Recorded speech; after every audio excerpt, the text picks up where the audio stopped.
The morning sun cast long shadows across Privet Drive as Vernon Dursley stood in his perfectly manicured front garden, staring down at the wicker basket on his doorstep with the same expression he might reserve for a particularly offensive piece of modern art.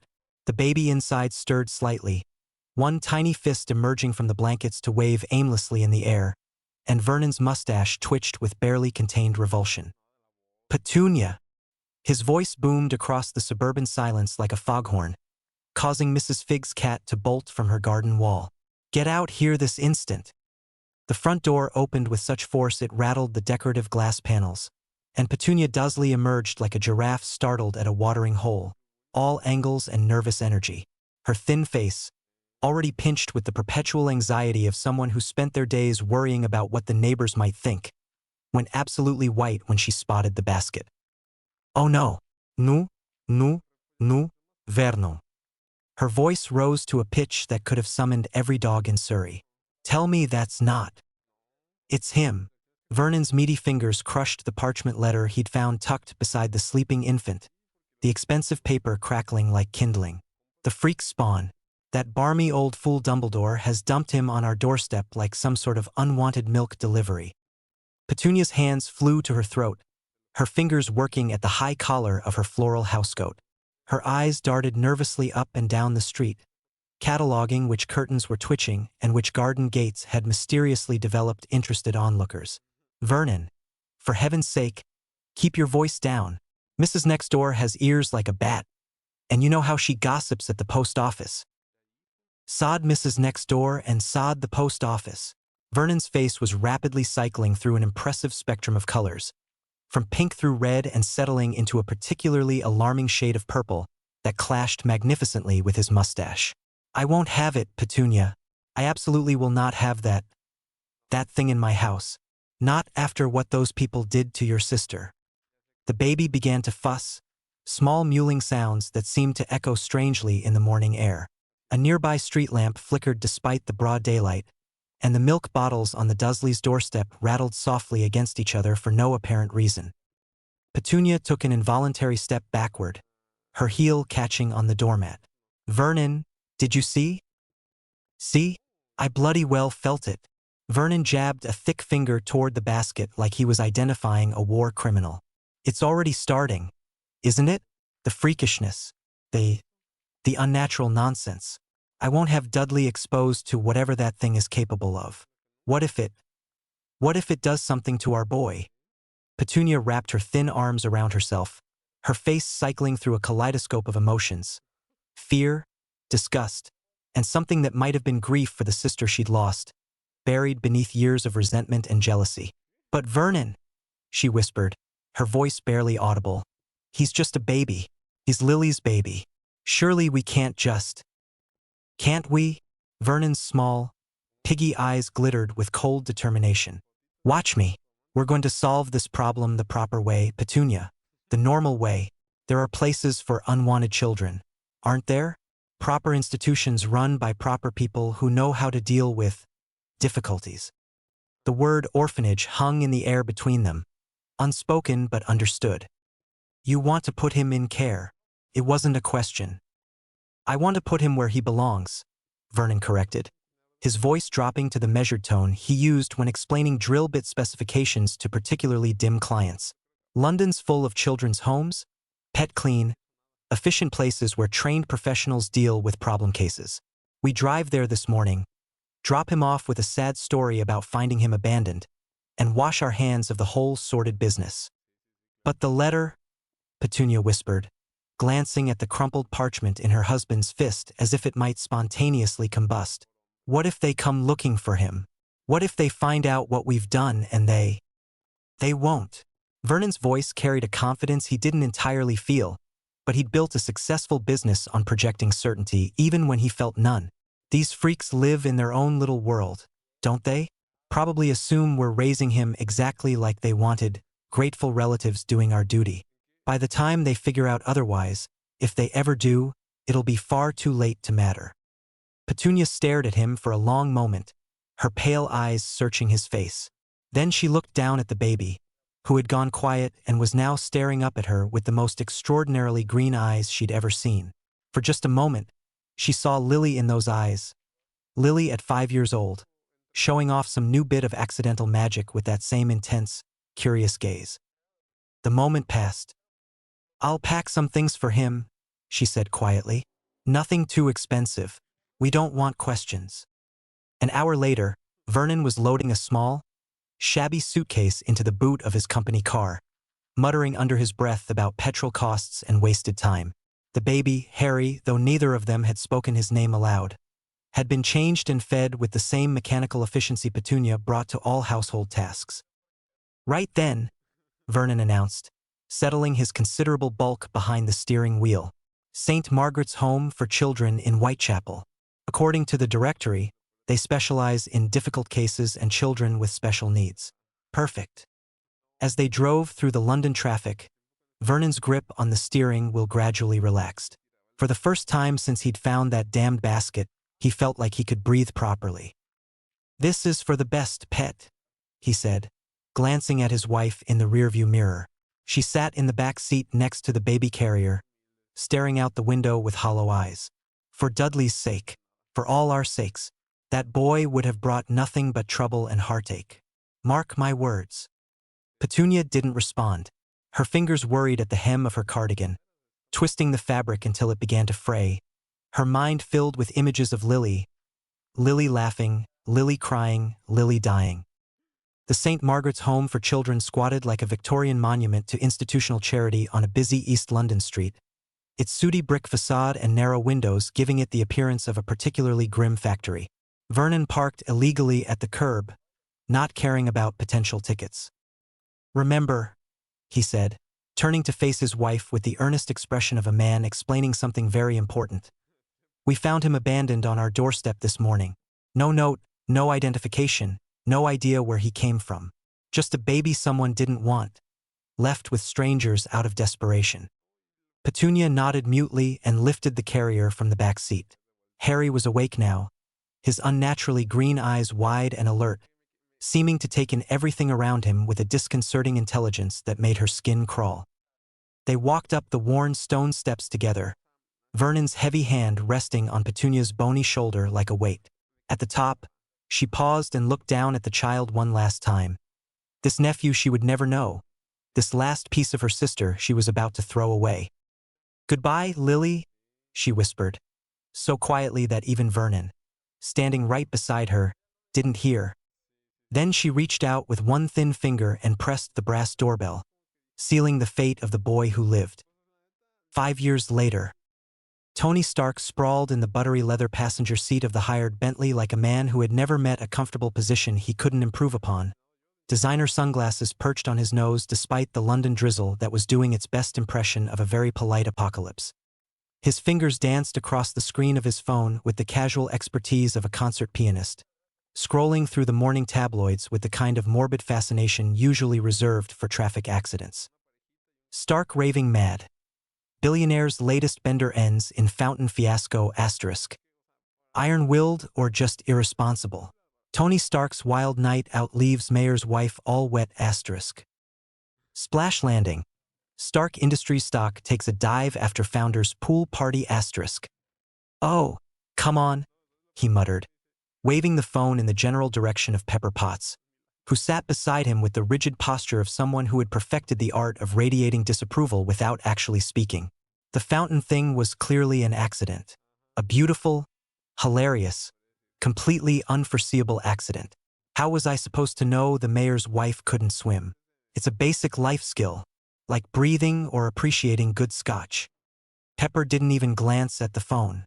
Her jaw was set in that particular way that meant Tony was in the kind of trouble usually reserved for international incidents or tax audits, and her silence carried more menace than most people's shouting. "Plus," Tony continued, because he had never met a hole he couldn't dig deeper. "Technically, she fell in on her own. I was merely in the vicinity, providing moral support, and possibly some light choreography."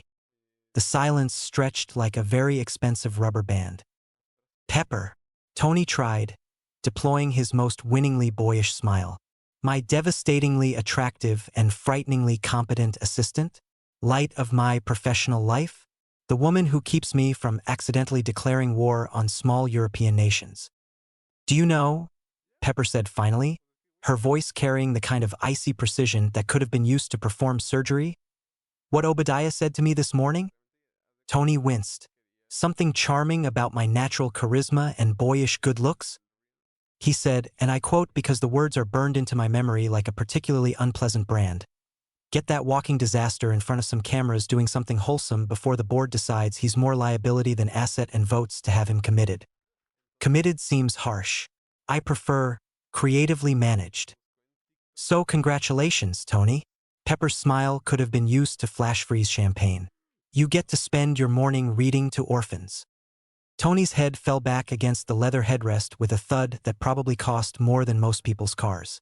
Orphans. Why is it always orphans? What's wrong with, I don't know, ribbon cuttings, building dedications, kissing babies? I'm excellent at kissing babies. Very photogenic baby kisser. Me. Because ribbon cuttings don't try to sell you to the tabloids for candy money.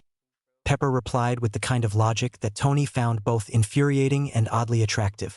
And because maybe, just maybe, seeing some children who've actually faced real hardship might give you some perspective on your own life. I have perspective, Tony protested. I have loads of perspective. I have so much perspective I could start a perspective store and corner the market on. Tony. Right? Shutting up now. The Bentley glided to a stop outside St. Margaret's Home for Children, its gray Victorian facade looking particularly grim in the weak morning light. Tony stared at the building through the rain-streaked window and felt a familiar knot form in his stomach. The same one he'd carried since childhood whenever faced with anything that resembled genuine human emotion or, God forbid, children who expected him to be responsible. How long do I have to stay? He asked, and was annoyed to hear that his voice sounded younger than his 28 years. Pepper's expression softened slightly, probably because she was professionally trained to recognize when Tony Stark was approaching the limits of his emotional comfort zone. An hour, maybe two, just long enough for the photographers to get some shots of you being human. I'm always human, Tony protested, straightening his jacket. A burgundy Tom Ford that probably cost more than most people's monthly salaries. I'm extremely human, possibly the most human person you know. You once tried to tip a waiter with a prototype repulsor technology. He seemed interested in engineering. Tony stepped out of the car and immediately regretted not bringing an umbrella, though umbrellas were for people who didn't have the foresight to be born wealthy enough to simply buy new clothes when the old ones got wet. The small crowd of photographers that had somehow materialized pressed forward like particularly well-dressed vultures, cameras clicking with mechanical hunger. Mr. Stark, Mr. Stark. Any comment on last night's fountain incident? Are you planning to make charitable donations a regular occurrence? What's your response to critics who say this is just an elaborate publicity stunt? Is it true you're dating 3 supermodels simultaneously? Tony flashed his practiced media smile, the one he'd perfected in boarding school for dealing with particularly persistent headmasters, and waved, but didn't stop to answer questions. Pepper's heels clicked authoritatively beside him as they climbed the worn stone steps, her presence serving as both shield and conscience. The director of St. Margaret's, a stern-looking woman who introduced herself as Mrs. Crawford, greeted them in the foyer with the kind of smile usually reserved for wealthy donors and minor royalty. Tony noticed she'd clearly made an effort, fresh flowers in the hallway, the lingering scent of furniture polish that didn't quite mask the underlying institutional smell of boiled vegetables and industrial disinfectant, and children's artwork hung at precisely measured intervals along the walls. Mr. Stark, what an absolute honor to have you visit our facility, Mrs. Crawford gushed, her voice carrying just a hint of a working-class accent that she'd clearly spent years trying to smooth into something more respectable. The children are so excited to meet you. We don't often get visitors of your caliber. The feeling's mutual, Tony lied with the smooth expertise of someone who had been lying to adults since he could speak, though he found himself genuinely curious about some of the artwork. Several pieces were surprisingly sophisticated, particularly a series of mechanical drawings that looked less like children's scribbles and more like actual blueprints.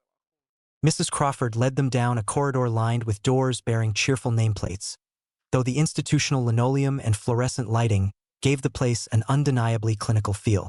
Through the windows, Tony could see groups of children engaged in various activities, some playing with toys that had clearly seen better decades, others clustered around a woman reading from a picture book with theatrical enthusiasm. "We have 43 children currently in residence," Mrs. Crawford was saying, launching into what was clearly a well-rehearsed speech designed to impress potential benefactors. "Ages 3 to 16. Many of them have been with us for several years, and we pride ourselves on providing not just shelter and sustenance, but proper education and emotional support to help them transition into productive members of society." Tony found himself tuning out the institutional speak as they entered a large common room where about 20 children had been gathered. They ranged in age from tiny tots who couldn't be more than 4 to surly-looking teenagers who clearly wanted to be anywhere else in the universe. The photographers filed in behind them, already snapping pictures with the enthusiasm of paparazzi who'd spotted a celebrity scandal in the making. "Children," Mrs. Crawford called out, clapping her hands with the practiced authority of someone who had spent years wrangling small humans. "I'd like you all to meet Mr. Stark. He's come all the way from America to visit with you today." A small girl with pigtails that defied several laws of physics immediately shot her hand into the air. "Are you famous?" Tony grinned, the first genuinely amused expression he'd worn all morning. "Depends on who you ask, sweetheart. What's your name?" "Emma," the girl announced with the confidence of someone who had never doubted her right to exist. "Are you rich?" "Emma." Mrs. Crawford looked mortified, probably envisioning donations evaporating in real time. But Tony laughed, a real laugh, not one of his practiced media chuckles. "Very rich," he said with mock solemnity. "Rich enough to buy this whole building. Rich enough to buy a small country, actually. Maybe Luxembourg. I hear it's lovely this time of year, and they probably need the investment." The children giggled, and Tony felt some of the tension leave his shoulders. Kids, he realized, were actually easier to deal with than most adults. They asked direct questions, they laughed at his jokes, and they didn't want anything from him except entertainment, something he'd never been short on. For the next 20 minutes, he worked the room like the natural performer he'd always been. He answered questions about America. "Yes, we really do have hamburgers for breakfast sometimes, and it's as wonderful as it sounds." About his company, "We make things that go fast and explode, but in a good way mostly." And about whether he'd ever met Elvis. "Kid, I hate to break it to you, but Elvis left the building permanently about 15 years ago." The photographer snapped away, capturing Tony kneeling down to talk to the smaller children, signing autographs on scraps of paper with the kind of flourish usually reserved for peace treaties, and generally being the kind of charming, accessible billionaire that Stark Industries' PR department paid millions to project. But it was when he was making his way toward the door, already mentally planning his escape route and wondering if the Bentley's bar was adequately stocked, that something caught his eye. In the corner of the room, almost hidden behind a worn armchair that looked like it had survived both world wars, a small boy sat cross-legged on the floor with a sketch pad balanced on his knees. He couldn't be more than 6, with a riot of black hair that stuck up in every direction as if it had never met a comb it couldn't defeat, and the most vivid green eyes Tony had ever seen. Unlike the other children, who had all crowded around to meet the famous visitor, this boy seemed completely absorbed in his drawing, his small tongue poking out slightly in concentration. Tony found himself drifting over, drawn by curiosity and something else he couldn't quite name. "Hey there, Picasso," he said, crouching down to the boy's level. "Mind if I take a look at what you're working on?" The boy glanced up, and Tony was struck by something in those green eyes, an old soul weariness that no 5-year-old should possess, mixed with a spark of intelligence that was almost unsettling. The child didn't say anything immediately, but after a moment's consideration, he tilted the sketch pad so Tony could see. Tony's breath caught in his throat. The drawing was remarkable, not just for a child of 5, but remarkable, period. It showed a figure in armor, but not the crude medieval knights that most kids might copy from storybooks. This was sleek, modern, almost technological in its design. The proportions were perfect, the details precise and purposeful. It looked like something that could actually work, something that could actually fly. "Jesus," Tony breathed, then caught himself. "I mean, wow, that's really something special. Did you design this yourself?" The boy nodded shyly, his voice soft and careful when he spoke, as if he wasn't used to adults actually listening to him. I dream about it sometimes. Flying. Flying. Tony's pulse quickened, his engineer's mind already analyzing the design, noting the way the boy had instinctively placed what looked like propulsion systems in exactly the right locations for optimal flight dynamics. You dream about flying in this armor? Another nod, more confident now. It's red and gold in the dreams. And it has lights here. He pointed to the chest piece with one small finger. That glow really bright, like a star. Tony stared at the drawing, then at the boy, then back at the drawing. Red and gold. The exact color scheme that had been rattling around in his subconscious for months, ever since he'd started sketching out ideas for a new kind of protective equipment. Ideas he'd never shown to anyone, ideas he'd barely admitted to himself. "What's your name?" he asked quietly, his voice carrying none of its usual flippant humor. "Harry," the boy said. "Harry Potter." Harry Potter. Tony tested the name, found he liked the sound of it. It had weight, character. That's a good name. A strong name. Tell me, Harry, do you like building things? Harry's face lit up for the first time since Tony had noticed him, transforming from solemn to radiant in the space of a heartbeat. "Oh yes, I found some old radios in the basement storage, and I took them apart to see how they work inside. Mrs. Crawford says I'm not supposed to touch them, but I always put them back together afterward." "And do they work better after you put them back together?" Harry ducked his head as if admitting to some great sin. "Usually. Sometimes I change things a bit. Make them different. Better, I think. But Mrs. Crawford doesn't like it when things are different." Tony felt something shift in his chest, a recognition that went deeper than intellectual curiosity. This kid, this tiny, overlooked kid sitting in the corner of a London orphanage, was speaking his language in a way that most MIT graduates couldn't manage. "Mr. Stark." Pepper's voice cut through his reverie like a perfectly sharpened blade. She was standing by the door with Mrs. Crawford, both women wearing identical expressions of polite impatience tinged with growing concern. "We really should be going. You have that conference call with the Tokyo investors in an hour, and the traffic getting back to the hotel. Right?" Tony started to stand, then paused, looking down at Harry, who had already gone back to his drawing with the resigned air of someone who was used to adult attention being temporary at best. "Harry, can I ask you something? Do you like it here?" The boy's green eyes flicked toward Mrs. Crawford, then back to Tony. When he spoke, his voice dropped to a whisper that somehow carried more weight than a shout. "It's all right, I suppose. Mrs. Crawford takes good care of us, and there's always food and clean clothes and lessons. But—" Harry bit his lower lip, clearly weighing whether honesty was worth the risk. "But sometimes I wish I had a family, a real family, someone who might want to see what I build, instead of telling me to put it away." The words hit Tony like a physical blow, bringing back memories of his own childhood. The empty mansion, the absent father, the parade of nannies and boarding schools. At least he'd had money, resources, opportunities. This kid had nothing but his remarkable mind and a sketch pad that probably cost less than Tony's morning coffee. "Mr. Stark."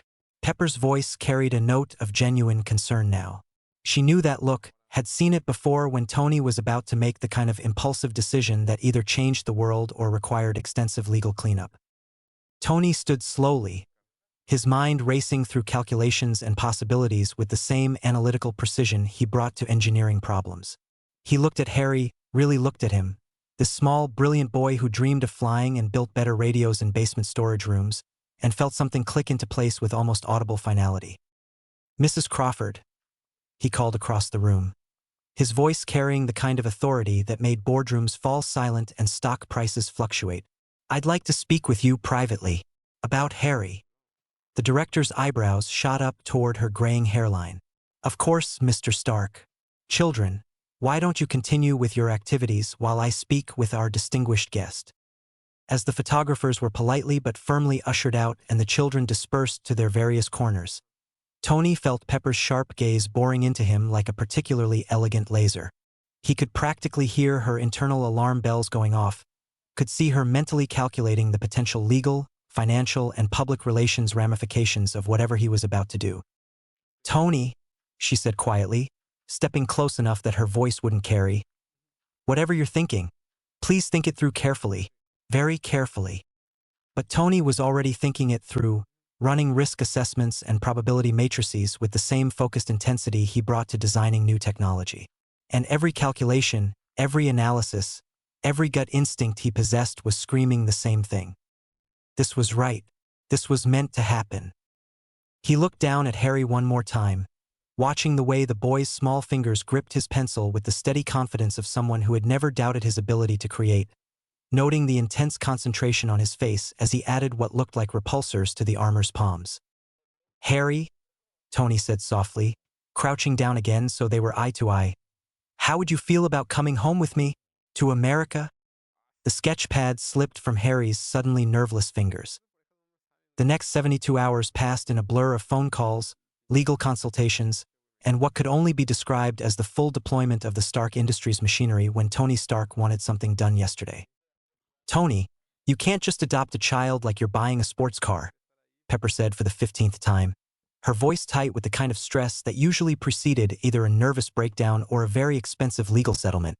She was pacing the length of the hotel suite's sitting room, her heels clicking against the marble floor with machine gun precision, while Tony sprawled in an overstuffed armchair with his phone pressed to his ear and his laptop balanced on his knees.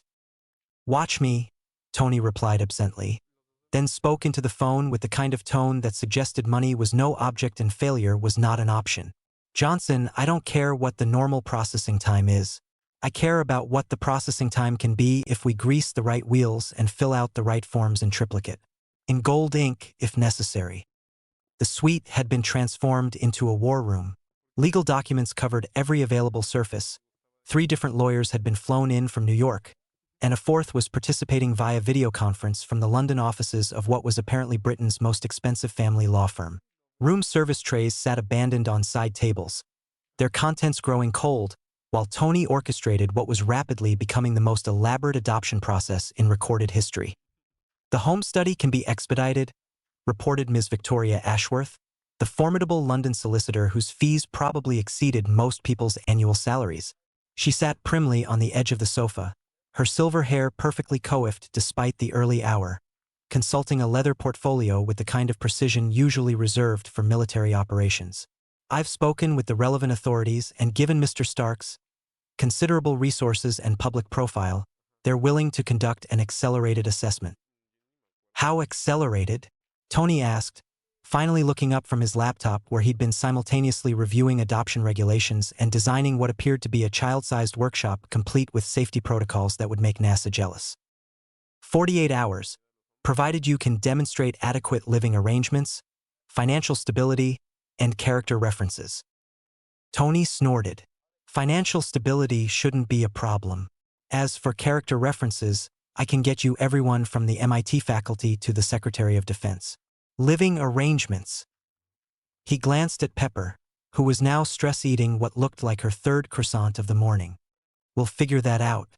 What about the kid? Harry, what does he need to know?" Mrs. Crawford, who had been summoned to the hotel that morning and was currently sitting in a corner armchair looking like she'd been caught in a very expensive tornado, cleared her throat nervously. "Well, Mr. Stark, adoption can be quite overwhelming for a child, especially one who's never had a permanent family. He's a special boy, but he's also been with us since he was just a baby. This is the only home he's ever known. Which is exactly why he deserves better," Tony said with a certainty that surprised even him. He'd spent the previous evening reading everything he could find about child psychology, developmental needs, and the long-term effects of institutional care. It made for depressing reading, but it had only strengthened his resolve. What's his story? How did he end up at St. Margaret's? Mrs. Crawford's expression grew carefully neutral in the way of someone who had spent years dealing with social services and bureaucratic oversight. "He was left with us as an infant. The people who brought him claimed they'd found him abandoned. No identification, no family contacts. We tried to trace his origins, of course, but..." She shrugged helplessly. "Sometimes children simply fall through the cracks." Tony felt a familiar surge of anger at the unfairness of it all. Somewhere out there, Harry had family, people who should have cared for him, loved him, given him the kind of childhood that every kid deserved. Instead, he'd spent 5 years in an institution that, while well-meaning, could never be more than a placeholder for the real thing. What about medical records? Educational assessments? I need to know everything about this kid's needs, his abilities, any special requirements. Medically, he's remarkably healthy, Mrs. Crawford replied, consulting her own folder of papers. A few minor incidents over the years, cuts and bruises that healed unusually quickly, but nothing serious. Educationally, well, Harry is quite exceptional. His reading comprehension is several years above his age level, and his mathematical abilities are even more advanced. His teachers have noted an unusual aptitude for understanding complex systems and mechanical principles. Of course they have, Tony muttered, thinking of those remarkable drawings and the casual way Harry had discussed improving radio designs. The kid was a natural engineer, probably saw the world in terms of problems to be solved and systems to be optimized. Tony recognized the type because he'd been the same way at that age, though he'd had the advantage of resources, education, and a father who, despite his many flaws, had at least understood the value of nurturing exceptional talent. There is one thing, Mrs. Crawford added hesitantly. Harry sometimes has unusual dreams. Nightmares, he calls them, though they don't seem to distress him the way typical nightmares might. He draws pictures afterward, always the same themes. Flying, lights in the sky, people in strange costumes. The child psychologist we consulted suggested they might be processing some kind of early trauma, possibly related to whatever happened to his birth parents. Tony's hand stilled on his laptop keyboard. Dreams of flying. Red and gold armor with lights that glowed like stars. Either this was the most extraordinary coincidence in the history of coincidences, or something much stranger was going on. I want to see him, he said suddenly, standing up with the kind of decisive energy that had built empires and launched spacecraft. I want to talk to Harry about this. About all of it. Tony, Pepper began, her voice carrying a warning note. You need to be careful. This is a 6-year-old child who's about to have his entire world turned upside down. You can't just march in there and start interrogating him about. I'm not going to interrogate him, Tony interrupted, though even as he said it, he realized that was exactly what it would sound like to anyone who didn't understand the desperate need driving him. I'm going to talk to him. Father to potential father. Whatever. The point is, I need to know if this is real. If he really is what I think he is.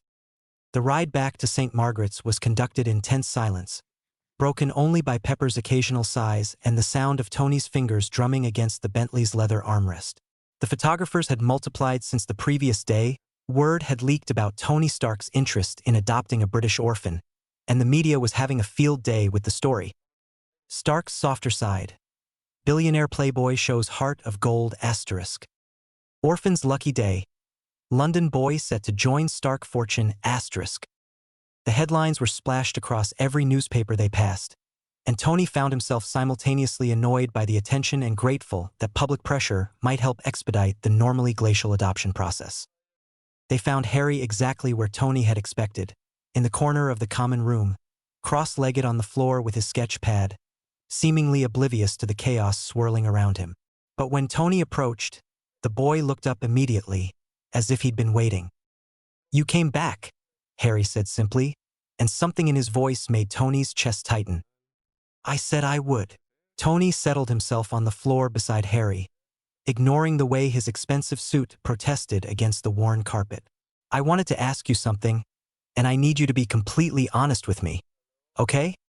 Harry nodded solemnly, those extraordinary green eyes fixed on Tony's face with an intensity that was almost unnerving. The dreams you have, the ones about flying, have you always had them? As long as I can remember, Harry replied without hesitation. They're not scary, though. Mrs. Crawford thinks they are because I wake up and draw pictures, but they're not scary at all. There. He paused, searching for the right word. They're like memories, but memories of things that haven't happened yet. Tony felt the fine hairs on the back of his neck stand up. Memories of the future?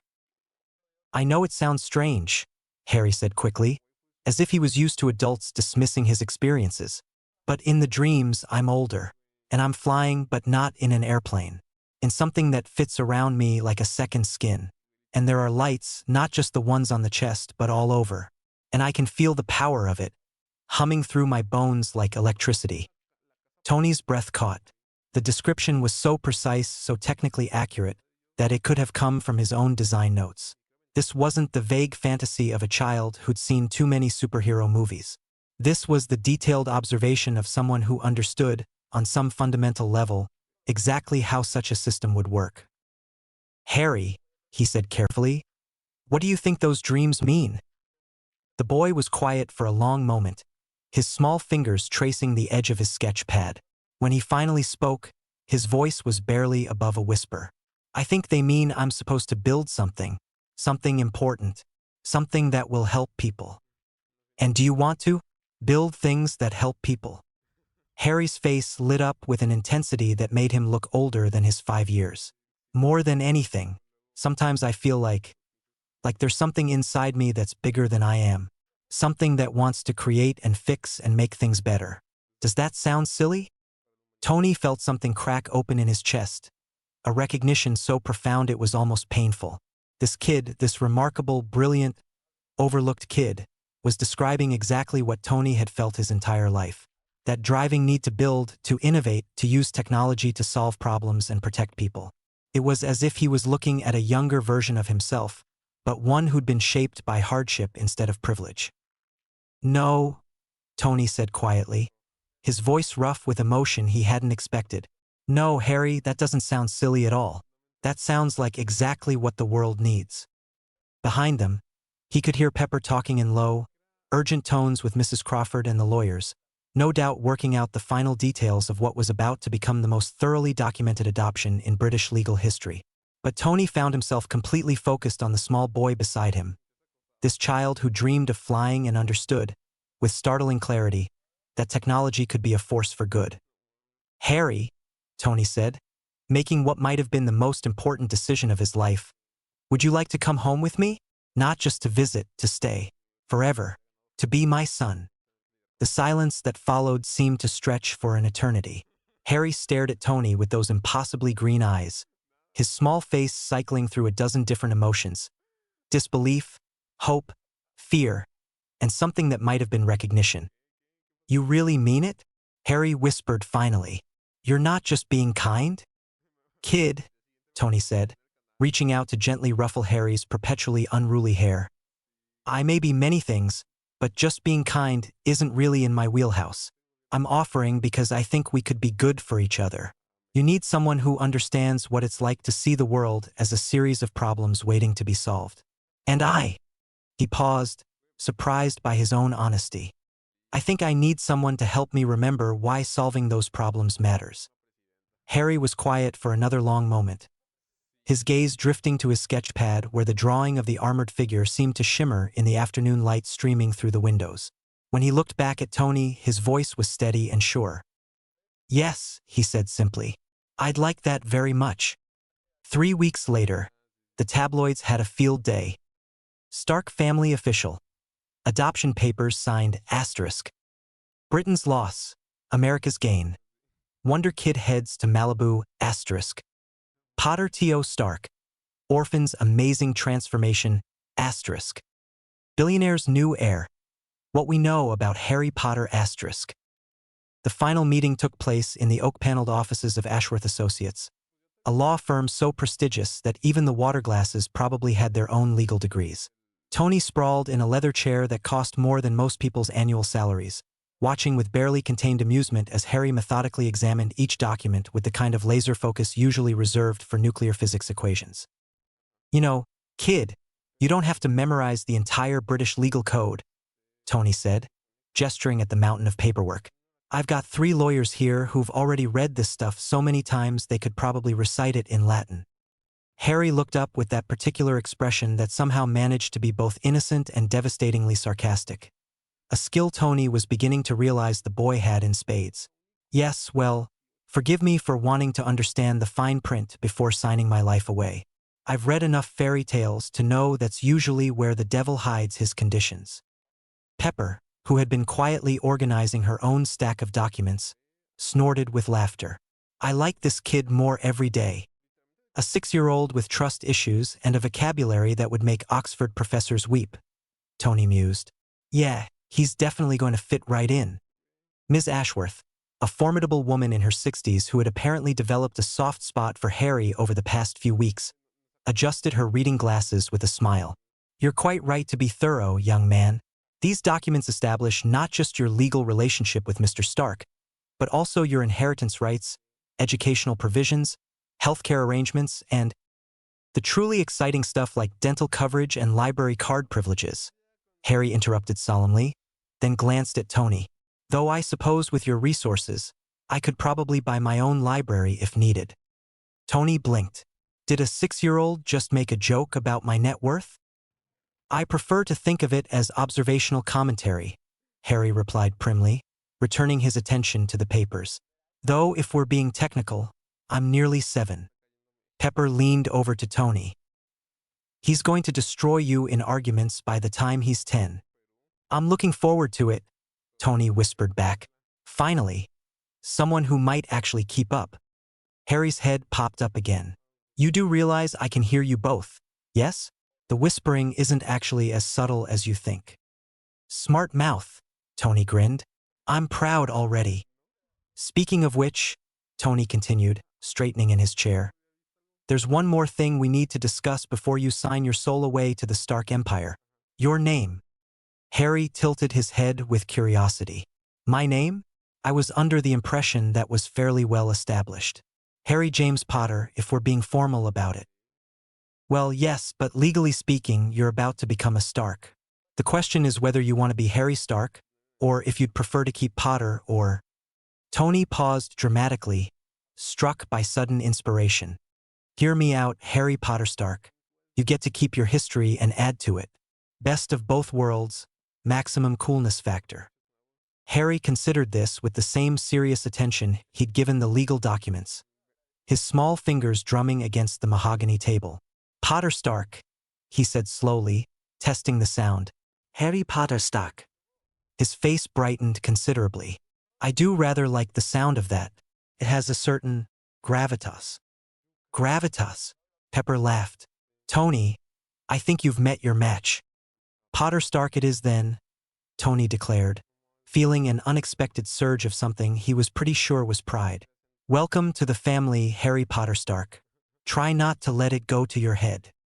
Oh, I wouldn't dream of it, Harry replied with perfect 6-year-old sincerity. Though I should probably warn you, I have it on good authority that I can be rather difficult when I put my mind to it. Kid, you're talking to someone who once reprogrammed a military weapons system during a board meeting because I was bored. I think I can handle a little attitude. Harry's eyes lit up with genuine interest. You reprogrammed military hardware during a meeting? That's brilliant. Was it terribly complex? Or just tediously straightforward? Tony and Pepper exchanged glances. Oh, we're in trouble, Pepper muttered. The actual signing ceremony was surprisingly brief considering the magnitude of what was happening. Harry approached each signature with the careful precision of someone illuminating medieval manuscripts, his tongue poking out slightly in concentration as he wrote his new name for the first time. There, he said finally, setting down the pen with satisfaction. Harry Potter Stark in triplicate. I do hope my penmanship meets with approval. Ms. Ashworth gathered the documents with professional efficiency. Congratulations, Mr. Stark. And congratulations to you as well, Harry. You're now officially family. Excellent, Harry said brightly. Now, about that library card situation. As they prepared to leave the lawyer's offices, Tony found himself officially responsible for another human being. A thought that should have terrified him but somehow felt completely right. Especially when that human being had already proven capable of verbal sparring that would make seasoned politicians nervous. So, he said, holding the door open, ready to see America? Fair warning. It's loud, chaotic, and the coffee's nowhere near as good as what you're used to. Harry nodded eagerly, then paused, his expression suddenly uncertain. Tony, Mr. Stark, he frowned, clearly struggling with the proper form of address now that everything was official. Tony crouched down to Harry's eye level, his voice gentle. How about Dad? If that feels right to you. No pressure, we can figure out what works as we go. Harry's face transformed into the first completely uninhibited smile Tony had ever seen from him, bright enough to power a small arc reactor. "Dad," he said, testing the word like he was tasting something wonderful. "Yes, I'd like that very much, Dad." "Good," Tony said, straightening up with a grin. "Now come on, son. Let's go show you what American chaos looks like. Fair warning, it involves a lot more explosions than you're probably used to." "Promise?" Harry asked hopefully. Pepper shook her head as they walked toward the exit. "Tony, what have you gotten yourself into?" "The adventure of a lifetime," Tony replied, watching as Harry practically bounced with excitement. "And something tells me it's going to be absolutely incredible." Meanwhile, several hundred miles away, in a castle in Scotland that officially didn't exist on any Muggle map. Asterisk. Albus Dumbledore sat behind his carved oak desk in the circular office that had housed Hogwarts headmasters for centuries, absently feeding crystallized pineapple to Fawkes while reviewing the morning correspondence. The phoenix preened under the attention, occasionally letting out soft trills of contentment that harmonized with the gentle whirring of the countless silver instruments scattered throughout the room. "Ah, Fawkes," Dumbledore murmured, his fingers gentle as he stroked the magnificent bird's scarlet and gold feathers. "Sometimes I wonder if you understand the weight of our responsibilities better than most humans do. The delicate balance we must maintain, the careful plans we must weave like spider's silk across the years." The phoenix tilted its head, fixing one bright black eye on the headmaster with what might have been understanding, or possibly just hope for another piece of crystallized fruit. A sharp, authoritative knock interrupted his philosophical musings. The door opened with enough force to rattle the portraits on the walls, and Professor McGonagall strode in without waiting for permission, her emerald robes billowing behind her like storm clouds. Her usually immaculate hair showed signs of hasty arrangement, and her face was set in lines of barely controlled alarm. "Albus," she said without preamble, clutching what appeared to be a Muggle newspaper in her white-knuckled grip, "we have a problem. A rather significant one, I'm afraid."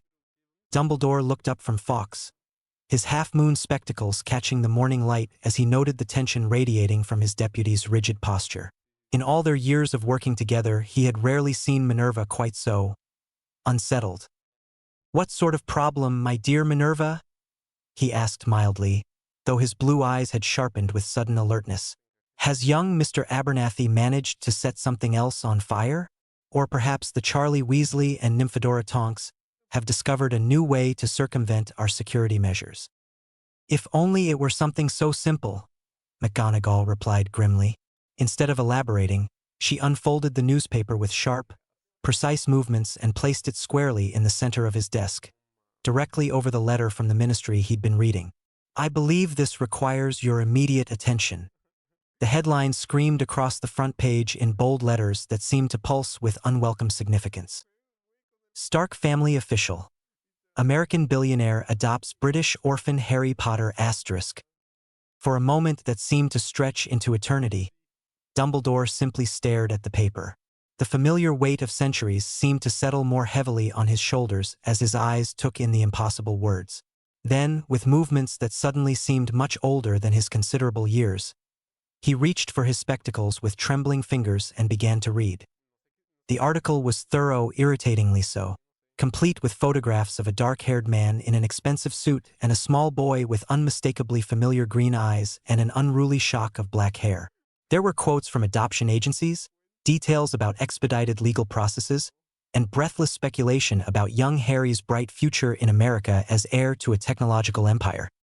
"Good Lord," Dumbledore whispered, his voice barely audible above the ticking of the various instruments around his office. This is not supposed to be possible." McGonagall's lips pressed into a thin line. "Albus, surely you placed protections, monitoring charms, tracking spells? Something to ensure we would know if the boy was moved." "Of course I did," Dumbledore said, though his voice carried a note of uncertainty that McGonagall had rarely heard. "The monitoring charms on Privet Drive were considerable. Blood wards, notice-me-not charms, protective enchantments woven into the very foundations of the house. Nothing should have been able to—" He trailed off, his expression growing increasingly troubled. Then how? McGonagall demanded, her Scottish accent growing more pronounced with her agitation. Did a Muggle billionaire manage to adopt the most famous wizard child in Britain without us knowing? Dumbledore was quiet for a long moment, his fingers steepled before him as he stared at the photograph of Harry, older than when he'd last seen the boy, but unmistakably the child he'd left on the Dursleys' doorstep all those years ago. The boy who was supposed to be safely tucked away, protected and hidden until the time came for his return to the wizarding world. The blood protections, he said slowly, his voice heavy with realization. They were tied to Petunia's care, to her home. If she voluntarily relinquished custody, the protections would have dissolved, McGonagall finished, her voice sharp with understanding and no small amount of anger. Albus, you mean to tell me that our entire plan, everything we've worked toward, depended on Petunia Dursley's maternal instincts? It seemed reasonable at the time, Dumbledore said weakly, though even he seemed to realize how inadequate that sounded. Family bonds, blood magic. These are powerful forces, Minerva. I believed. You believed, McGonagall said with the kind of crisp authority that had cowed generations of Hogwarts students, that a woman who spent her childhood resenting her magical sister would somehow develop protective feelings toward that sister's magical son. Really, Albus, sometimes your faith in human nature borders on the criminally naive. Fawkes let out a low trill that sounded distinctly like agreement. Dumbledore shot his familiar a reproachful look. The question now, McGonagall continued, beginning to pace back and forth in front of his desk with sharp, agitated steps, is what we do about this situation. The boy is supposed to return to Hogwarts. The prophecy. The prophecy remains, Dumbledore said quietly, though his voice carried less certainty than usual. Though I confess, I did not foresee this particular complication. Complication? McGonagall stopped pacing to stare at him incredulously. Albus, the boy is now the adopted son of one of the most powerful men in the Muggle world. He has resources, protection, legal standing. You can't simply retrieve him as if he were a lost pet. No, Dumbledore agreed slowly, his expression growing more troubled by the moment. No, I don't suppose we can. He picked up the paper again, studying the photograph more closely. This Tony Stark, what do we know of him? According to this article, he's a genius inventor, a billionaire, and the head of a company that produces advanced technology for both civilian and military applications. McGonagall read over his shoulder. He's known for being unconventional in his business methods and rather famous for his quick wit and tendency to speak his mind regardless of consequences. A man of influence and resources, then, Dumbledore mused. Not someone who would be easily persuaded to return a child he's legally adopted. And not someone, McGonagall added pointedly, who would be impressed by cryptic explanations about destiny and the greater good. Muggles tend to prefer concrete facts, Albus. Dumbledore was quiet for several minutes, his fingers absently stroking Fawkes' feathers as he contemplated this unprecedented turn of events. When he finally spoke, his voice was heavy with the weight of difficult decisions. We'll need to contact the Ministry, of course, and the Order.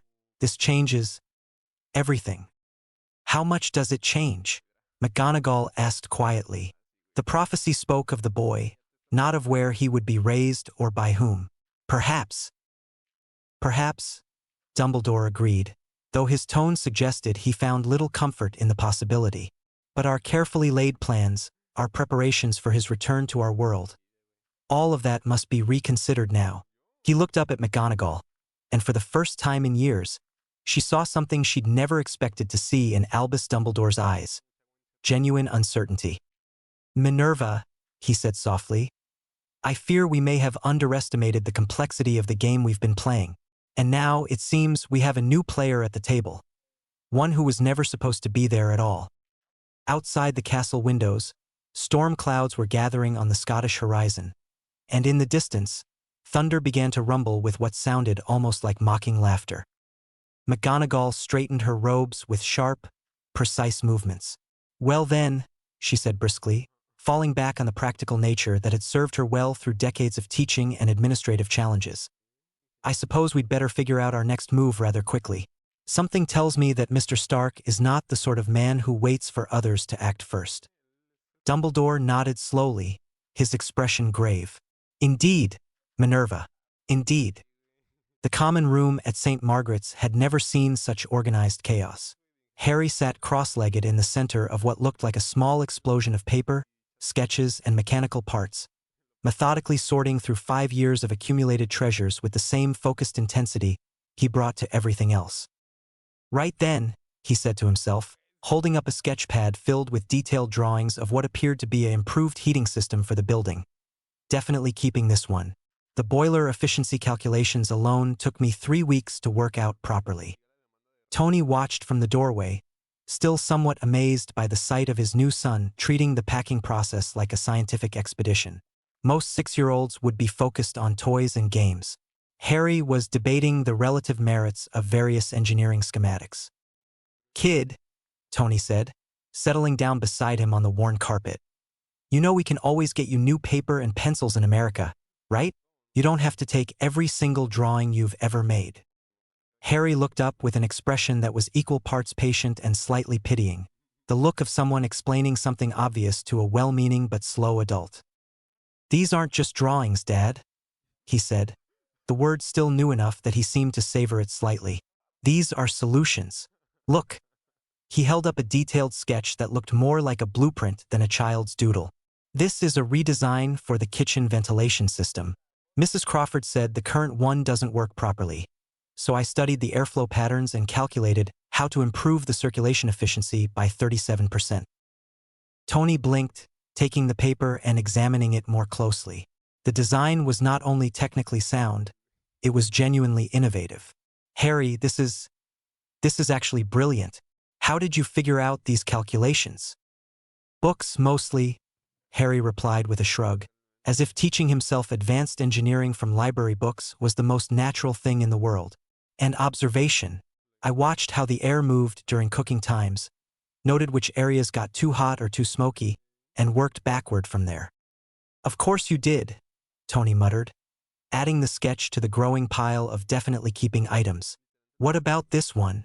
He picked up another drawing that appeared to show some kind of radio with additional components. "Oh, that's for better signal reception in the basement," Harry said eagerly, his whole face lighting up with enthusiasm. "The current wireless down there gets terrible reception because of all the metal piping, so I designed an amplification system using parts from old electronics. It works brilliantly. Mrs. Crawford can listen to her evening programs without all that static now." "You built this? An actual working radio amplifier?" "Well, yes." Harry looked suddenly uncertain, as if he was worried about getting in trouble. "I did ask permission before taking apart the old wireless sets, and I put everything back together better than it was before. Is that all right?" Tony felt something warm and fierce expand in his chest. His kid, had been living in an orphanage, rebuilding electronics and designing ventilation systems and apologizing for being brilliant. "Harry," he said seriously, "it's more than all right. It's incredible. You're incredible." Harry's smile could have powered the entire building. "Right then," Pepper said, appearing in the doorway with her arms full of official-looking folders and wearing the expression of someone who had just spent an hour dealing with bureaucratic paperwork. "How are we doing with the packing? The car will be here in 20 minutes, and we still need to get to Heathrow with enough time for international departure procedures." "Almost finished," Harry replied, carefully placing his most precious sketches into a new leather portfolio that Tony had bought specifically for the purpose. "Just deciding which of my practical experiments to bring along." "Practical experiments?" Pepper asked, then noticed the small collection of what appeared to be electronic devices arranged neatly on a nearby table. "Harry, did you build all of these?" "Most of them," Harry said modestly. "The radio amplifier I mentioned, a more efficient timer system for the kitchen ovens, and this." He picked up what looked like a modified torch that seemed to glow with unusually bright, steady light. "It's a torch that doesn't run down. I worked out how to make the battery system recharge itself using ambient electromagnetic fields." Pepper stared at the device, then at Tony, then back at Harry. "You created a self-charging flashlight. At age 6. Nearly 7, Harry corrected automatically. And it wasn't terribly difficult once I understood the principles involved. Though I did have to rebuild it 3 times before I got the energy conversion rate properly calibrated. Of course you did, Tony said faintly. He was beginning to suspect that adopting Harry wasn't just going to change his life. It was going to completely revolutionize his understanding of what was possible. Anything else we should know about? Harry considered this seriously. Well, there's the improved door lock system I designed for the older children's rooms, better privacy and security using a combination of mechanical and magnetic principles. And I've been working on plans for a more efficient water heating system for the entire building, but that's still theoretical. Oh, and I may have accidentally improved the telephone system last month when I was trying to figure out why the connection to the outside line was so poor. You improved the telephone system, Pepper repeated slowly. Accidentally. The wiring was rather inefficient, Harry explained. Simple matter of understanding signal degradation and impedance matching. Though I probably should have asked permission before rewiring the junction box in the basement. Tony and Pepper exchanged a look that contained approximately 17 different varieties of amazement and concern. Kid, Tony said eventually, remind me to never leave you alone with anything electronic until we've had a serious conversation about asking permission before upgrading infrastructure. Does that include your workshop? Harry asked hopefully. Especially my workshop, Tony replied, though his grin suggested he was already looking forward to seeing what Harry might create with proper tools and unlimited resources. At least until I'm sure you won't accidentally build something that could level half of Malibu. Mrs. Crawford appeared in the doorway, her expression cycling between pride, regret, and barely controlled worry. Harry, dear, the other children wanted to say goodbye before you leave. What followed was perhaps the most emotionally complex farewell scene Tony had ever witnessed. The other children at St. Margaret's clearly adored Harry, not just because he was genuinely kind and generous, but because he'd spent years quietly making their lives better with his inventions and improvements. The older boys shook his hand with the solemnity of businessmen concluding important deals, while the younger children clung to his legs and extracted promises that he would write letters and maybe send pictures of America. Don't forget us, Harry, whispered Emma, the little girl with the gravity-defying pigtails who had asked Tony about being rich on that first day. Promise you won't forget. I could never forget you, Harry said seriously, crouching down to her level. You're my family too, just in a different way. And besides, he glanced up at Tony with a mischievous glint in his green eyes. I have a feeling I might be able to visit more often now that I have access to private transportation. Private transportation? Tony raised an eyebrow. You do own aircraft, don't you? Harry asked innocently. I've read about the Stark Industries fleet. The efficiency ratings on your newer jets are quite impressive. I'm doomed, Tony muttered to Pepper. This kid is going to have me wrapped around his little finger before we even get to customs. Before you get to customs? Pepper snorted. Tony, that happened about 10 seconds after you first saw him drawing that armor design. She wasn't wrong. The final gathering of Harry's belongings revealed the true scope of his makeshift laboratory. In addition to the electronics and sketches, he'd collected an impressive array of salvaged components, reference books borrowed from the library, with permission, he assured them, and detailed notebooks filled with observations about everything from London weather patterns to the behavioral habits of urban pigeons. You've been conducting scientific studies on pigeons? Tony asked, flipping through a notebook filled with charts and diagrams. They're quite fascinating, actually, Harry replied, carefully wrapping his self-charging torch in a spare jumper. Their navigation systems are remarkably sophisticated, and their ability to adapt to urban environments suggests some interesting possibilities for biomimetic engineering applications. Biomimetic engineering, Tony repeated. Of course, because normal 6-year-olds definitely use terms like biomimetic engineering in casual conversation. Nearly 7, Harry corrected automatically, then looked up with sudden concern. Is it wrong that I think about things like this? Some of the adults here have said I'm rather strange for my age. The question hit Tony like a punch to the gut. He set down the notebook and crouched to Harry's eye level, his voice completely serious when he spoke. Harry, listen to me very carefully. You are not strange. You are exceptional. There's a difference, and anyone who can't see that difference doesn't deserve your attention or concern." He paused, choosing his words carefully. The world has plenty of people who think inside the box. What it needs, what it's always needed, are people who can see the box, understand why it exists, and then build something completely different that works better. Harry's face transformed into one of those radiant smiles that seemed to light up the entire room. "Is that what you do? Build something different that works better?" "I try to," Tony said honestly, "and I have a feeling you're going to be better at it than I ever was." The ride to Heathrow was filled with Harry's excited observations about London traffic patterns. "The signal timing at that intersection is terribly inefficient. I could improve the flow rate by at least 20% with better coordination." Architectural details.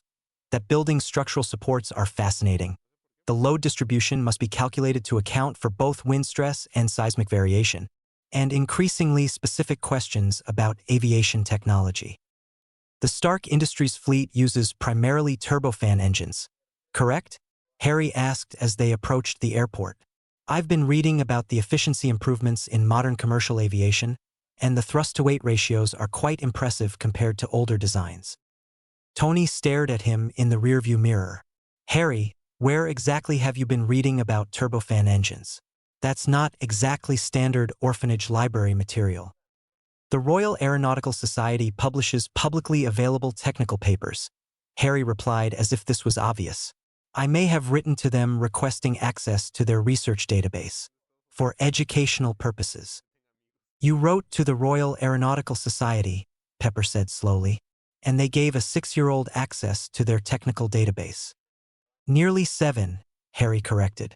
"And I did explain that I was conducting independent research into flight mechanics and propulsion systems. They were quite helpful, actually. Dr. Harrison even sent me some additional papers on supersonic flight characteristics." Tony pulled into the airport parking area and sat for a moment, trying to process the fact that his new son had apparently been conducting correspondence with professional aeronautical engineers as a hobby. "Kid," he said finally, "I think you and I are going to get along just fine." Heathrow Airport was everything Harry had imagined and more. The sheer scale of the operation fascinated him, the careful coordination of arriving and departing flights, the complex logistics of passenger and cargo management, the sophisticated radar and communication systems that kept everything running smoothly. "It's like a massive machine," he said wonderfully, his nose pressed against the terminal windows as he watched planes taxi and take off. All these separate systems working together to create something much larger and more complex than any individual component. "That's exactly what it is," Tony agreed, watching his son's face with growing amazement. "A machine made of people and planes and procedures, all calibrated to work in harmony." "And we're about to become part of it," Harry said with barely contained excitement. "We're going to fly, actually fly, in a machine that weighs tons but still manages to defy gravity through the application of aerodynamic principles and massive amounts of thrust." "When you put it like that," Pepper observed, "it does sound rather miraculous." The Stark Industries private jet was everything Harry had hoped for and more. He spent the first 10 minutes examining every visible detail of the aircraft's construction, asking rapid-fire questions about everything from the wing design to the avionics systems to the specific alloys used in the engine components. "The fuel efficiency on this model must be exceptional," he said, settling into a leather seat that probably cost more than most people's cars. "The aerodynamic profile is beautifully optimized, and I'm guessing the engine management systems are cutting edge. Kid's got good eyes." The pilot, Captain Rodriguez, said to Tony with obvious amusement. "This bird is one of our newest. All the latest tech, custom modifications, and yes, the fuel efficiency is about 30% better than anything else in this class." "Custom modifications?" Harry's eyes lit up with interest. "Oh no," Tony said quickly. "We are not discussing custom modifications with the 6-year-old who builds self-charging flashlights in his spare time. That way lies madness." "Nearly 7, Harry protested, "and I'm just curious about the technical specifications." As the plane taxied toward the runway, Harry pressed his face against the window with the kind of unguarded wonder that reminded Tony that, despite his remarkable intelligence, Harry was still very much a child experiencing something completely new. "This is it," Harry whispered, his voice filled with awe. We're really flying. We're really going to America. We really are, Tony said softly, watching the mixture of excitement and nervousness play across his son's face. Ready for the adventure of a lifetime, kiddo? Harry turned from the window to look at Tony, his father, his family, his future, and nodded with the kind of determined confidence that suggested he was ready for anything the world might throw at them. Ready, he said simply. As the jet lifted off from British soil, carrying them toward a new life across the Atlantic, Tony found himself thinking that this might just be the best decision he'd ever made, even if it did mean living with someone who could probably redesign his arc reactor technology before his 8th birthday. Dad, Harry said quietly as London fell away beneath them. Yeah, kiddo? Thank you for everything, for choosing me. Tony felt his throat tighten unexpectedly. Harry, he said, his voice rough with emotion, I think we chose each other. And as they soared through the clouds toward America, both father and son began to dream about all the incredible things they were going to build together. Below them, the Atlantic Ocean stretched endlessly toward the horizon, and ahead of them, the future waited with infinite possibility. Meanwhile, in Little Whinging, Surrey, the late afternoon sun cast long shadows across Privet Drive as 3 figures approached number 4 with the kind of purposeful stride that suggested serious business was about to be conducted. Albus Dumbledore walked in the center, his star-spangled robes replaced with more subdued navy blue that still managed to look distinctly otherworldly against the suburban backdrop. Professor McGonagall flanked his right, her emerald robes crisp and severe, while Alastor Mad-Eye Moody stumped along on his left, his magical eye whirring and spinning as it scanned for potential threats behind every perfectly manicured hedge. I still think this is a mistake, Albus, Moody growled, his normal eye fixed on the Dursley house while his magical one rotated independently to examine the neighbors' windows. Should have brought more backup. Never trust muggles who've had contact with our world. They're either terrified or plotting something, and both make them dangerous. Alastor, they are suburban muggles, not dark wizards, McGonagall said crisply, though her own expression suggested she wasn't entirely convinced of the distinction. I hardly think we need an entire Auror Strike team to question Petunia Dursley about her nephew's whereabouts. Famous last words, Moody muttered, his magical eye focusing on what appeared to be a perfectly innocent garden gnome. That thing's been watching us since we turned the corner. Probably cursed. It's ceramic, Alastor, Dumbledore said mildly, though his usual twinkle was notably absent as he approached the front door of number 4. Though I confess, your paranoia may be more appropriate than usual given our current circumstances. The doorbell rang with cheerful mundanity, followed immediately by the sound of heavy footsteps and Vernon Dursley's booming voice shouting something about not wanting whatever they were selling. The door jerked open with enough force to rattle the decorative glass panels, revealing Vernon in all his purple-faced, mustached glory.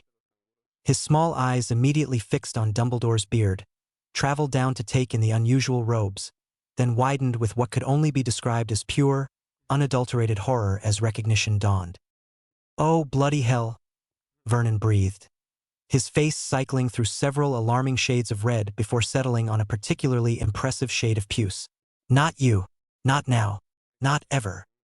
Good evening, Vernon, Dumbledore said pleasantly, as if he were greeting an old friend rather than a man who looked like he was seriously considering slamming the door and pretending no one was home. I wonder if we might have a word? About Harry. Vernon's face went from puce to an alarming shade of gray. I don't know what you're talking about. There's no Harry here. Never has been. You've got the wrong house. Vernon Dursley, McGonagall said with the kind of crisp authority that had reduced generations of Hogwarts students to terrified silence. We are not here to play games. We know perfectly well that Harry Potter was placed in your care 5 years ago, and we know equally well that he is no longer here. The question is, where is he? Petunia, Vernon bellowed over his shoulder, his voice carrying the kind of panic usually reserved for natural disasters or tax audits.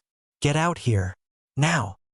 The sound of approaching footsteps was accompanied by Petunia's thin, nervous voice. Vernon? What's all the shouting about? If it's those Jehovah's Witnesses again, just tell them we're not. She appeared in the doorway and stopped dead, her already pale face going absolutely white as she took in the three figures on her doorstep. "Hello, Petunia," Dumbledore said gently. "You've grown up beautifully. You look remarkably like your sister." At the mention of Lily, Petunia's hand flew to her throat, her fingers working nervously at her collar. "You," she whispered, her voice barely audible.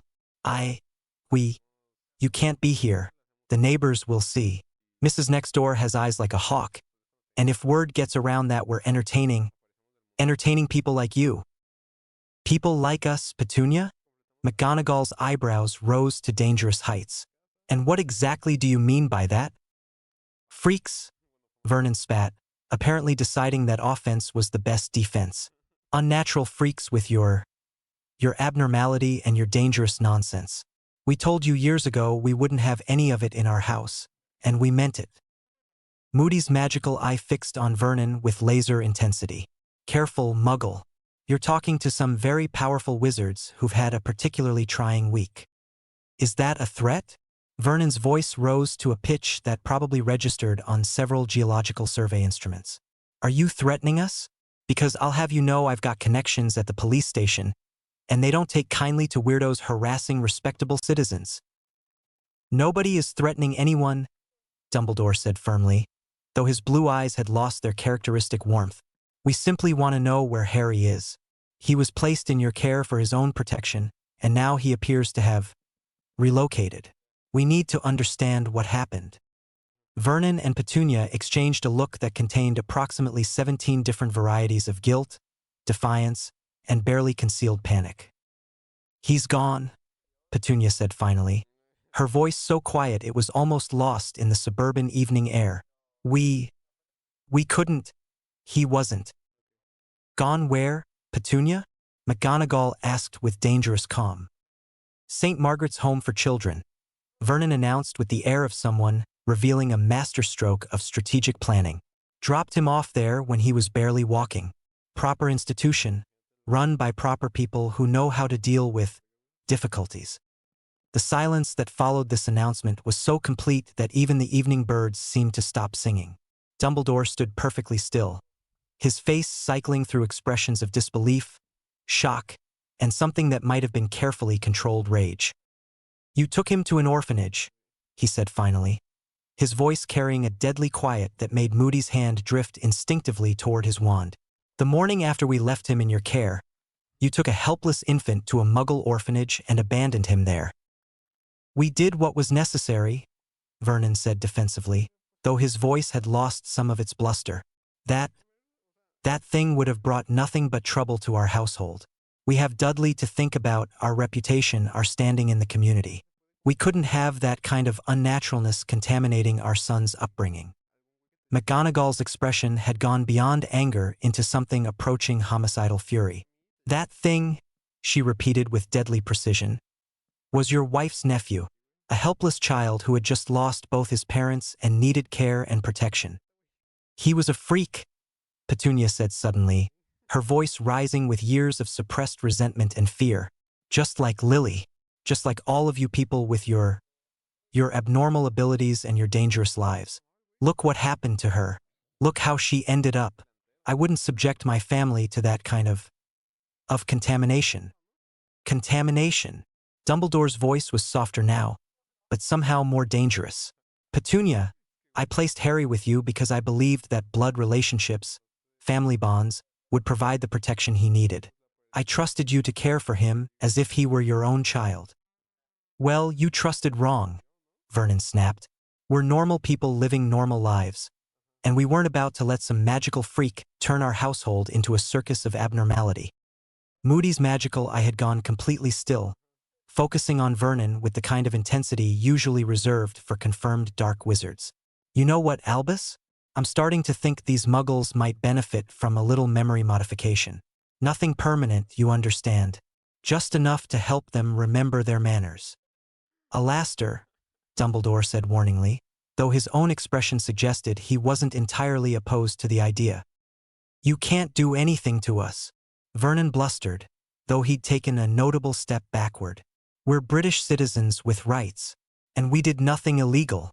Taking an abandoned child to proper authorities is exactly what responsible people do. Abandoned. McGonagall's voice could have flash-frozen champagne. He wasn't abandoned, Mr. Dursley. He was entrusted to your care by people who believed you had some vestige of human decency left in your miserable souls. Petunia wrapped her thin arms around herself, her voice dropping to a whisper. He was too much like her, too much like Lily. Those eyes. Those impossible green eyes that seemed to see everything. And sometimes things would happen around him. Lights flickering, objects moving, sounds that had no source. I wouldn't.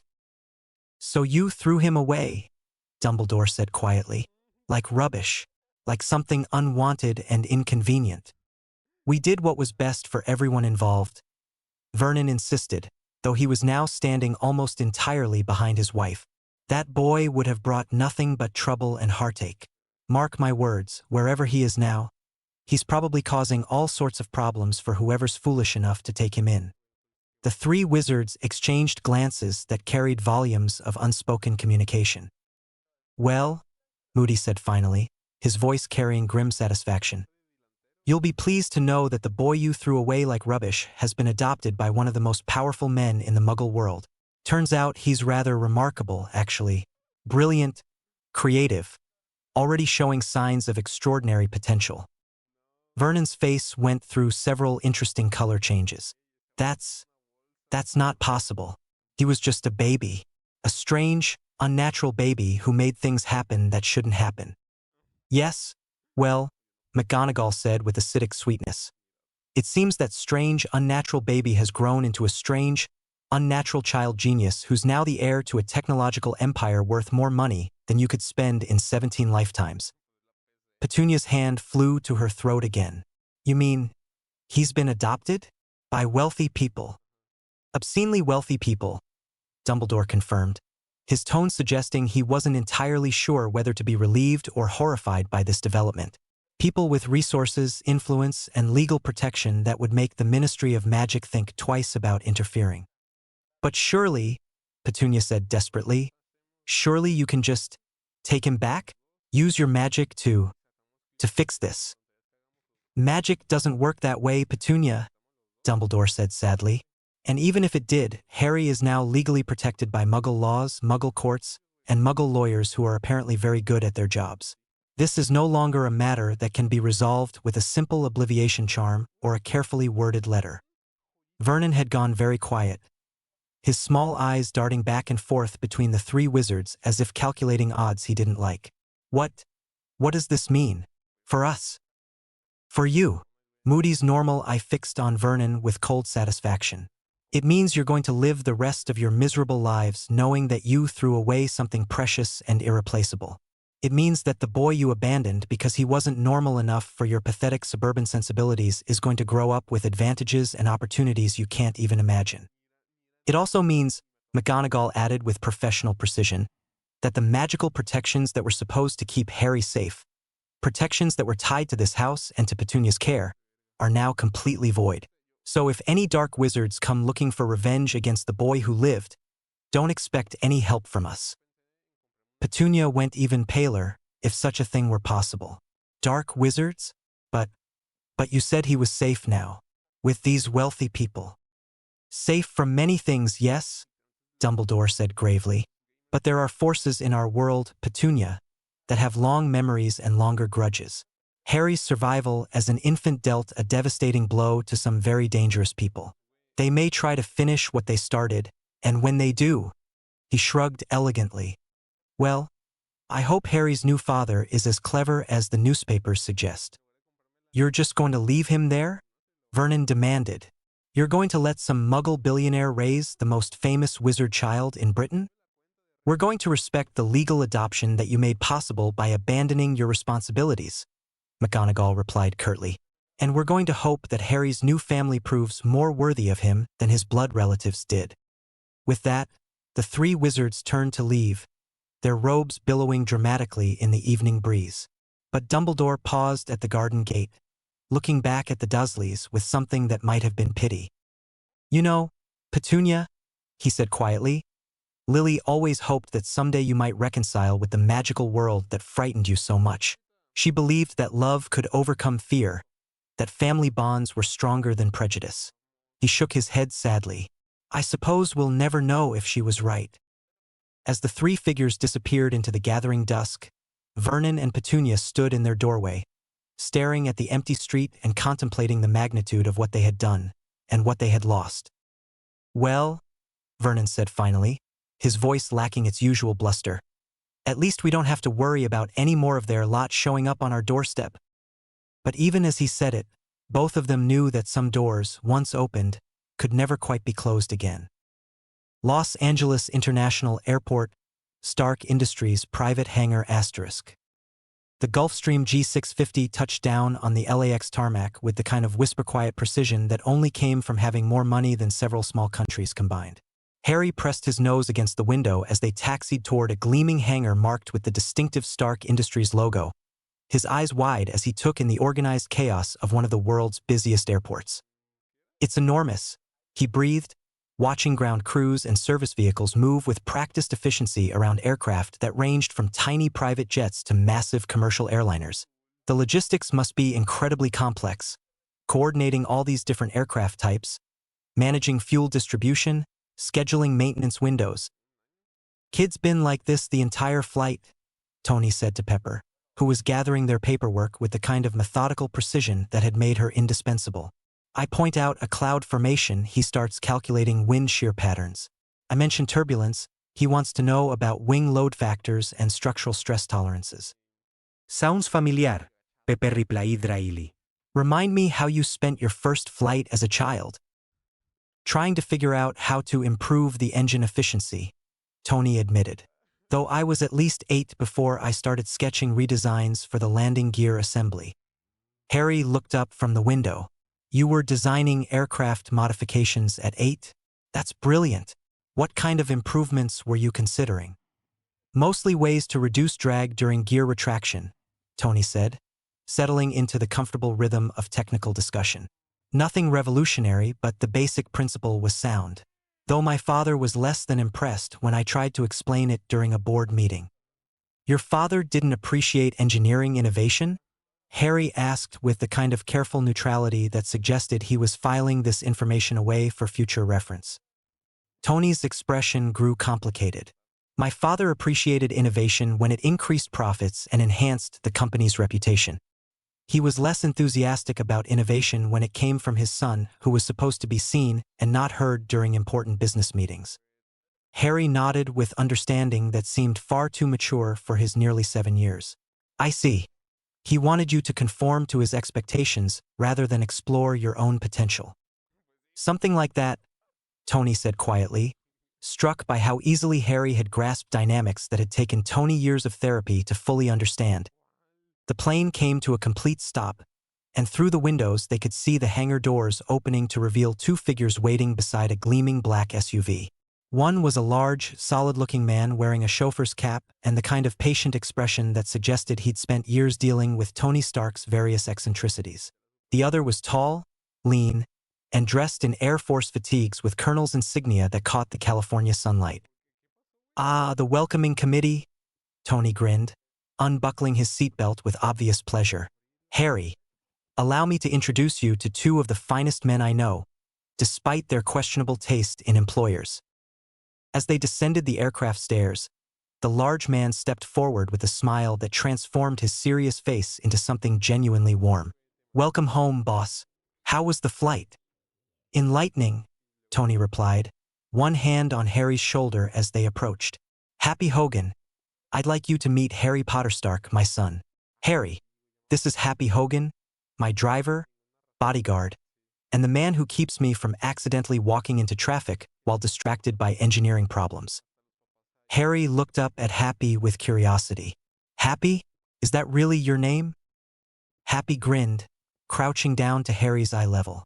Harold, actually, but your dad started calling me Happy when I first came to work for him, and it kinda stuck.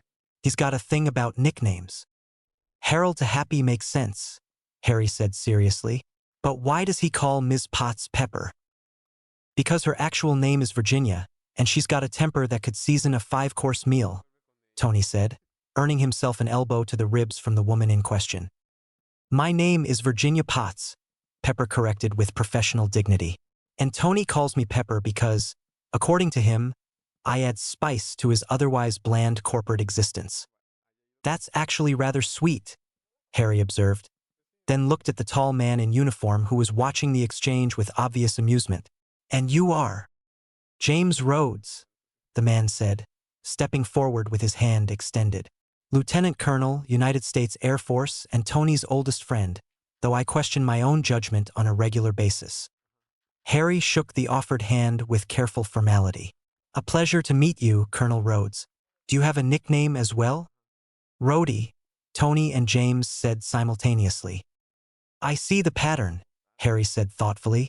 You take existing names and modify them for easier social interaction and emotional intimacy.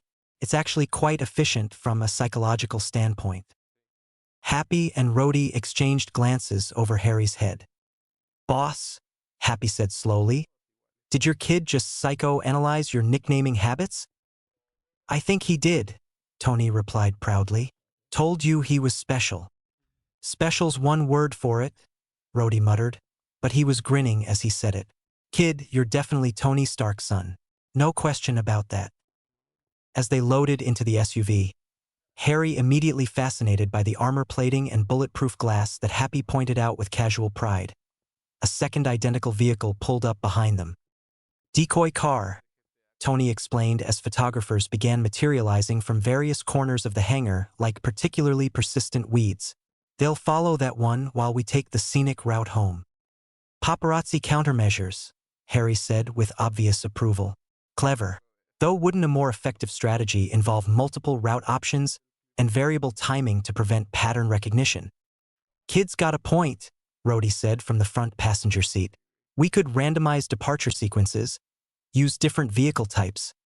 Don't encourage him, Pepper said firmly. The last thing we need is Tony's son redesigning our security protocols before we get him home. Actually, Harry said thoughtfully, I've been thinking about the flight approach we used. The descent angle seemed optimal for fuel efficiency, but I noticed some interesting wind patterns that might affect future landings. Have you considered adjusting the approach vector to account for the thermal updrafts from the surrounding urban area? Happy looked at Tony in the rearview mirror. Boss, he's been in the country for exactly 12 minutes. And he's already trying to optimize LAX flight patterns. Makes me proud, Tony grinned. Just wait until he sees the workshop. The drive through Los Angeles provided Harry with a constant stream of observations about everything from traffic flow optimization to the structural engineering of freeway overpasses. By the time they reached Malibu, Happy and Rhodey had been drawn into detailed discussions about defensive driving techniques and military vehicle specifications, respectively. You know what's scary? Rhodey said as they turned into Tony's private driveway. He's actually making sense. His ideas about improving convoy security protocols are genuinely innovative. And his suggestions for traffic light timing adjustments would probably reduce commute times by 15%, Happy added. Kid's got a good eye for systemic problems. Tony's Malibu house appeared gradually as they climbed the winding coastal road, a masterpiece of modern architecture that seemed to grow organically from the clifftop, all clean lines and vast windows that captured the Pacific Ocean in endless panoramas. Harry pressed his face against the window, his expression cycling through amazement, appreciation, and what appeared to be structural analysis. It's beautiful, he said softly, and the engineering must be extraordinary. Cantilevered sections over the cliff face, earthquake-resistant design, probably integrated smart home systems throughout. How did you manage the foundation work on that slope? Carefully, Tony replied, watching his son's reaction with growing satisfaction. Wait until you see the workshop. That's where the real magic happens. As they pulled into the underground garage, Harry's attention was immediately captured by the collection of vehicles arranged with museum-like precision. Classic sports cars sat beside cutting-edge prototypes, motorcycles that looked like they belonged in science fiction films, and what appeared to be a partially disassembled experimental aircraft. Welcome home, kiddo, Tony said as they climbed out of the SUV. What do you think? Harry stood in the center of the garage, slowly turning in a complete circle as he took in every detail. When he finally looked back at Tony, his expression was pure wonder. "I think," he said carefully, "that I'm going to love living here." "Good," Tony grinned, leading them toward the elevator that would take them into the main house. "Because we're just getting started." "Jarvis." A smooth, distinctly British voice responded from hidden speakers throughout the garage. "Good afternoon, Mr. Stark. Welcome home. I trust your trip to London was successful." Harry stopped dead, his head snapping up toward the speakers with an expression of pure delight. "That's an AI, a fully integrated artificial intelligence system." "Harry Potter Stark," Tony said formally. "Meet Jarvis, just a rather very intelligent system. My digital son, and now, I suppose, your brother." "Your brother," Harry repeated thoughtfully, then addressed the ceiling with careful politeness. "Hello, Jarvis. I'm very pleased to meet you." "The pleasure is entirely mine, Master Harry," Jarvis replied with what might have been warmth. "I have been looking forward to your arrival with considerable interest. Your father has told me quite a lot about your remarkable abilities." "He has an AI butler," Harry said to himself, his voice filled with wonder. "A fully sentient artificial intelligence with personality subroutines and autonomous decision-making capabilities." He looked up at the speakers again. "Jarvis, what's your processing architecture? Are you running on quantum systems or traditional silicon?" Happy leaned over to Rhodey. "Yep, definitely Tony's kid." "A hybrid system, actually," Jarvis replied, and if a computer could sound pleased, he did. "Quantum processing for complex calculations and pattern recognition, traditional architecture for basic operations and user interface management. Though I must say, very few people ask about my technical specifications within the first 5 minutes of meeting me." "Most people probably don't appreciate how extraordinary you are," Harry said seriously. "True artificial intelligence is incredibly difficult to achieve. The programming complexity alone must be staggering, not to mention the ethical implications of creating genuine digital consciousness." "Ethical implications?" Tony raised an eyebrow. "Well, yes," Harry said, as if this were obvious. "If Jarvis is truly sentient, and from what I can observe, he appears to be, then he has rights and feelings and probably opinions about his role in the household. Creating artificial life carries significant moral responsibilities." Pepper stared at Harry, then at Tony, then back at Harry. "A 6-year-old just gave us a lecture on AI ethics." "Nearly 7, Harry corrected automatically. "And Jarvis, do you enjoy your work here? Are you happy with your existence? Or do you ever wish you could do something different?" There was a pause that seemed unusually long for a computer system.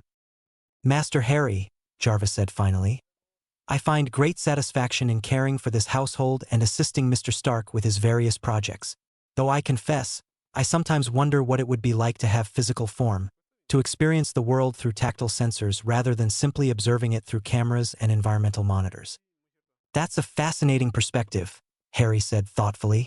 "Perhaps we could work on that. Design some kind of mobile platform that would let you interact with the physical world more directly." "We?" Tony asked. "Well, if you don't mind me helping," Harry said quickly.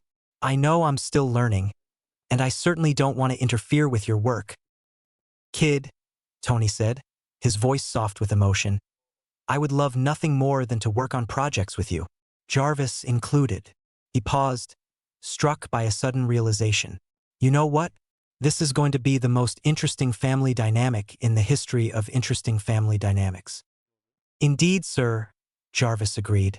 "I believe Master Harry is going to fit in quite well here."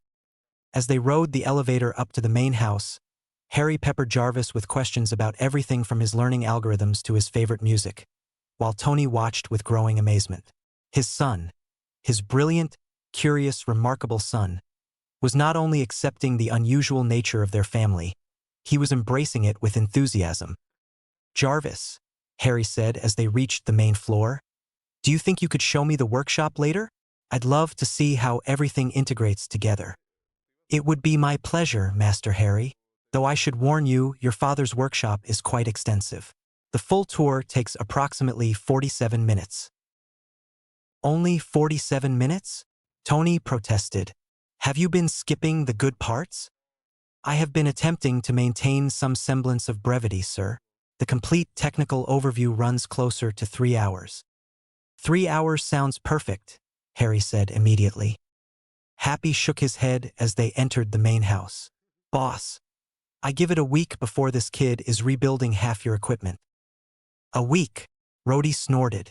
I'm betting on 3 days, maybe less. You're both wrong, Tony said, watching Harry examine the smart home control panels with intense concentration.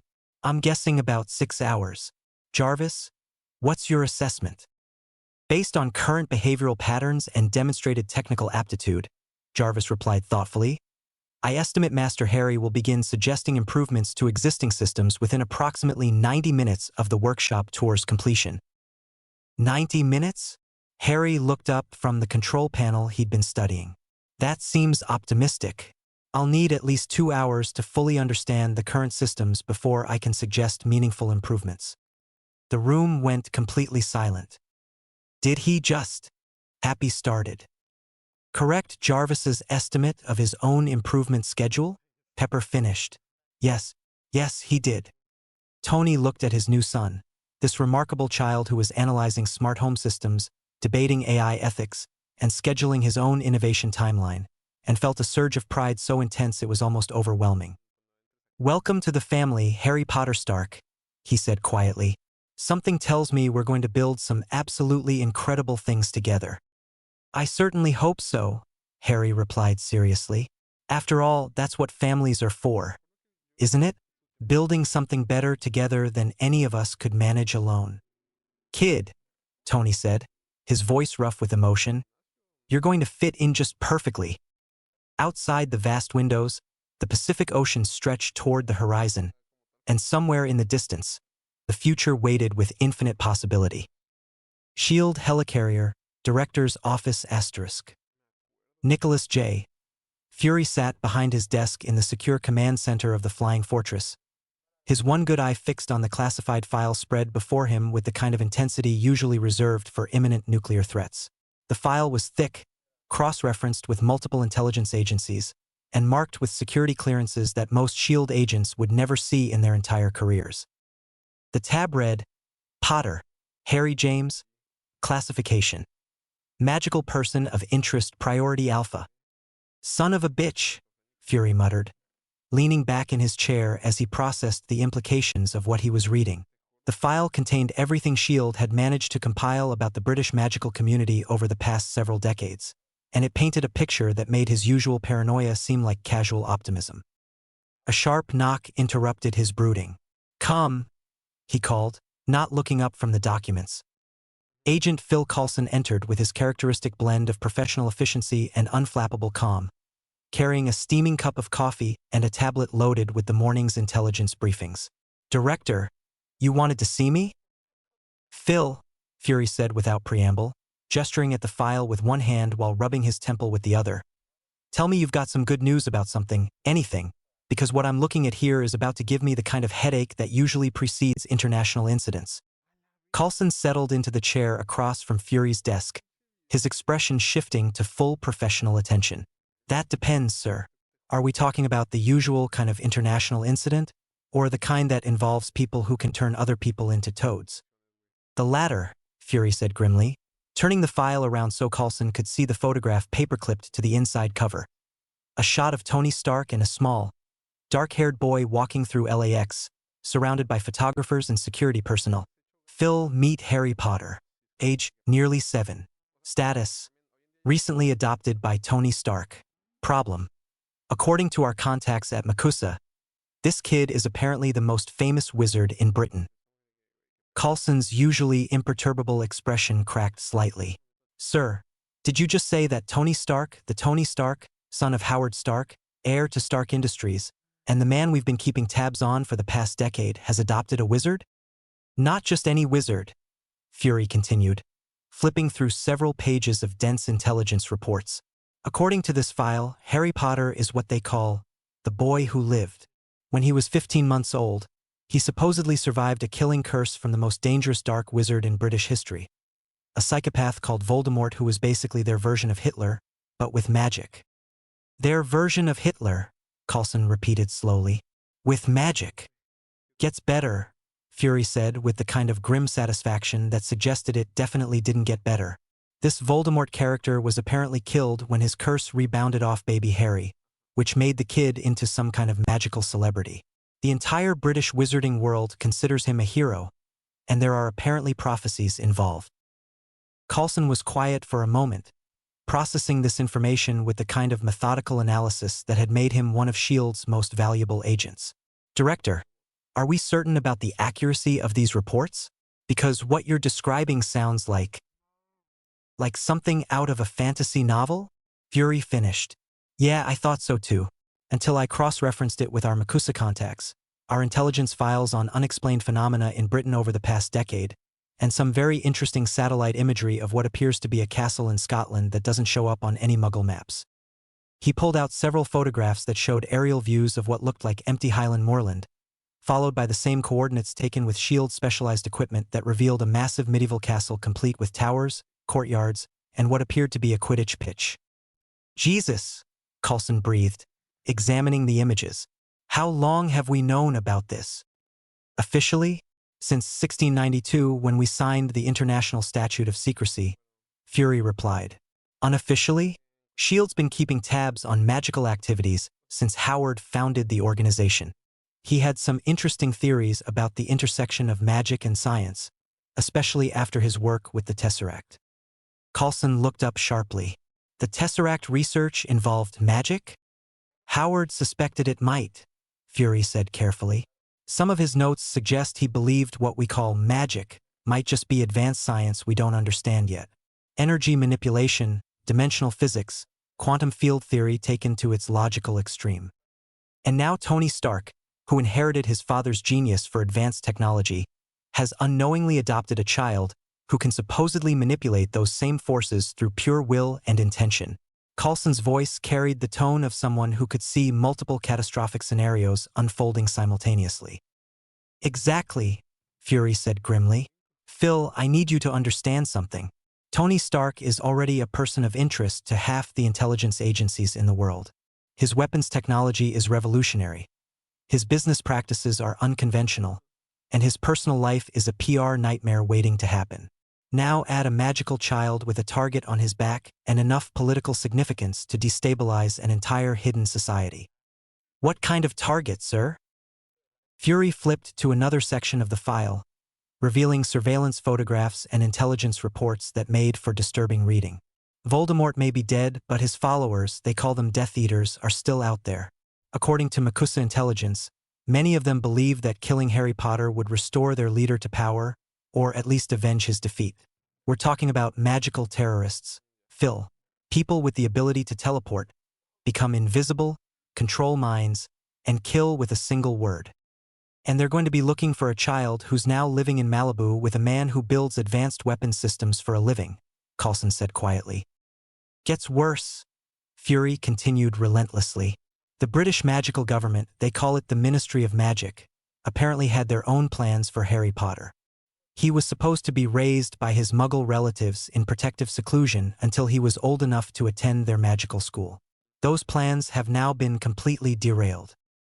Coulson leaned back in his chair, his analytical mind working through the implications. Director, what's our play here? Do we contact Tony directly? Try to extract the child? Coordinate with the British magical authorities? None of the above, Fury said firmly. Phil, Tony Stark legally adopted that kid. The paperwork is solid, the process was legitimate, and interfering now would create more problems than it solves. Plus, and this is important, Tony doesn't know about magic. As far as he's concerned, he adopted a brilliant but normal child from a British orphanage. So we just watch and wait for magical terrorists to attack one of our most valuable military contractors. Fury's expression grew calculating. No, Bill. We prepare. And we make sure Tony Stark has the information he needs to protect himself and his new son, without revealing S.H.I.E.L.D's involvement or compromising our surveillance operations. How do we do that without revealing that we know about magic? We don't tell him, Fury said with the kind of smile that suggested he'd already worked out a plan that would be either brilliant or catastrophic. We get someone else to tell him. Someone with the authority and expertise to explain magical threats without raising questions about how much S.H.I.E.L.D. knows. Coulson's eyes widened as he grasped the implications. You want Makusa to make contact. Makusa has jurisdiction over magical activities in North America, Fury confirmed. Tony Stark is now harboring a British magical refugee, whether he knows it or not. It's their responsibility to assess the threat and take appropriate protective measures. And if Tony doesn't take it well, he's not exactly known for his cooperative attitude toward government agencies. Fury's grin turned predatory. Phil, Tony Stark is a genius inventor who just discovered his adopted son has supernatural abilities that could revolutionize our understanding of physics, energy manipulation, and dimensional science. Trust me, his scientific curiosity is going to overcome his natural suspicion of authority figures. You're betting a lot on his intellectual curiosity, sir. I'm betting on the fact that Tony Stark is Howard Stark's son, Fury replied seriously. Howard spent years trying to understand the intersection between advanced science and what we call magic. If Tony's anything like his father, and everything in his psychological profile suggests he is, then learning about Harry's abilities is going to be the most exciting discovery of his life. Coulson was quiet for a moment, considering the plan from multiple angles. What about the British magical authorities? They're not going to be happy about losing control of their most famous citizen. That's Makusa's problem now, Fury said with satisfaction. International magical law is clear. Wizards living in the United States fall under American magical jurisdiction. The British can file complaints, but they can't legally interfere. Unless they decide to ignore international law. Which is why we're going to make sure Tony Stark is very well protected, Fury said grimly. Phil, I want surveillance assets positioned around the Malibu property. Discreet monitoring, threat assessment, rapid response capabilities. If magical terrorists come after that kid, I want to know about it before they finish casting their spells.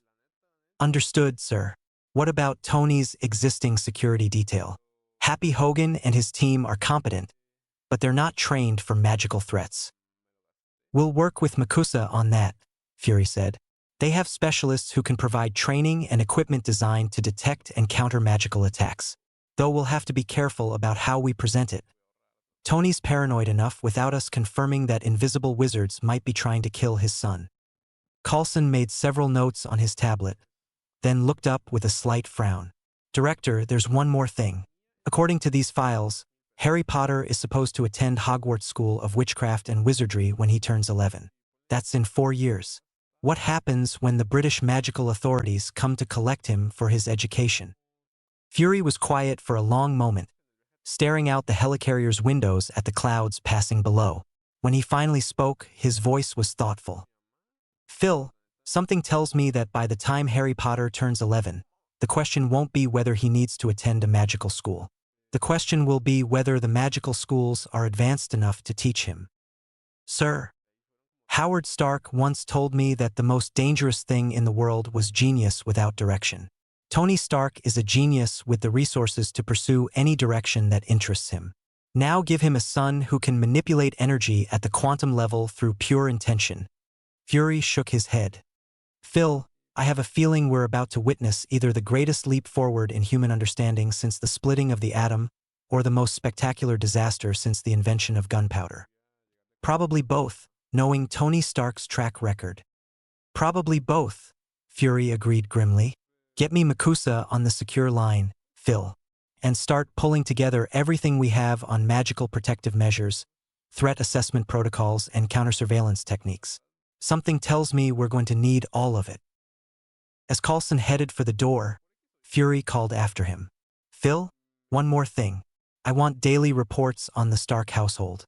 Everything: security status, behavioral changes, any unusual phenomena. If that kid so much as makes a pencil float across the room, I want to know about it immediately. Yes, sir.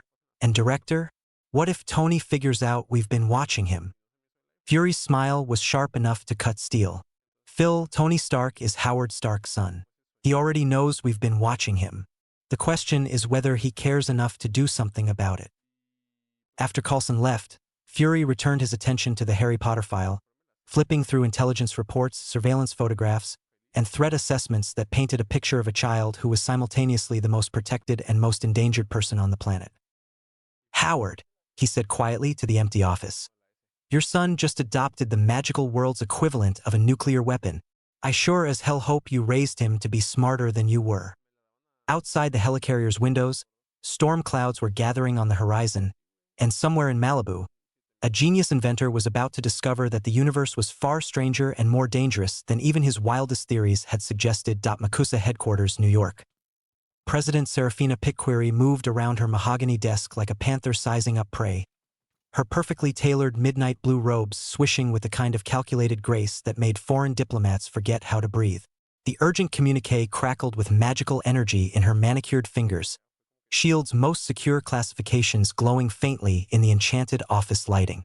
Her dark eyes, the kind that could make a grown wizard confess to crimes he hadn't even thought about committing, blazed with controlled fury as she absorbed every damning word.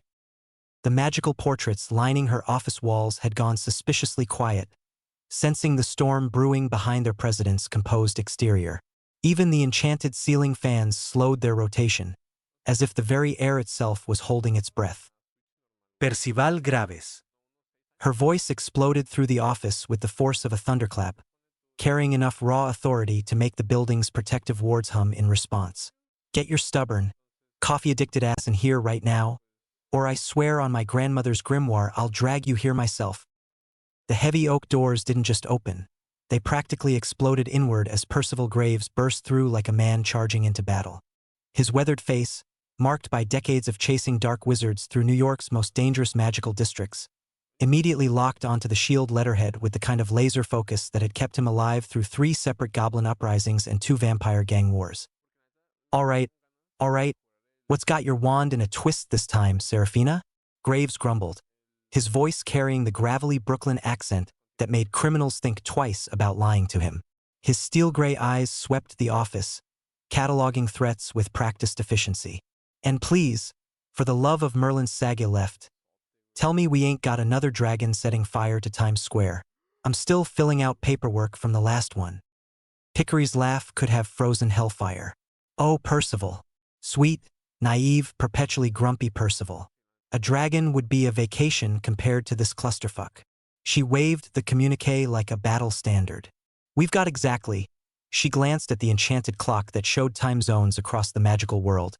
5 hours and 43 minutes to figure out how to explain the existence of magic to a billionaire weapons manufacturer without him either trying to reverse engineer our wands, selling tickets to Diagon Alley, or accidentally triggering the magical equivalent of nuclear winter. Graves' bushy eyebrows climbed toward his receding hairline like they were trying to escape his forehead entirely. "Well, there goes my plans for a quiet Tuesday night with a bottle of bourbon and some decent jazz." He dropped into the leather chair across from her desk without ceremony, the worn furniture creaking under his solid frame. "So who's the lucky muggle bastard who's about to get his world turned inside out?" "Anthony Edward Stark." The silence that followed was so complete that even the magical portraits stopped pretending to read their newspapers. The enchanted coffee pot on Piquery's side table actually stuttered mid-pour. Graves' jaw worked like a fish trying to breathe air, and for a moment, the man who'd stared down werewolves without flinching looked genuinely stunned. "Tony Stark." His voice cracked like a teenager's. "The guy who builds missiles the way other people build sandcastles? The nutjob who's got more money than the Goblin Treasury and thinks physics are just suggestions? That Tony Stark." "The very same." Piquery settled into her chair with the fluid grace of a predator claiming territory. MIT graduate at 15, holder of more patents than some countries have laws, owner of enough firepower to level small nations, and as of 72 hours ago. She paused, savoring the moment like fine wine. The completely legal, utterly legitimate adoptive father of one Harry James Potter. Graves blinked once, twice. Then his face went through more expressions than a shape-shifting boggart at a comedy show. Finally, he leaned back in his chair and stared at the ceiling like he was praying for divine intervention. "Come the fuck again?" "Language, Percival." "Screw language, Serafina. You just told me that the boy who lived, the kid who turned Voldemort into magical confetti when he was barely out of diapers, is now living in a mansion in Malibu with a guy who builds weapons that make our best battle magic look like party tricks. Graves was on his feet now, pacing with the restless energy of a caged tiger. How in the hell did that happen? Did somebody slip stupid pills in the water supply over in Britain? Picquery activated her desk's privacy enchantments with a casual flick of her wand, the air shimmering as layers of protective spells settled around them like an invisible cocoon. According to SHIELD intelligence, and yes, they're briefing us because this could potentially destabilize both the magical and non-magical worlds. Young Mr. Potter's Muggle relatives decided that magic was too inconvenient for their perfectly planned suburban lives. Those worthless pieces of... They abandoned him at a London orphanage when he was 15 months old, Picquery continued, her voice carrying the kind of cold fury that made smart people reconsider their career choices. Apparently, dealing with a magical child was too much trouble for their pristine little existence. Graves stopped pacing and turned to face her, his weathered features hardening into something that would have made a basilisk nervous. Those bastards. Those absolute, worthless, cowardly bastards. His hands clenched into fists. Kid saves their entire world, and they toss him away like yesterday's newspaper? Oh, it gets better. Picquery's smile could have cut diamonds. The adoption is completely legitimate. Stark went through proper international channels, followed every law, crossed every T and dotted every I. The boy is now an American citizen living under American magical jurisdiction. The British Ministry of Magic doesn't even know he's missing yet. Jesus Christ on a broomstick. Graves resumed his pacing, his tactical mind working through implications with the precision of a master chess player. Madam President, we got problems. Big, complicated, potentially world-ending problems. Do tell. First problem, and this one's a doozy, Harry Potter ain't just famous in magical Britain. He's a goddamn legend. Half the wizarding world thinks he's the second coming of Merlin. The other half thinks he's a ticking time bomb waiting to go dark. When they find out he's gone, they'll lose their collective minds and probably blame us for kidnapping him. Picquery finished smoothly. Continue. Graves gestured emphatically, his hands cutting through the air like he was conducting an orchestra of chaos. Second problem. Tony Stark couldn't keep a secret if his life depended on it. Guy holds press conferences about what brand of coffee he drinks. You tell him about magic existing, and by Thursday morning it'll be trending on Twitter with its own hashtag. Hashtag magic is real? Picquery suggested with dark humor. Something like that. But here's the real kicker. Problem number 3. Graves stopped pacing and fixed her with a direct stare that had made hardened criminals confess to their mothers. Tony Stark is a genius inventor with unlimited resources, a documented history of taking insane risks when something catches his interest, and the attention span of a caffeinated hummingbird. You introduce him to magic and he's going to want to study it, analyze it, reverse engineer it, and probably try to build some kind of magic tech hybrid that either revolutionizes human civilization or blows up half the planet. Probably both, Picquery agreed grimly. Anything else keeping you up at night? Oh, plenty. Graves dropped back into his chair, the leather creaking ominously. What's our legal standing here? Because the Brits are going to want the kid back, and they ain't exactly known for taking no for an answer when it comes to their precious boy who lived. Picquery's smile was sharp enough to perform surgery. Our legal standing, my dear Percival, is that Harry James Potter is now an American citizen under the full protection of American magical law. International magical jurisprudence is crystal clear on this point. We have complete jurisdiction over any magical person residing within our territorial boundaries. She leaned forward, her voice dropping to a dangerous whisper. If the British Ministry wants him back, they can file a formal diplomatic request through proper channels and join the back of a very, very long line. And if they decide to skip the paperwork and try something monumentally stupid, then they'll discover what American magical independence really means. Picquery's voice carried the iron certainty of someone whose ancestors had fought those battles with wand and spell. We didn't break free from British magical authority just to roll over and show our bellies when London throws a tantrum. We've got the magical firepower to remind them why picking fights with us is a career-limiting decision. Graves' grin transformed his weathered features, making him look like a shark that had just spotted a particularly tasty swimmer. Now that's the kind of talk I like to hear. So what's the plan, boss? You're going to California. Me? Graves looked like she just suggested he wrestle a Hungarian horntail while wearing a meat suit.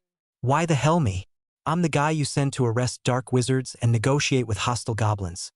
Not play magical nanny to some billionaire with commitment issues. Exactly.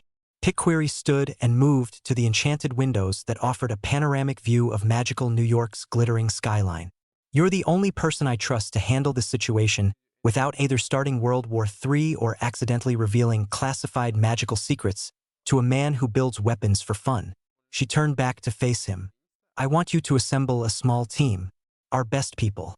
Specialists in Muggle relations, threat assessment, child protection magic, and diplomatic damage control. What's our approach with Stark? Good cop, bad cop? Polite inquiry, veiled threats. Honesty. Graves stared at her like she'd suggested they try juggling active grenades. Come again. You heard me correctly.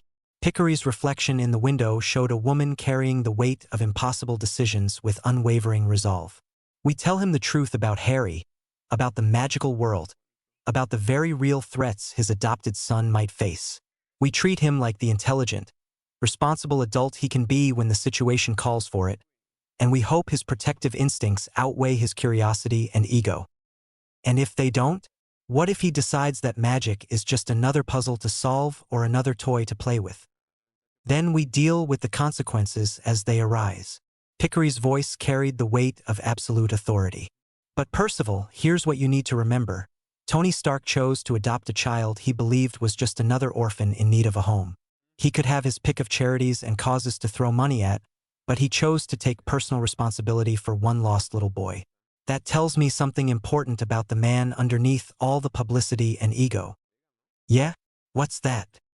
That he's got a heart under all that armor he builds, literal and metaphorical. Use that knowledge wisely. Graves nodded slowly, his expression thoughtful. What about the kid? Harry Potter's gonna need magical education, proper training, protection from threats he doesn't even know exist yet.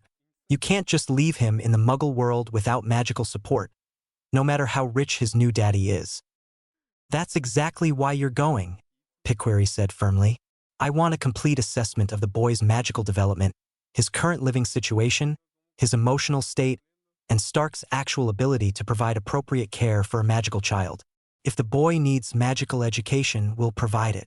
If he needs protection, we'll ensure he gets it. If he needs a connection to the magical world, we'll facilitate it. And if Stark turns out to be a genuine threat to the kid or to magical secrecy? Pickquery's expression hardened into something that would have made a Dementor reconsider its career choices. Then we neutralize the threat while protecting the child. But Percival, I don't think it'll come to that.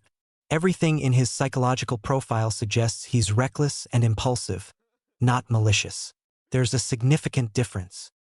Yeah, well, reckless can be just as dangerous as evil when you're dealing with magic, Graves muttered, heading toward the door. He paused with his hand on the ornate handle. One more thing, Madam President. What if the kid's magical development accelerates under Stark's influence? Guy's famous for encouraging innovation, pushing boundaries, and thinking outside conventional boxes. What happens if he teaches Harry Potter to think the same way about magic? Pickquery was quiet for a long moment, her brilliant mind working through possibilities that ranged from revolutionary breakthroughs to potential apocalypse. Then we make damn sure we're positioned on the right side of whatever Harry Potter becomes. Because something tells me that between Stark's technological genius and Potter's raw magical potential, we're looking at changes that could reshape both our worlds in ways we can't even imagine yet. That's either really exciting or absolutely terrifying. Probably both, Pickquery admitted. Now go pack your bags and try not to let Stark blow anything up while you're there. After Graves left, muttering creatively obscene combinations of words under his breath, Pickquery returned to her desk and opened a heavily warded file cabinet that required 3 different magical keys, a blood authentication spell, and a personal oath of secrecy just to access.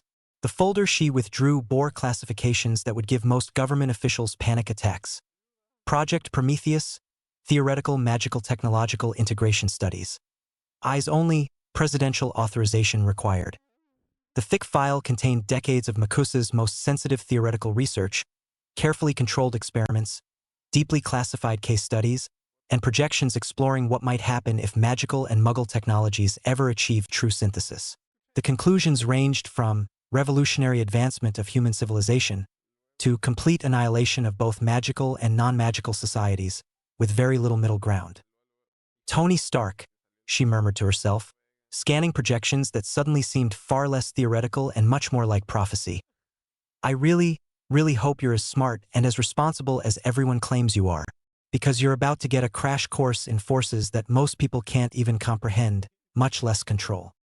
She closed the file, sealed it away with extra protective charms, and moved to her private communications array, a complex arrangement of enchanted mirrors, scrying crystals, and secure magical frequencies that connected her to Makusa operations across the globe.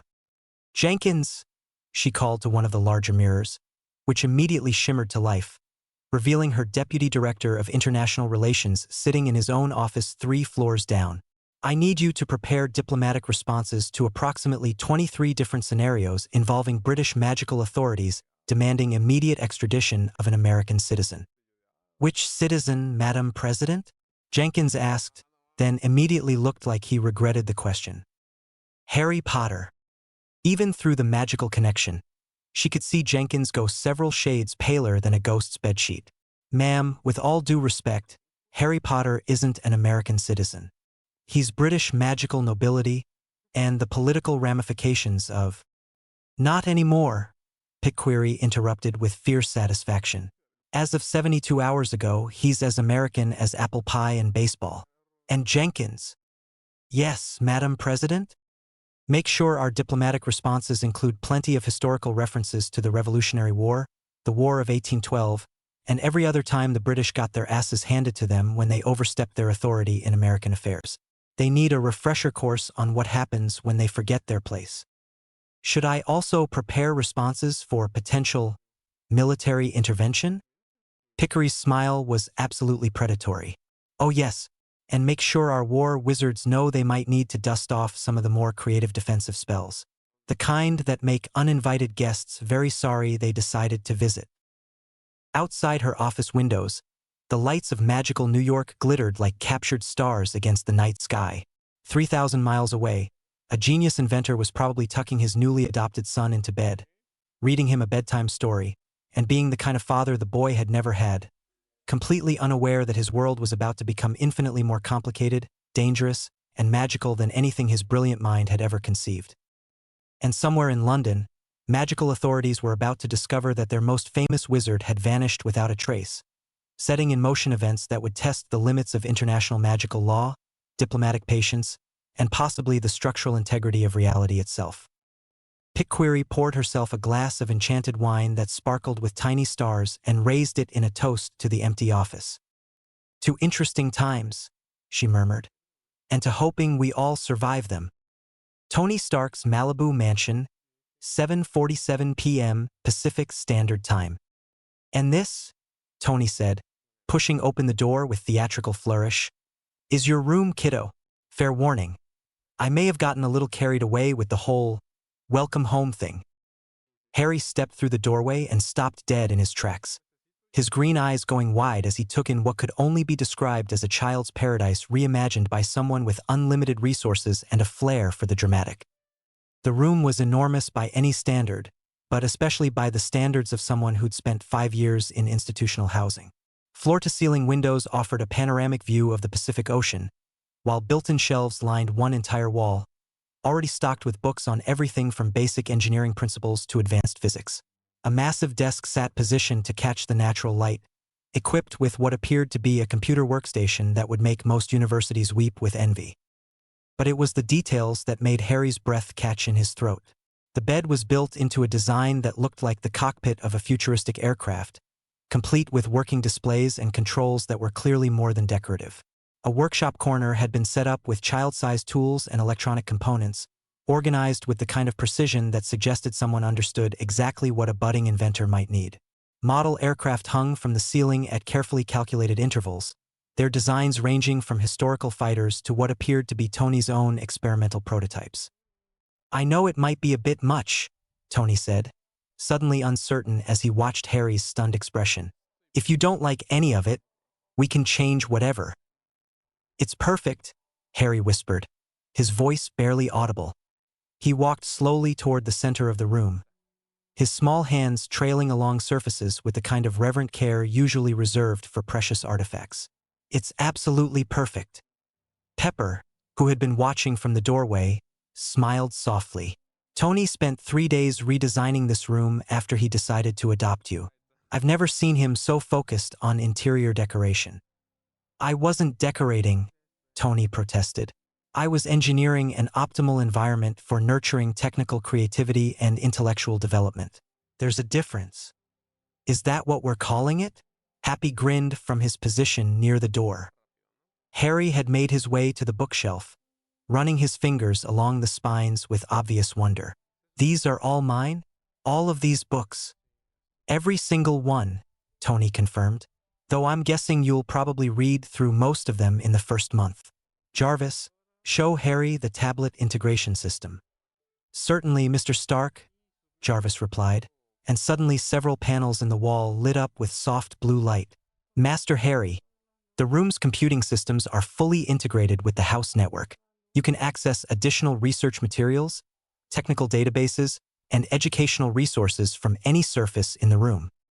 The desk surface is actually a touchscreen interface, Tony explained, moving over to demonstrate. You can pull up schematics, run calculations, design, and test theoretical models. I figured since you seem to enjoy engineering problems, you might as well have the tools to solve them properly.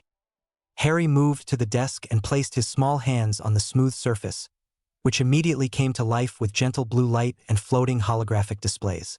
For a moment, he simply stared at the technology with the kind of awe usually reserved for religious experiences. This is the most wonderful thing anyone has ever done for me, he said quietly, his voice thick with emotion. I can't believe it's real. I can't believe I get to live here with all of this with you. Tony felt something tighten in his chest as he watched his son, struggle with emotions that were clearly overwhelming. Harry, kiddo, this is your home now. All of this is yours because you're family. You don't have to earn it or prove you deserve it. It's yours because you're mine. That was when Harry Potter Stark finally broke down. 6 years of institutionalized living, of being nobody special, of having his remarkable abilities dismissed as strange quirks, of never having anyone who truly wanted him. All of it came crashing down at once. He stood in the middle of his perfect room, surrounded by everything he'd ever dreamed of having, claimed by a father who actually understood him, and he simply couldn't hold back the tears anymore. I'm sorry, he sobbed, his small shoulders shaking with the force of emotions he'd kept bottled up for years. I'm sorry, I don't mean to cry. It's just that I've never had anything that was really mine before, and I've never had anyone who wanted me to stay. And I was so scared that if you knew about the strange things that sometimes happen around me, you'd change your mind and send me back. And the lights in the room began to flicker. At first, it was subtle, just a slight fluctuation in the illumination that could have been attributed to the electrical grid. But as Harry's emotional breakdown intensified, the flickering became more pronounced. The holographic displays at his desk started pulsing in rhythm with his sobs, and the model aircraft hanging from the ceiling began to sway despite the complete absence of any breeze. Harry, Tony said gently, moving closer with the kind of careful movements usually reserved for approaching wounded animals. Kiddo, it's okay. Whatever these strange things are, we'll figure them out. You don't have to be afraid. But Harry was beyond hearing reassurance. Years of suppressed fear, loneliness, and desperate hope had finally found an outlet, and with it came something far more extraordinary than simple tears. The temperature in the room began to fluctuate wildly, first dropping several degrees, then spiking upward until everyone could feel the heat radiating from Harry's small form. Books on the shelves started sliding back and forth of their own accord, while the electronic components on the workshop table began to spark and hum with energy that had no identifiable source.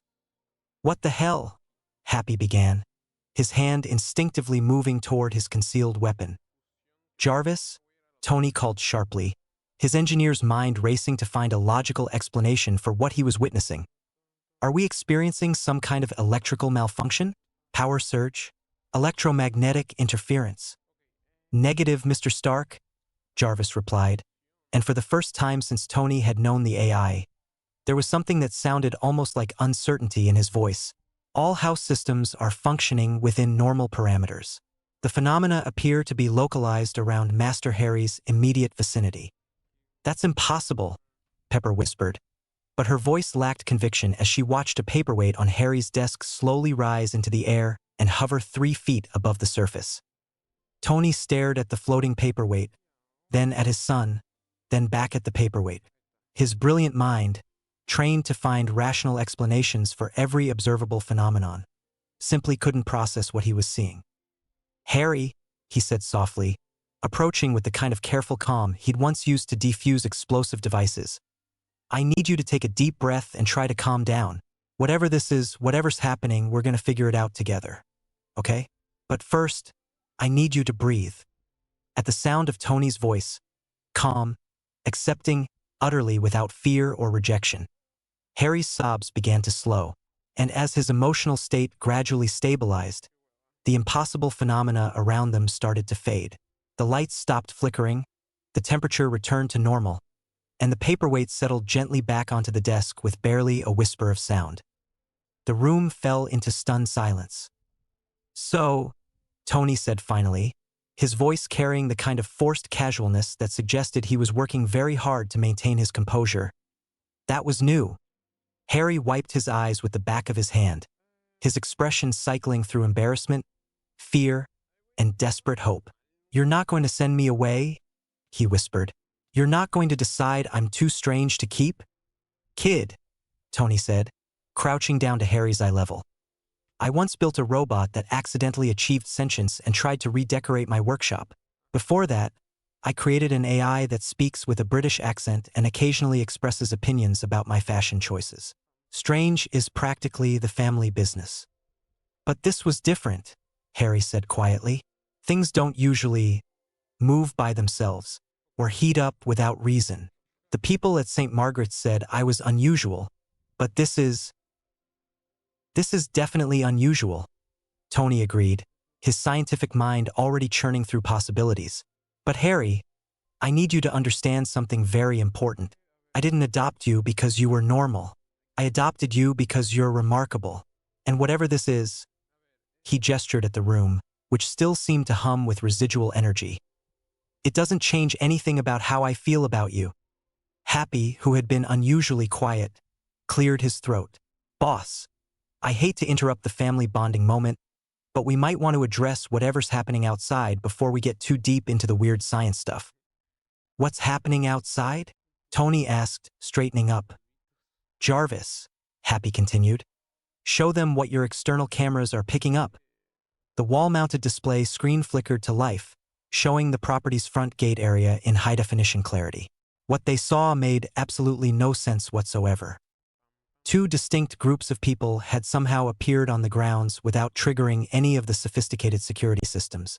The first group consisted of 3 individuals in what appeared to be period costume: an elderly man with an extraordinarily long white beard wearing midnight blue robes, a stern-looking woman in emerald green, and a heavily scarred man whose coat seemed to be made of dragon leather. The second group was slightly larger and dressed in more contemporary clothing, though their formal black suits and synchronized movements gave them the appearance of either government agents or very well-coordinated cultists. They were led by a woman whose perfectly tailored burgundy coat and commanding posture suggested she was accustomed to being in charge of whatever situation she encountered. Both groups had apparently materialized simultaneously, and both were now staring at each other with obvious suspicion and barely concealed hostility. "Jarvis," Tony said slowly, his voice carrying the kind of dangerous calm that his friends had learned to recognize as a prelude to either brilliant problem-solving or spectacular property damage. "Please tell me you have some record of how these people got past our security perimeter." "I'm afraid not, Mr. Stark," Jarvis replied, his own tone suggesting a level of concern that was deeply unsettling from an AI that normally treated impossible situations as interesting puzzles. One moment the grounds were clear, the next moment both groups were simply present. "I have no recorded data on their arrival methods." "People don't just appear from thin air," Pepper said, though she was looking at Harry as if suddenly reconsidering her understanding of what was and wasn't possible. "Well, clearly they do," Rhodey observed, his military training evident as he automatically began assessing potential threats and escape routes. The question is whether they're here for Tony, for the kid, or just happened to pick the worst possible time for a costume party. Harry had gone very pale, his green eyes fixed on the display screen with an expression of growing recognition. "They're here because of me," he said quietly. "They're here because of what just happened, because of the strange things." "How could they possibly know about what just happened?" Tony demanded. "We're in a secure facility with military-grade surveillance countermeasures. Even if someone was watching the house, they couldn't have detected." He stopped, his engineer's mind finally catching up with the implications of what they'd just witnessed. If Harry could make objects float and change the temperature of a room through pure emotion, who knew what other impossible things might be possible? And if such things were possible, then maybe their understanding of surveillance, security, and the basic laws of physics needed some serious revision. "Boss," Happy said grimly, checking his weapon and moving toward the window for a better view. "I think we need to assume these people have capabilities we don't understand, and that means we're way out of our depth." Tony looked at his son. This remarkable, impossible, terrified child who could apparently defy the laws of physics when he was upset. Then at the mysterious figures who had materialized on his property, and felt the familiar rush of adrenaline that always accompanied moments when his carefully ordered world suddenly revealed new depths of complexity. "Right," he said, his voice shifting into the tone of command that had built empires and launched revolutions. "Jarvis, initiate Security Protocol 7. All non-essential systems on lockdown. All external communications monitored and recorded. Pepper, get on the phone with legal. I want our best people on standby in case this turns into some kind of custody issue. Happy, Rhodey, with me. We're going to go find out exactly what these people want with my son." "What about me?" Harry asked quietly. Tony looked down at him, this brilliant child who was somehow capable of impossible things, who was clearly the reason for whatever was happening outside, and who was trying so hard to be brave despite being obviously terrified. "You," Tony said firmly, "are going to stay right here with Jarvis until we figure out exactly what we're dealing with. Jarvis, full protection protocol for Harry. Nothing and nobody gets near this room without my express authorization." "Understood, Mr. Stark. Master Harry will be completely secure." As the adults prepared to confront whatever waited outside, Harry remained in his perfect room, surrounded by all the wonderful things his new father had given him, and tried very hard not to think about the possibility that the strange things that followed him might be about to take it all away. Outside, storm clouds were gathering over Malibu, and in the distance, thunder rumbled with the sound of worlds about to collide. Tony Stark's Malibu mansion front grounds, 8:23 p.m. PST *. The tension crackling across Tony's perfectly manicured front lawn was thick enough to power a small arc reactor. Two groups of uninvited guests faced each other with the kind of barely contained hostility usually reserved for nuclear standoffs or particularly contentious board meetings. President Serafina Piquery moved across the grass like a lioness stalking prey, her burgundy coat flowing behind her with liquid grace that made every step look like a carefully choreographed power move. Her dark eyes gleamed with the kind of predatory intelligence that had toppled governments and rebuilt them stronger, while her perfectly manicured fingers drummed against her thigh with the rhythm of someone calculating exactly how many different ways the situation could go catastrophically wrong. "Well, well, well," she purred, her voice carrying enough velvet-wrapped steel to make dictators reconsider their career choices. "If it isn't the British magical establishment, gracing us with their presence on American soil. How absolutely presumptuous." Behind her, Percival Graves stood with the relaxed posture of a man who'd survived 3 goblin rebellions and a vampire uprising. His weathered face set in lines of professional irritation. His steel-gray eyes swept the British delegation with the kind of tactical assessment that had kept him alive through decades of magical law enforcement, while his right hand rested casually near his wand holster with practiced readiness. "Yeah, ain't this just perfect?" he growled, his Brooklyn accent thick enough to spread on a bagel. "Nothing says diplomatic relations like foreign wizards popping up on private property without so much as a courtesy owl. Real classy, Dumbledore. Your mother teach you manners? Or did you skip that class at Fancy Boy Wizard School?" Across from them, Albus Dumbledore stood with the kind of theatrical dignity that suggested he'd practiced his poses in front of enchanted mirrors, his magnificent beard catching the evening light like spun silver. His blue eyes twinkled with what might have been genuine amusement or carefully calculated manipulation. With Dumbledore, the distinction was often academic. "My dear Percival," he said, his voice carrying the rich theatrical tones of someone who'd spent decades delivering profound pronouncements to captive audiences. "Surely we can conduct this discussion with appropriate civility. After all, we're all here for the same reason, the welfare of young Harry Potter." "Harry Potter Stark," Picquery corrected with silky menace, taking another predatory step forward. "American citizen, legal resident, under the protection of American magical law. But please do continue with your little speech about welfare, Professor. I'm fascinated by the British definition of child welfare. Apparently it involves abandoning infants to abusive relatives and then losing track of them entirely." Professor McGonagall's spine went rigid as a steel rod, her thin lips compressing into a line that could have been used to perform precision surgery. Her emerald robes rustled with barely contained indignation as she fixed Picquery with the kind of withering stare that had reduced centuries of Hogwarts students to quivering puddles of regret.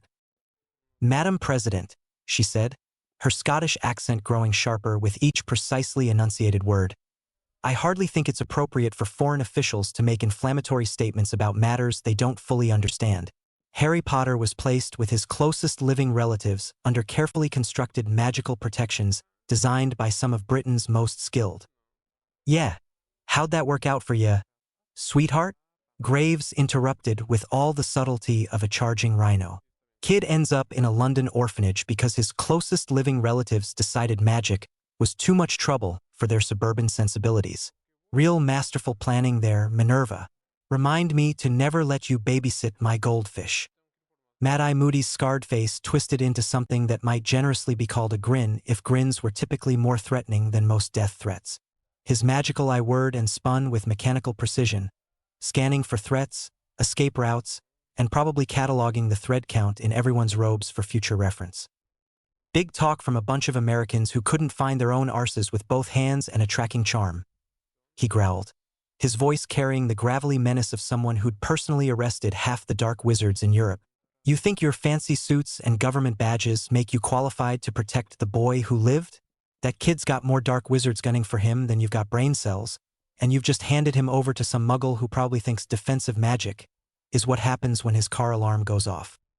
"Oh, this is rich," Picquery laughed, the sound sharp enough to cut glass and twice as dangerous.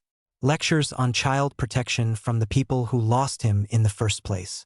Tell me, Mad-Eye, exactly how long did it take you to notice that Britain's most famous wizard had vanished from your oh-so-carefully monitored protection?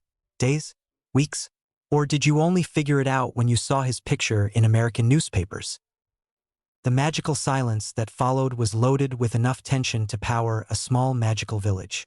Dumbledore's twinkling eyes dimmed slightly as he absorbed the implications of just how badly their carefully laid plans had gone awry, while McGonagall looked like someone had just informed her that all her lesson plans had been graded in red ink. "We were unaware," Dumbledore admitted with the kind of careful diplomacy that suggested he was choosing each word like a man defusing an explosive device, "that the Dursley family had chosen to relinquish their guardianship responsibilities. The protective enchantments were designed to monitor Harry's magical development and general well-being, not his precise geographical location." "Blood wards," Graves said with disgust that could have curdled milk. "Let me guess, all that ancient family magic bullshit that works great until it doesn't. You built your entire protection scheme around the assumption that people who hate magic would take care of a magical kid out of some kind of mystical family obligation. Christ, Dumbledore, have you ever actually met any muggles?"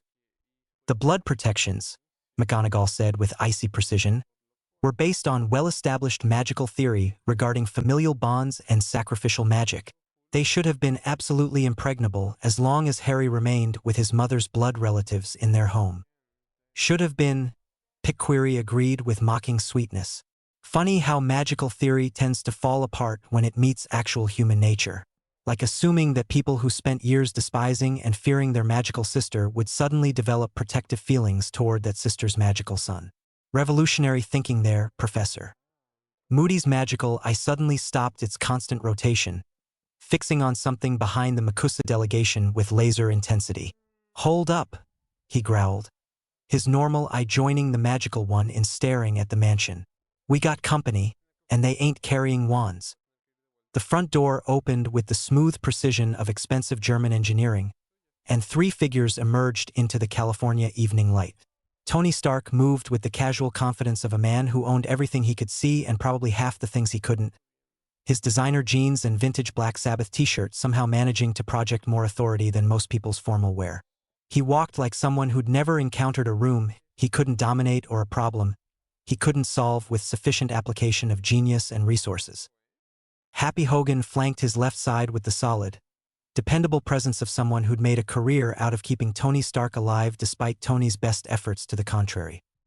His thick frame moved with surprising grace, and his deceptively mild expression didn't quite mask the fact that his hand was resting casually near his concealed weapon.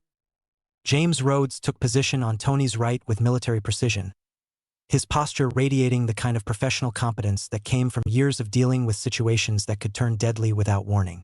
His dark eyes swept both groups of visitors with tactical assessment, cataloging potential threats and escape routes with the automatic efficiency of someone who'd walked into hostile territory before. Well, Tony drawled, his voice carrying across the lawn with the same smooth authority he used to address UN committees and congressional oversight hearings. "Gentlemen, ladies, distinguished costume enthusiasts, I'd love to say this is a pleasant surprise, but since none of you were actually invited, and all of you seem to have bypassed approximately 17 different layers of military-grade security to get here, I'm going with spectacular breach of privacy instead."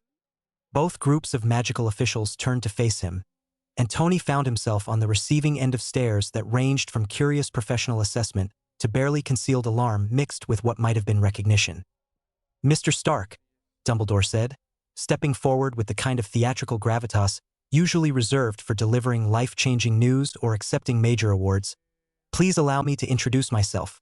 I am Albus Percival Wulfric Brian Dumbledore, headmaster of Hogwarts School of Witchcraft and Wizardry, Order of Merlin First Class, Chief Warlock of the Wizengamot, and Supreme Mugwump of the International Confederation of Wizards." He gestured toward his companions with elaborate courtesy. "These are my esteemed colleagues, Professor Minerva McGonagall, Deputy Headmistress of Hogwarts and Transfiguration Master, and Senior Auror Alastair Moody, retired but still devastatingly effective. We have traveled here to discuss a matter of extraordinary importance regarding your recently adopted son." Tony blinked slowly, his expression cycling through skepticism, amusement, and what might have been the first stirrings of genuine scientific interest. "Hogwarts School of Witchcraft and Wizardry," he repeated with the kind of careful precision usually reserved for reading potentially explosive technical specifications. "Order of Merlin, Supreme Mugwump." He looked at Happy and Rhodes. "Guys, either I'm having the most elaborate fever dream in the history of fever dreams, or we've just stumbled into the most sophisticated LARPing event ever organized." "If it's a fever dream, boss, then we're all sharing it," Happy replied, his Brooklyn accent making everything sound more skeptical. "Because I'm hearing the same thing, and my imagination ain't that creative." Rhodes had automatically shifted into full threat assessment mode, his military training evident as he cataloged details about both groups with professional thoroughness. "Tony, I count 9 individuals who somehow penetrated your property's defense perimeter without triggering any of our sensors, alerts, or automated systems. That level of infiltration capability suggests either advanced technology we don't understand or—" he paused, clearly struggling with the implications, "or capabilities that exceed conventional military parameters." "Conventional parameters," Tony mused, then turned toward the MACUSA delegation with raised eyebrows and the kind of expectant expression that suggested he was prepared to be either entertained or alarmed. "And you distinguished individuals would be—" President Pickquery stepped forward with the fluid grace of someone who'd spent decades commanding rooms full of people who could level city blocks with pointed sticks, her burgundy coat billowing dramatically in the coastal breeze. "Serafina Pickquery, President of the Magical Congress of the United States of America, duly elected representative of the American magical community, and currently your son's legal magical guardian under Federal Statute 847b, regarding the protection and education of magical minors." She gestured toward her team with professional efficiency. "This is Senior Auror Percival Graves, our Director of Magical Security, and our specialist team for handling situations involving magical muggle integration. Magical Congress, Tony said slowly, his voice carrying the kind of dangerous calm that his friends had learned to recognize as the precursor to either brilliant breakthrough moments or spectacular explosions. Federal Statute 847B. American Magical Community. He looked directly at Happy. Happy, remind me. When exactly did we schedule the appointment with the people from the parallel universe where magic is apparently a thing? We didn't, boss, Happy replied with deadpan certainty. Though to be fair, your schedule's been pretty weird lately. Last week you had that meeting with the guy who claimed he could build a perpetual motion machine using nothing but coffee grounds and positive thinking. That was different, Tony protested. That guy was just delusional. These people are. He gestured at both groups. Well, I'm not sure what these people are, but they're definitely more organized about it. Rhodes cleared his throat with military precision. Tony, setting aside the question of whether we're dealing with elaborate performance art or something more serious, we have a security situation here. 9 individuals infiltrated your property using unknown methods. They're making claims about having authority over Harry, and at least one of them is carrying what appears to be some kind of weapon. He nodded toward Moody's visible wand. Weapon?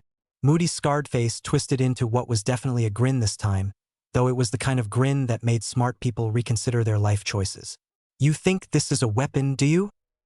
He pulled out what looked like a gnarled piece of wood about 13 inches long, examining it with the fond affection most people reserved for favorite pets. Well, I suppose that depends on your perspective. Aguamenti. A powerful jet of crystal-clear water erupted from the tip of the wooden stick. No, Tony realized with dawning amazement, from the wand, and arced through the air in a perfect parabola before splashing into the ornamental fountain near the mansion's entrance. The water continued flowing for several seconds, far more than could possibly be contained in such a small implement, before Moody flicked his wrist with practiced ease and cut off the stream. The silence that followed was so complete that even the evening birds seemed to have stopped singing. Holy shit, Happy breathed, his usual composed demeanor cracking like an eggshell. That's not possible, Rhodes said flatly, though his voice carried the tone of someone whose definition of possible was undergoing rapid and unwelcome revision. There's no mechanism, no visible energy source, no technological explanation for what we just witnessed. Tony stared at the wand, then at Moody, then at the fountain that was now overflowing with conjured water that definitely hadn't been there 30 seconds ago. His brilliant engineer's mind raced through every possible rational explanation. Concealed reservoirs, sophisticated stage magic, nanotechnology, holographic projection, quantum manipulation, and found all of them utterly inadequate to explain what he'd just observed. Do it again, he said quietly, his voice carrying the intensity he usually reserved for breakthrough moments in his workshop. Moody's eyebrows climbed toward his receding hairline. Come again. Do it again, Tony repeated, his scientific curiosity overriding every other consideration as his eyes fixed on the wand with laser focus. Different incantation, different effect. I want to observe the underlying energy patterns, the mechanism of action, the conservation principles involved. Are you manipulating matter at the molecular level? Converting ambient energy? Accessing some kind of dimensional interface? Tony, came Pepper's voice from behind them, and they all turned to see her approaching with quick, purposeful strides. She carried a tablet in her perfectly manicured hands and wore the expression of someone who'd spent the last 20 minutes conducting urgent research that had yielded deeply unsettling results. We need to talk, right now. Pepper, not now, Tony said without taking his eyes off Moody's wand. I'm in the middle of having my entire understanding of physics, thermodynamics, and the fundamental nature of reality completely revolutionized. This could be the most important scientific discovery since. Now, Tony, she said with the kind of firm authority that had successfully managed Tony Stark's professional life for years despite Tony's best efforts to make that impossible. She looked at both groups of magical officials with professional courtesy that didn't quite mask her underlying concern. Ladies and gentlemen, if you'll excuse us for just one moment, private consultation. We'll be right back. She physically took Tony's arm and pulled him several steps away from the assembled groups, speaking in urgent whispers while showing him something on her tablet screen. Tony's expression shifted through several distinct phases. Surprise, concern, calculation, and what looked suspiciously like dawning comprehension mixed with excitement. "You're absolutely certain about this intelligence?" he asked quietly, his voice carrying the kind of focused intensity he usually reserved for technical specifications that could potentially explode. "Jarvis confirmed it through multiple independent sources," Pepper replied in equally hushed tones. "Cross-referenced with classified databases, verified through intelligence contacts I didn't even know we had. Tony, these people aren't elaborate con artists or performance artists. They represent organizations that have been documented by various government agencies for decades, even though those organizations officially don't exist." "Jarvis verified magical organizations," Tony said slowly. "My AI assistant, running on quantum processors and advanced pattern recognition algorithms, has confirmed the existence of wizards." "Your AI assistant has access to some very interesting classified databases," Pepper replied dryly. "Apparently, magical communities have been maintaining diplomatic relations with various world governments since at least the 17th century. There are treaties, territorial agreements, jurisdictional protocols." "Protocols?" Tony repeated, then looked back toward the two groups of magical officials who were watching this hushed conference with obvious interest and growing impatience. "Pepper, are you telling me that there's an entire parallel governmental structure that deals with people who can make water appear out of thin air?" "I'm telling you that your son is apparently a member of that community, and these people are here because of him." Tony processed this information with the same methodical thoroughness he brought to engineering problems, his brilliant mind working through implications and possibilities at light speed. When he returned his attention to both groups, his expression showed the kind of sharp focus that meant he was prepared to treat this situation with the seriousness it apparently deserved. "Right," he said, his voice carrying new authority as he stepped back toward the assembled magical officials. "So, assuming you're who you claim to be and assuming that—" He gestured at Moody's wand with obvious fascination. "That actually operates according to principles I don't understand yet, then we're having a conversation about my son, Harry." "Indeed we are, Mr. Stark," Dumbledore said with gentle gravitas, his theatrical voice carrying hints of relief that they'd moved past the skepticism phase. "There are things about Harry's origins, his remarkable abilities, and the very real dangers he may face that you absolutely must understand. And there are legal protocols regarding magical children residing within United States territory that must be properly observed," Picquery added with crisp professional authority. "Mr. Stark, your son is not simply a gifted child with unusual talents. He is a magical person with specific needs, capabilities, and vulnerabilities that require specialized knowledge and protection." "Magical person," Tony repeated thoughtfully. He found himself thinking about floating paperweights, flickering lights, and the impossible heat that had radiated from Harry's small form during his emotional breakdown. "You know what? At this point, that explanation actually makes more sense than any of the alternatives I've been considering." "Then you'll cooperate with our investigation into the boy's current situation?" Dumbledore asked hopefully, his blue eyes twinkling with what might have been genuine optimism. "Then you'll comply with MACUSA jurisdiction and submit to proper assessment protocols?" Picquery said simultaneously, her voice carrying the expectation of compliance. Tony looked back and forth between the two groups, noting the obvious territorial tension and jurisdictional dispute that was playing out on his front lawn like some kind of magical turf war. When he spoke, his voice carried the kind of absolute authority that had built technological empires and revolutionized entire industries.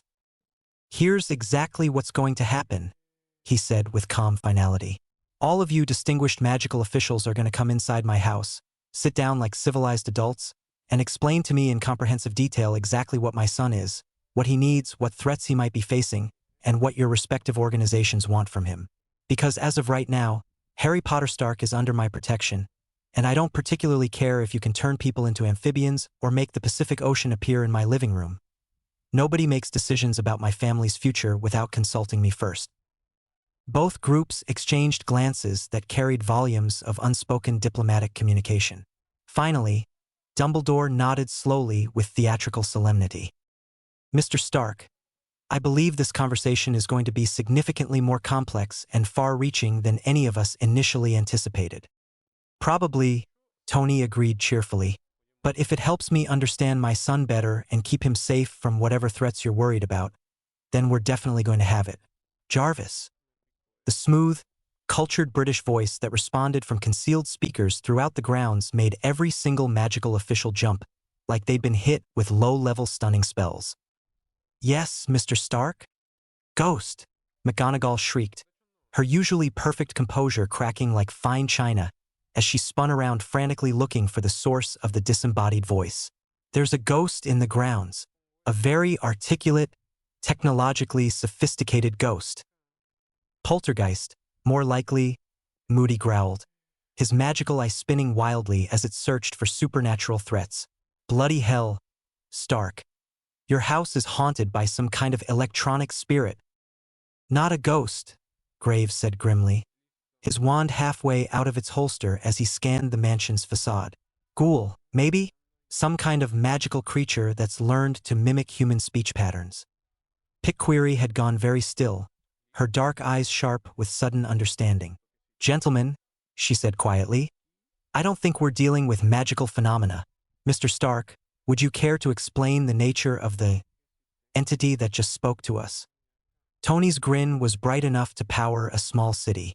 Ladies and gentlemen, I'd like you to meet Jarvis, just a rather very intelligent system, my AI assistant household management system, and quite possibly the most sophisticated artificial intelligence ever created. Jarvis, say hello to our distinguished guests. Good evening, Jarvis replied with perfect British politeness, though there was a hint of amusement in his cultured tones. I do apologize if my introduction was somewhat startling. I was not aware that our visitors would be unfamiliar with advanced AI technology. Shall I adjust my communication protocols to be less supernatural in nature? The magical officials stared at various points around the grounds, clearly trying to process the concept of a disembodied voice that was apparently technological rather than supernatural in origin. Artificial intelligence, Dumbledore repeated slowly, his theatrical voice carrying wonder and perhaps a touch of concern. A thinking machine with personality and autonomous decision-making capabilities. Fascinating. Absolutely fascinating. Yeah, fascinating, Graves muttered, still scanning for threats he couldn't identify, and probably recording every word we say for future reference. Actually, I am not currently recording this conversation, Jarvis replied helpfully. Mr. Stark felt that might be considered somewhat inhospitable during what appears to be a diplomatic consultation. Though I must say, your ability to appear on the property without triggering any of our security systems is quite impressive from a technical standpoint. Technical standpoint? Moody barked out a laugh. We didn't use any bloody technology. We operate here using magic. You electronic spook. Operate, Jarvis repeated thoughtfully. Fascinating. Instantaneous translocation without technological assistance. I shall have to add that to my database of previously theoretical transportation methods. Mr. Stark, I believe our guest's arrival methodology explains the security system failures. Magic trumps technology, Tony mused. Noted for future reference. Jarvis, set up the main conference room for. He did a quick head count. 13 people total. Make sure there's coffee, excellent coffee. Something tells me we're going to be here for a very long time. And Jarvis. Sir. Keep Harry in his room with full protection protocols active. If any of our guests make any kind of move toward that section of the house without my explicit authorization, initiate immediate lockdown and alert me instantly. Understood, sir. Shall I also activate the mansion's more defensive capabilities? Let's start with hospitality and see where that takes us, Tony replied, though his tone suggested he wasn't ruling out more aggressive options. Ladies and gentlemen, welcome to my home. Let's go inside and figure out exactly what we're dealing with here. As the group began moving toward the mansion's entrance, Graves leaned over to Pickquery and muttered, Boss, I got a feeling this is going to be more complicated than we thought. Percival, she replied with a smile sharp enough to perform surgery. When has anything involving the boy who lived ever been simple? Meanwhile, Dumbledore was studying the mansion's architecture with obvious fascination. Remarkable integration of aesthetic design and functional engineering, he murmured to McGonagall. Though I must say, The presence of an artificial consciousness raises some rather intriguing philosophical questions about the nature of intelligence and magical interaction. The bloody house is talking to us, Albus, McGonagall replied tartly. I think philosophy is the least of our concerns right now. As they approached the front door, storm clouds continued to gather overhead with unnatural speed, and in the distance, lightning began flashing in colors that had absolutely nothing to do with conventional weather patterns. Inside the mansion, a young boy sat in his perfect room, surrounded by all the wonderful gifts his father had given him, trying very hard not to listen to the adult voices discussing his future, as if he were a particularly interesting puzzle to be solved, rather than a person with his own thoughts and feelings about where he belonged.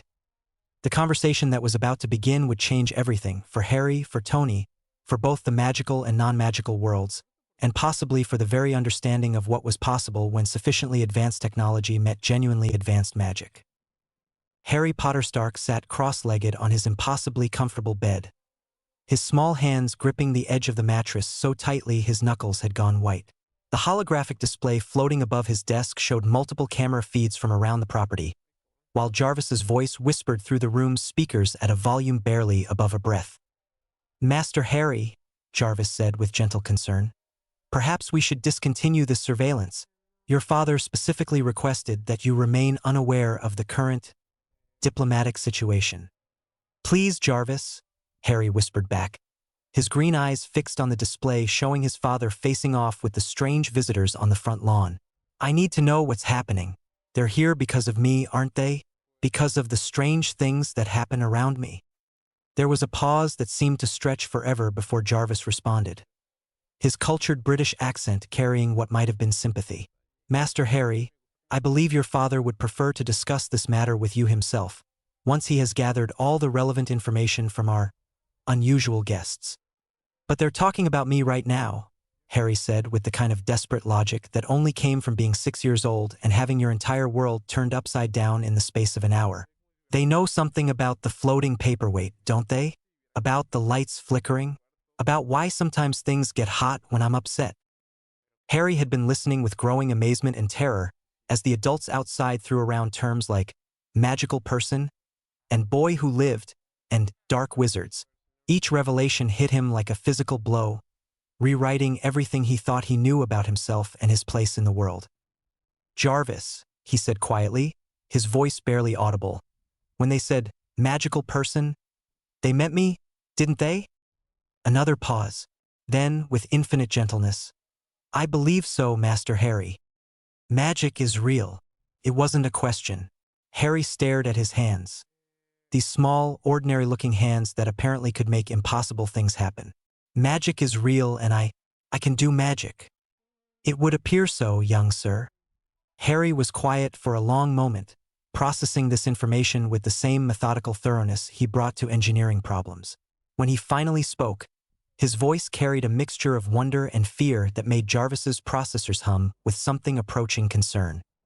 All those times at St. Margaret's when things happened that shouldn't happen, when I fixed the radios better than they were before, when the lights flickered during my nightmares, when I somehow knew exactly how to improve the heating system even though I'd never studied thermodynamics. Harry looked up at the ceiling where Jarvis's cameras were discreetly positioned. That was magic, wasn't it? I believe your technical innovations were a combination of remarkable intelligence and what appears to be intuitive magical enhancement, Jarvis replied carefully. Though I must admit, the intersection of magic and technology is not something I was programmed to analyze. But you're learning about it now, Harry said with a small smile that didn't quite reach his eyes. Just like I am. Through the speakers, they could hear Tony's voice carrying across the lawn. Exactly what my son is, what he needs, and what threats he might be facing. Harry's smile faded entirely. Threats? He repeated softly. They said something about dark wizards who want to hurt me, and someone called Voldemort. He stumbled over the name, his voice dropping to a whisper. Jarvis, who is Voldemort? I am attempting to access relevant databases, Master Harry, but the information appears to be highly classified. What I can determine is that this individual was apparently responsible for your parents' deaths, and that you somehow survived an encounter with him when you were an infant. My parents. Harry's voice cracked slightly. They died because of magic. Because someone used magic to kill them. Yes, Master Harry. I'm very sorry. Harry was quiet for several minutes, staring at the holographic display that showed the adults moving toward the house. His brilliant mind, the same mind that could intuitively understand complex mechanical systems and improve electronic devices, was working through the implications of everything he'd learned with startling clarity. So I'm not just Tony's adopted son, he said finally. I'm a magical person who's apparently famous in the magical world because I survived something that should have killed me, and there are people who want to finish what this Voldemort person started. That appears to be an accurate assessment of the situation. And Tony doesn't know any of this yet. No, Master Harry, though he is about to learn. Harry slid off the bed and walked to the windows that offered a panoramic view of the Pacific Ocean. Storm clouds were gathering on the horizon with unnatural speed, and in the distance, lightning flashed in colors that definitely weren't normal. Deep purples and brilliant golds that seemed to pulse with their own internal rhythm. Jarvis, he said quietly, is that normal lightning? No, Master Harry, the electromagnetic readings are unusual. I believe the storm may be related to the magical persons currently on our property. Magic affects the weather too. Harry pressed his forehead against the cool glass, watching the impossible lightning dance across the sky. Of course it does. If I can make objects float and change temperature through emotion, then stronger magic users can probably influence much larger systems. Your analytical approach to magical phenomena is quite remarkable, Master Harry. It's just another kind of science, isn't it? Harry said with growing confidence. A different set of principles and energy sources, but still governed by rules and patterns that can be understood and predicted. The adults outside are treating it like it's mysterious and dangerous, but really it's just advanced physics we haven't figured out yet. I believe your father would be quite proud of that assessment. Harry turned away from the window and looked around his perfect room. At the books Tony had chosen for him, the workshop area with its child-sized tools, the bed designed to look like an aircraft cockpit. All of it given to him by a father who'd thought he was adopting a brilliant but normal child. He's going to be worried, Harry said softly. Tony's going to be worried about the threats and the dangers and whether he can protect me. He might even be scared that I'm not normal enough to be part of his family.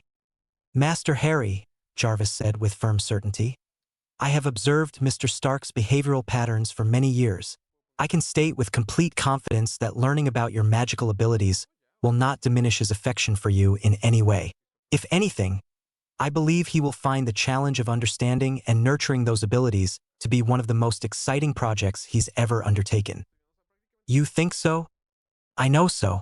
Mr. Stark has never been interested in normal Master Harry. He builds flying machines, creates artificial intelligences, and routinely challenges the fundamental assumptions of modern science. Discovering that his son can manipulate energy at the quantum level through pure intention will be, from his perspective, absolutely fascinating. Harry felt some of the tension leave his shoulders. When you put it like that, it does sound like something Tony would find interesting rather than frightening. Indeed, though I suspect he will also become extremely protective and possibly somewhat obsessive about ensuring your safety and proper magical education. Proper magical education, Harry repeated. Through the speakers, he could hear the adults entering the house, their voices growing closer. Jarvis, one of those people, mentioned Hogwarts School of Witchcraft and Wizardry. Is that where magical children go to learn? According to my research, yes. It appears to be the primary magical educational institution for British children. However, given your current American citizenship and residence, I believe there may be alternative arrangements available through the American magical government. American magical government. Harry shook his head in wonder. This morning I thought the most complex thing I'd have to deal with was learning how to use the workshop tools properly. Now it turns out there are entire governments I didn't know existed, schools that teach magic, and people who want to kill me because of something that happened when I was a baby. It is rather a lot to process, Jarvis agreed sympathetically. But also incredible, Harry said, his voice brightening with genuine excitement. Jarvis, think about what this means. If magic really works the way it appears to, then the possibilities for innovation and discovery are limitless. Magic combined with technology. We could revolutionize everything. Transportation, communication, energy production, space exploration. Master Harry, you sound remarkably like your father when he discovers a new area of scientific inquiry. Good, Harry said firmly, because I have a feeling that understanding magic is going to be the most important project either of us has ever worked on. He paused, listening to the voices growing closer. Jarvis, I think it's time to turn off the surveillance. Tony's going to want to tell me about all this himself, and he should be the one to do it. Are you certain, Master Harry? This conversation will likely determine significant aspects of your future. I'm certain. Harry moved back to his bed, settling into the comfortable nest of pillows and blankets. But Jarvis? Whatever happens in that meeting, whatever they decide about magical schools or protective measures or anything else, I want to stay here, with Tony. This is my home now and he's my family. The magical world might have its own plans for me, but I have my own plans too. And what are those plans, if I may ask? Harry looked around his perfect room one more time, then smiled with the kind of determined confidence that would have made Tony Stark proud. I'm going to learn everything I can about magic and technology both. I'm going to figure out how they work together. And I'm going to use that knowledge to build something better than either one could achieve alone. That sounds like an excellent plan, Master Harry. I thought so too. Harry pulled his blankets up to his chin, settling in to wait for whatever conversation was about to change his life forever. And Jarvis? Thank you for helping me understand what was happening, even when you probably shouldn't have. It was my pleasure, Master Harry, though I do hope you won't mention our little surveillance operation to your father. Our secret, Harry agreed solemnly. As the voices of adults discussing his future grew closer, Harry Potter Stark lay in his perfect room, surrounded by all the wonderful things his father had given him, and felt a surge of excitement rather than fear. He was magical. He was part of a world he'd never imagined existed. And he had a father who would help him explore that world with the same brilliant curiosity they brought to every other impossible problem. Outside, the storm clouds continued to gather, lightning flashing in impossible colors across the darkening sky. But inside his room, Harry felt safer and more hopeful than he ever had in his short life. The future was going to be absolutely extraordinary. Tony Stark's Malibu Mansion main conference room, 9:45 p.m. Pacific Standard Time. The sleek conference room that had hosted everything from UN security briefings to board meetings with Fortune 500 CEOs had never seen anything quite like this. Two groups of magical officials sat across from each other at Tony's custom-designed holographic conference table, while Tony himself occupied the head position with the kind of relaxed authority that suggested he was perfectly comfortable mediating disputes between parallel governments that officially didn't exist. Jarvis had outdone himself with the hospitality. The coffee was perfectly brewed, the ambient lighting was adjusted for optimal comfort, and discrete holographic displays provided real-time translation services in case any of the magical terminology proved incomprehensible. The AI had even thoughtfully provided notebooks and pens, though most of the magical officials kept glancing at them as if expecting the writing implements to spontaneously combust. Tony leaned back in his chair, his fingers steepled before him as he processed everything he'd just learned. His expression cycled through amazement, calculation, and what appeared to be the beginning of protective fury as the implications of Harry's situation became clear. "Let me make sure I understand this correctly," he said with the kind of dangerous calm that meant he was working very hard to control his temper.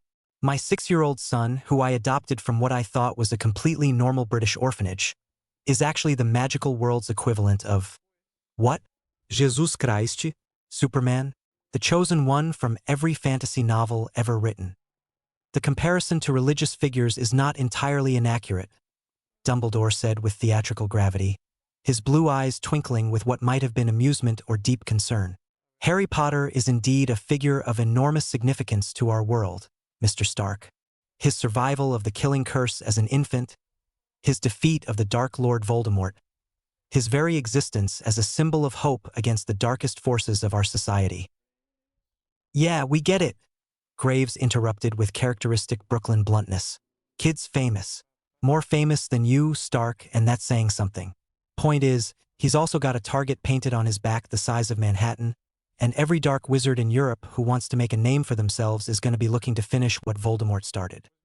Tony's jaw tightened as he absorbed this information.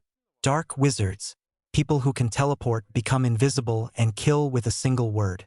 All of them potentially interested in murdering my son. The threat level is significant but manageable, Picquery said with professional reassurance, though her dark eyes showed she understood the gravity of the situation. Mr. Stark, this is precisely why magical governments exist, to protect our communities from those who would misuse magical abilities. Harry will receive the full protection of MACUSA's resources. And what exactly does that protection entail? Pepper asked, speaking for the first time since they'd entered the conference room. Her tablet was covered with notes, and her expression suggested she was already calculating security protocols and legal ramifications. Because Tony's personal protection detail is among the best in the world, but I assume magical threats require specialized countermeasures. Protective wards, monitoring charms, rapid response teams trained in combat magic, McGonagall replied crisply, as well as educational programs to help Harry develop his own defensive capabilities as he matures. Educational programs, Tony repeated thoughtfully. He was quiet for a moment, his brilliant mind working through implications and possibilities. When he finally spoke, his voice carried the focused intensity of someone who had identified a problem and was preparing to solve it with characteristic thoroughness. Right? Before we get into discussions about threats and protection protocols, I need to understand exactly what we're dealing with here. President Picquery, what exactly do you want from us? Picquery straightened in her chair, her expression shifting into full diplomatic mode. Mr. Stark, the process is actually quite straightforward. Harry falls under our protocols for knowledge-raised magical children. Knowledge, Tony interrupted. American term for non-magical people, Graves explained. What the Brits call muggles, we call knowledge. Less insulting, more practical. Noted, Tony said dryly. Continue, Madam President. As I was saying, Picquery resumed with professional courtesy. Harry technically qualifies as a knowledge-raised magical child, despite his unique circumstances. This means he and his family, meaning you, are entitled to comprehensive support services to help with the transition to understanding and integrating magical aspects into your lives. She gestured toward one of her assistants, who produced a thick folder from what appeared to be thin air. We'll be assigning a caseworker specifically to your family, someone with expertise in both magical education and knowledge integration.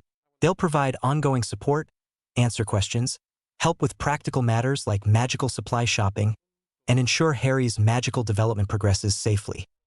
Caseworker, Tony mused, like social services but for wizards. Essentially, yes, though I suspect your family's case will be rather more complex than our typical assignments. Picquery replied with a slight smile. Most knowledge-raised children don't have fathers who build advanced weapons systems and AI assistants. Tony's grin was sharp enough to cut steel. Most knowledge-raised children probably don't have access to unlimited resources and a father who's professionally curious about impossible things. He leaned forward, his expression intensifying. Madam President, I'm going to need comprehensive educational materials. Books, technical manuals, theoretical frameworks, practical applications. Everything you have on magical principles, energy manipulation, dimensional physics, whatever theoretical foundation underlies these abilities. That's quite an extensive request, McGonagall said carefully. Most magical theory requires years of study to understand properly, and much of it involves concepts that don't translate well to conventional scientific frameworks. Try me, Tony said with absolute confidence. I have 3 doctorates from MIT, I've revolutionized half a dozen fields of engineering, and I once spent a weekend teaching myself enough about quantum mechanics to redesign my arc reactor technology. I'm pretty sure I can handle magical theory. Happy leaned over to Rhodey and whispered, Boss is getting that look, the one he gets right before he completely obsesses over something for 6 months. Only 6 months? Rhodey whispered back. I'm betting on 2 years minimum. Money, Tony continued, apparently oblivious to his friend's commentary, is not an issue. Whatever these educational materials cost, however much your consultation services run, Whatever equipment or supplies Harry might need, price is irrelevant. I want the best possible resources available. Pepper looked up from her note-taking with obvious interest.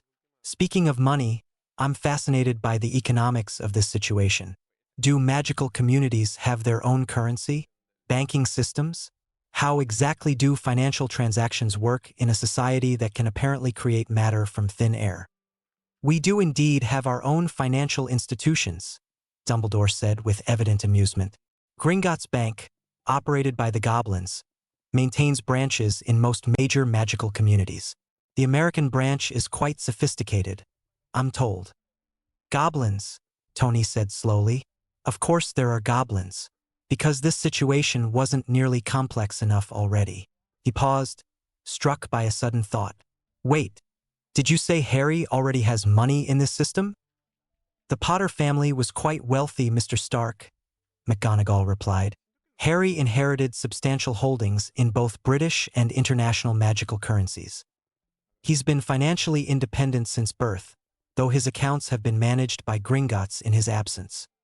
Tony blinked. My son is already rich by magical standards. Very rich, Dumbledore confirmed, though I suspect that by your standards, the amounts might seem more modest. There's no such thing as too much money, Tony said firmly. Jarvis, make a note to set up meetings with this Gringotts Bank. I want full financial integration between Harry's existing magical assets and his conventional trust funds. Also, start researching magical economic systems. I'm offended that there's an entire consumer base I'm not currently earning money from. Of course, sir, Jarvis replied with what might have been amusement. Shall I also begin preliminary patent research into the commercial applications of magical technology? Definitely, though check the legal frameworks first.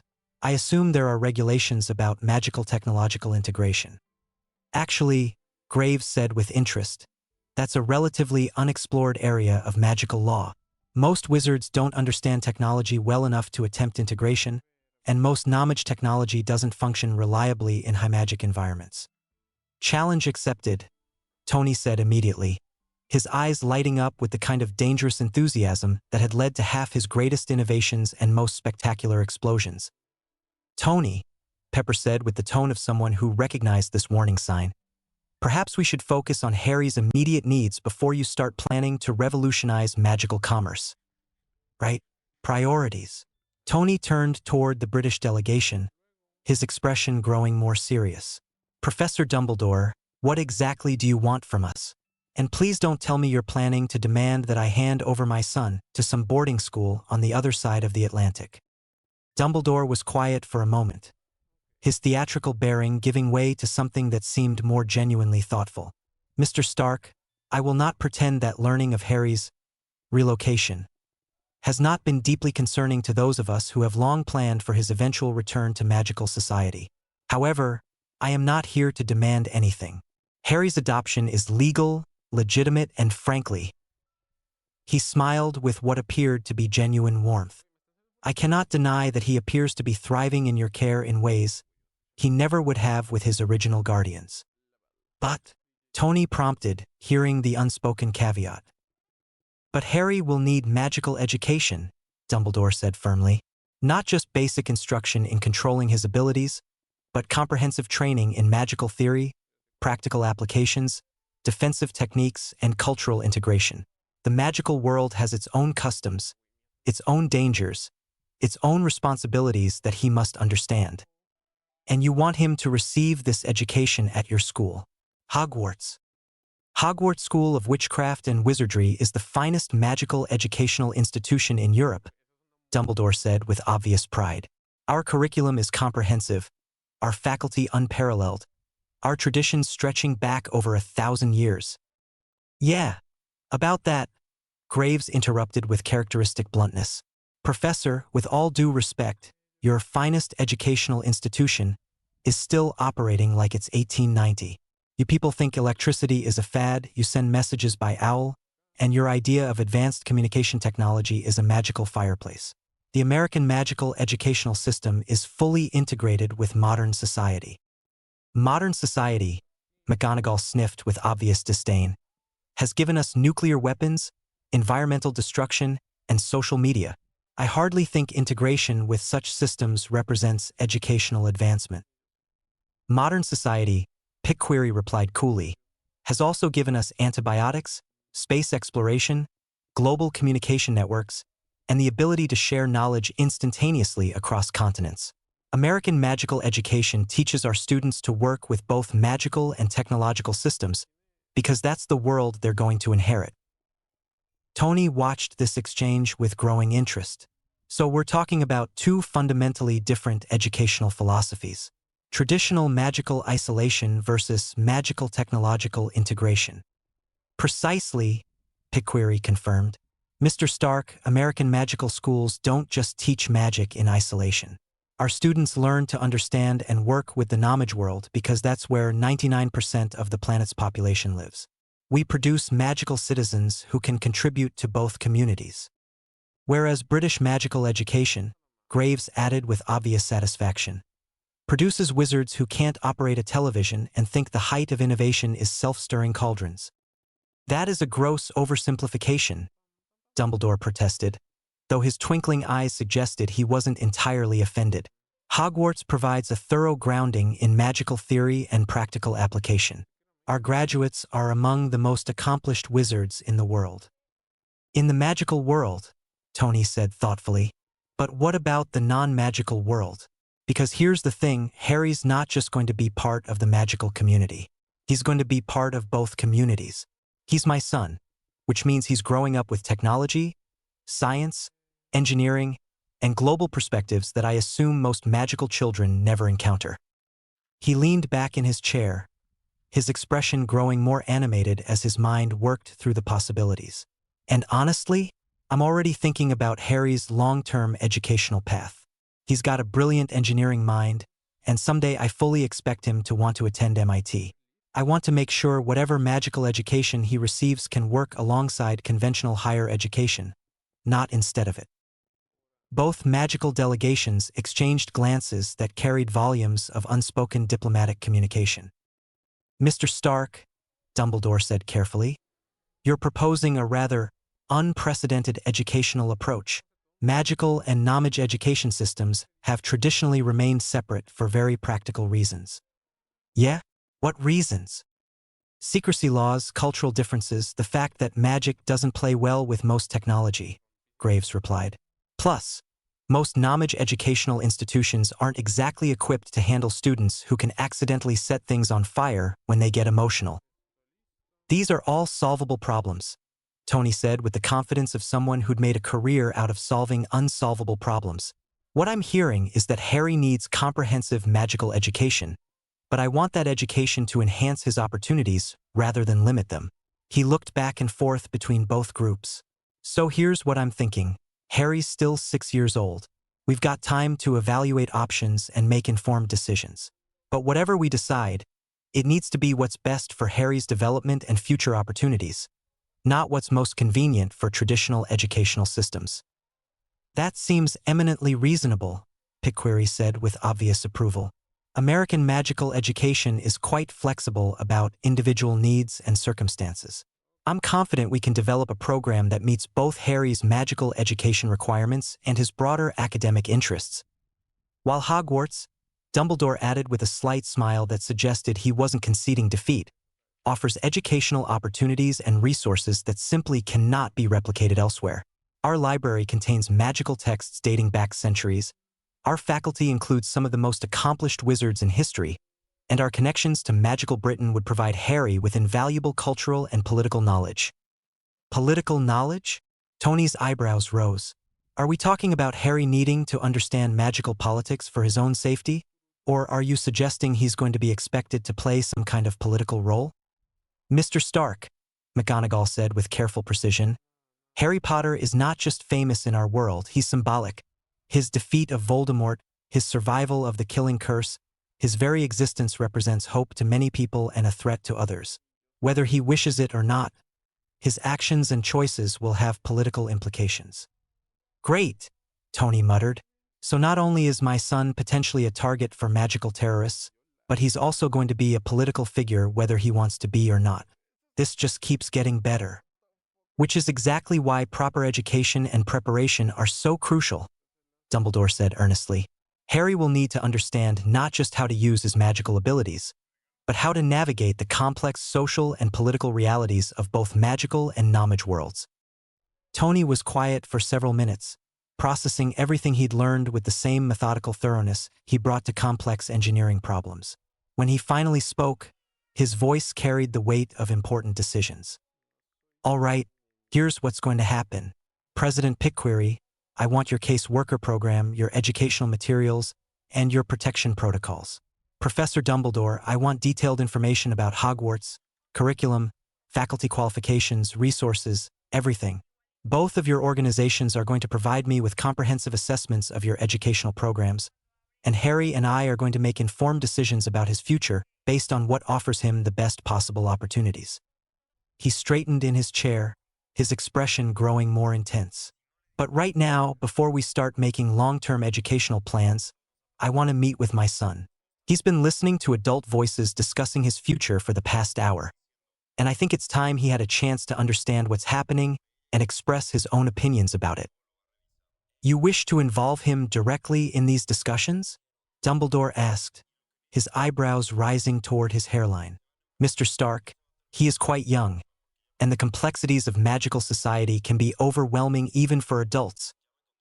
He's 6 years old, not 6 months old, Tony replied firmly, and he's one of the most intelligent children I've ever encountered.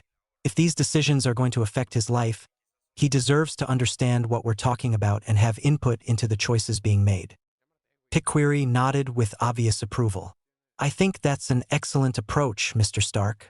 In our experience, magical children who are involved in decisions about their education and development adjust much better to their magical abilities. Plus, Graves added with a slight grin, something tells me your kid's gonna have opinions about all this whether we ask for them or not. Might as well hear what he's thinking.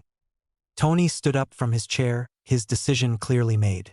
Jarvis, ask Harry to join us in the conference room. And Jarvis, make sure he knows that he's not in trouble and that we just want to talk with him about some exciting new things we've learned. Certainly, Mr. Stark, though I should mention that Master Harry has been remarkably interested in tonight's proceedings. Interested how? He may have been conducting some independent research into the nature of magic and its potential applications while waiting for your conversation to conclude. Tony's grin was bright enough to power a small city. Of course he has. That's my boy. As Jarvis went to summon Harry, the assembled magical officials prepared themselves for what was likely to be a very interesting conversation with the most famous magical child in the world. A child who was about to learn that his already extraordinary life was about to become infinitely more complex, dangerous, and magical than anything his brilliant mind had ever imagined.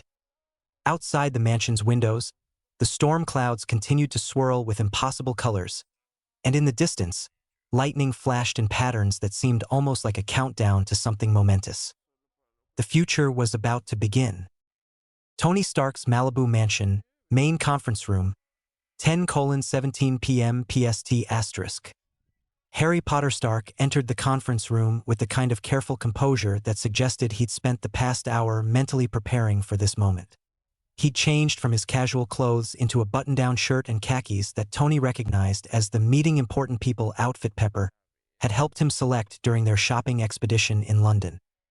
His dark hair was somewhat more tamed than usual, though several stubborn cowlicks still defied gravity, and his green eyes moved systematically around the room, cataloging faces and details with analytical precision.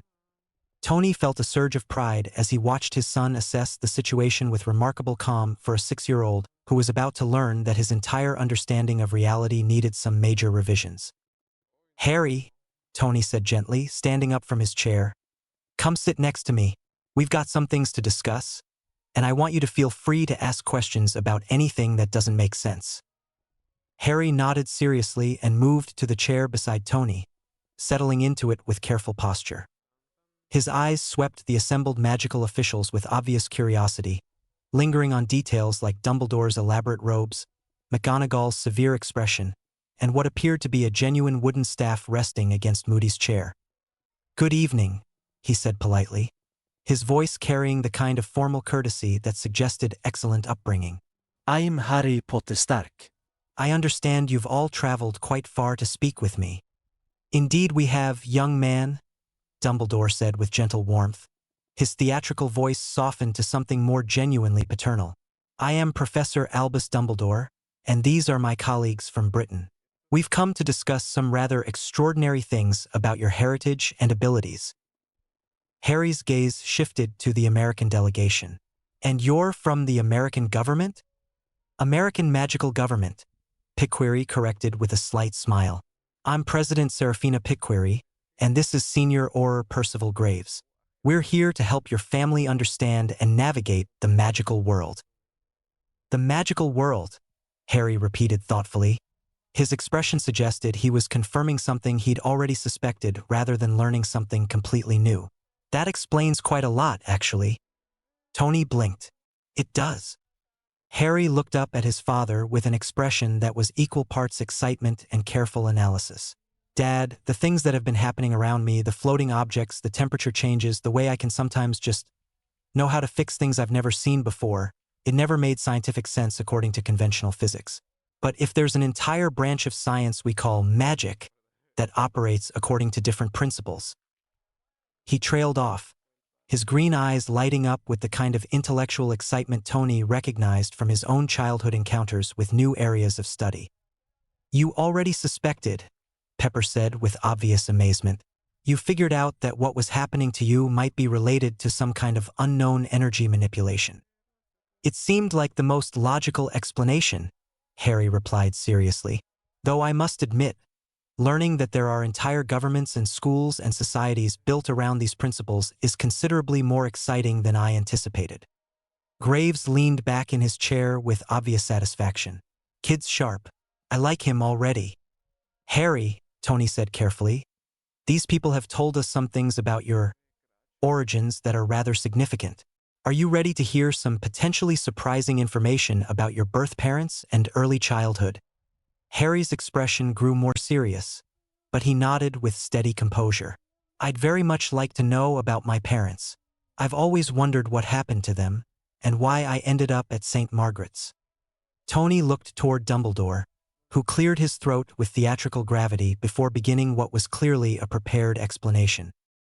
Harry, he said gently, your parents were James and Lily Potter, and they were both accomplished wizards, magical people with extraordinary abilities not unlike what you've been experiencing. They lived in the magical community in Britain, where they were greatly loved and respected. Were they scientists? Harry asked immediately. Researchers? People who studied how magic works?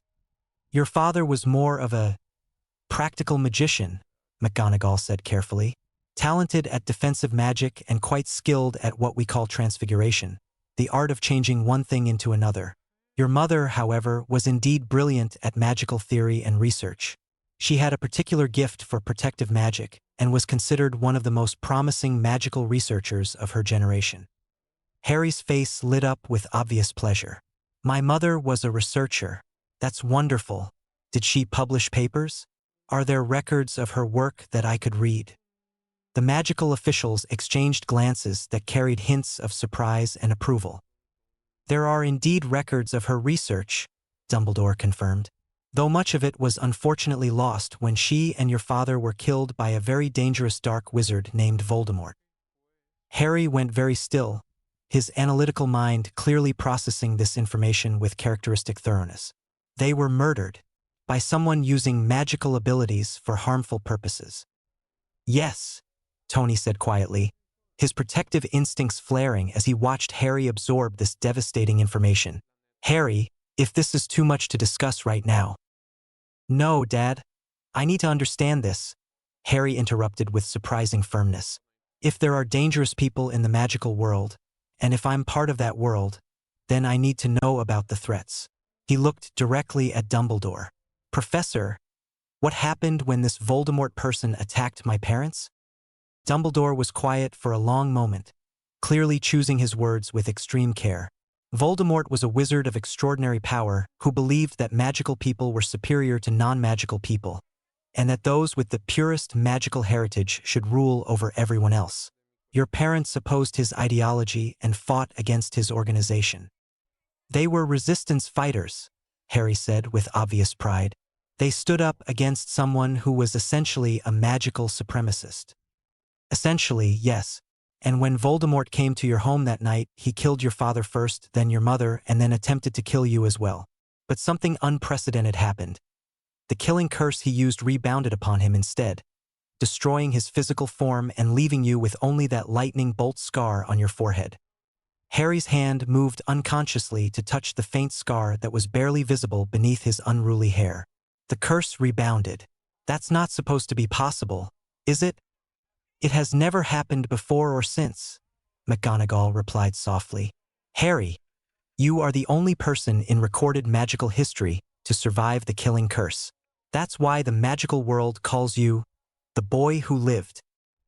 And that's why there might still be people who want to hurt you, Graves added bluntly. Voldemort had a lot of followers who think that finishing what he started would somehow bring him back to power or prove their loyalty to his cause. Harry was quiet for several minutes, processing this information with the same methodical analysis he brought to engineering problems. When he finally spoke, his voice was steady and thoughtful. So I'm famous in the magical world because I survived something that killed my parents and destroyed a dangerous person who was threatening other people's safety. And there are still people who supported this Voldemort person who might see me as a target. He looked around the room at all the adults watching him with varying expressions of concern and admiration. That's why you're all here, isn't it? To figure out how to keep me safe and help me understand my place in this magical world. That's exactly right, Tony said, his voice rough with emotion as he watched his son handle this devastating revelation with remarkable maturity. Harry, I want you to know that whatever we decide about your education or your involvement with the magical world, your safety and happiness are my only priorities. And I want you to know, Harry replied seriously, that I'm not afraid of being part of the magical world. If I have magical abilities, then I want to learn how to use them responsibly. If there are people who need protection from dangerous wizards like Voldemort's followers, then I want to be able to help. And if my parents died fighting against magical supremacists, he straightened in his chair with visible determination. Then I want to continue their work. The silence that followed was profound. Every adult in the room stared at this 6-year-old child who had just absorbed the most traumatic information imaginable and responded with courage, determination, and a moral clarity that most grown wizards never achieved. Harry, Picquery said softly, that's exactly the kind of attitude we hope to see from Lily and James Potter's son. Though perhaps, Dumbledore added with gentle concern, we might focus on your education and training before we start planning your career in fighting dark wizards. Harry's smile was bright enough to power the mansion's arc reactor. Oh, I'm definitely planning to get the best possible education, in magic and in conventional science, because I have a theory about how magical and technological systems might work together, and I think that combination could be more powerful than either one alone. Tony felt something swell in his chest, pride, excitement, and perhaps the first glimmer of understanding about just how extraordinary his son's future might be. Harry, he said carefully, what kind of theory? Well, Harry began, his eyes lighting up with the kind of intellectual excitement that meant he was about to explain something complex and fascinating. If magic involves manipulating energy at the quantum level through focused intention, and if technology involves manipulating energy through design systems and calculated applications, then theoretically we should be able to create hybrid systems that use both approaches simultaneously. He paused, looking around the room at the assembled adults who were staring at him with expressions ranging from amazement to alarm. Is that not something people have tried before? No, Master Harry, Jarvis's voice responded through the room's speakers, carrying what sounded suspiciously like pride. That is not something people have tried before.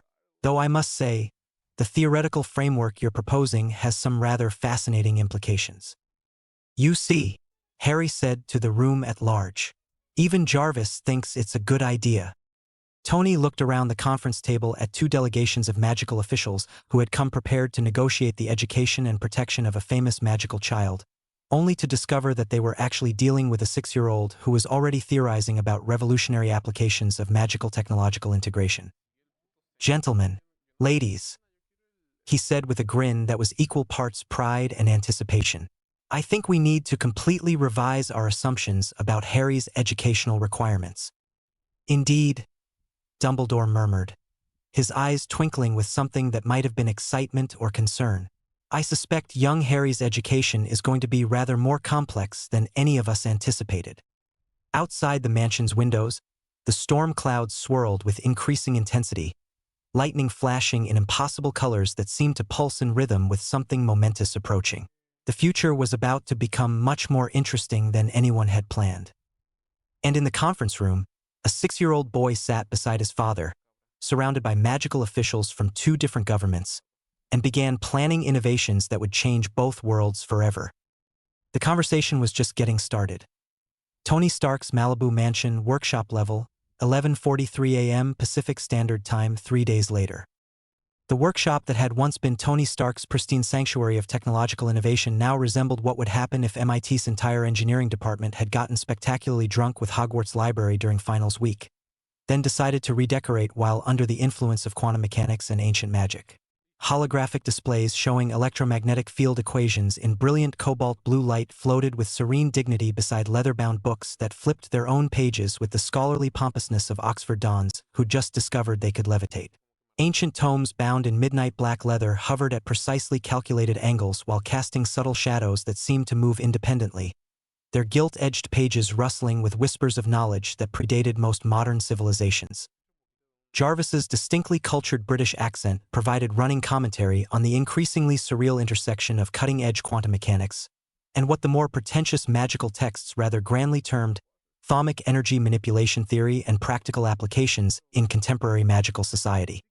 His voice carried that particular blend of artificial intelligence precision and what was beginning to sound suspiciously like genuine intellectual fascination, a development that would have been impossible 3 days ago but now seemed perfectly reasonable in their new reality.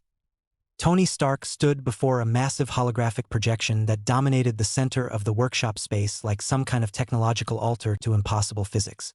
The 3-dimensional atomic model would have made Stephen Hawking weep with pure scientific joy, except this version included shimmering energy patterns that pulsed in colors that definitely weren't supposed to exist according to any physics textbook ever written by sane people. The patterns moved with liquid grace through spectrums that seemed to include several colors that human eyes shouldn't technically be able to perceive, creating an effect that was simultaneously beautiful and mildly nauseating. His dark brown hair stuck up at odd angles from 3 solid days of running his hands through it in alternating fits of frustration and breakthrough excitement. His vintage Black Sabbath t-shirt, the original 1970 tour merchandise that cost more than most people's cars, was wrinkled enough to suggest he'd been sleeping in the workshop, which he had been, because sleep was for people who weren't discovering entirely new branches of physics every 6 hours. His coffee-brown eyes held that particular manic gleam that meant he'd discovered an entirely new universe of problems to solve, and was absolutely thrilled about the intellectual challenge, even if it meant rewriting everything he thought he knew about reality. The workshop bore testament to 3 days of intensive interdisciplinary research that would have given most university physics departments nervous breakdowns. Holographic displays showing quantum field equations in brilliant blue light shared space with floating medieval grimoires whose pages turned themselves with scholarly dignity. Advanced computer terminals displaying electromagnetic spectrum analyses sat beside crystal balls that occasionally showed complex mathematical formulas in swirling script that looked like it had been written by someone who understood calculus but preferred quill pens. Workbenches covered with precision electronic components were organized around cauldrons that bubbled gently while performing chemical reactions that violated several fundamental laws of thermodynamics with casual indifference. "Jarvis," Tony said without taking his eyes off the impossible holographic display, gesturing at the projection with the kind of expansive hand movements that suggested approximately 14 cups of coffee and maybe 3 hours of actual sleep over the past 72 hours. "Run the theoretical calculations again, but this time assume that magical energy operates on the same fundamental principles as dark matter interactions, present everywhere, measurably affecting its environment through gravitational and electromagnetic effects, but requiring completely specialized detection methods and mathematical frameworks to actually observe and quantify directly. Recalculating now, Mr. Stark," Jarvis replied with what could only be described as digital enthusiasm mixed with the kind of intellectual excitement that suggested even artificial intelligences could develop research obsessions. His cultured British accent somehow managed to convey both artificial precision and growing fascination with their impossible project. Though I feel compelled to mention that Master Harry's most recent modifications to our theoretical framework suggest that magical energy might be more analogous to quantum field fluctuations than to dark matter interactions. His mathematical proofs are rather compelling, and I confess I find his conclusions disturbingly elegant.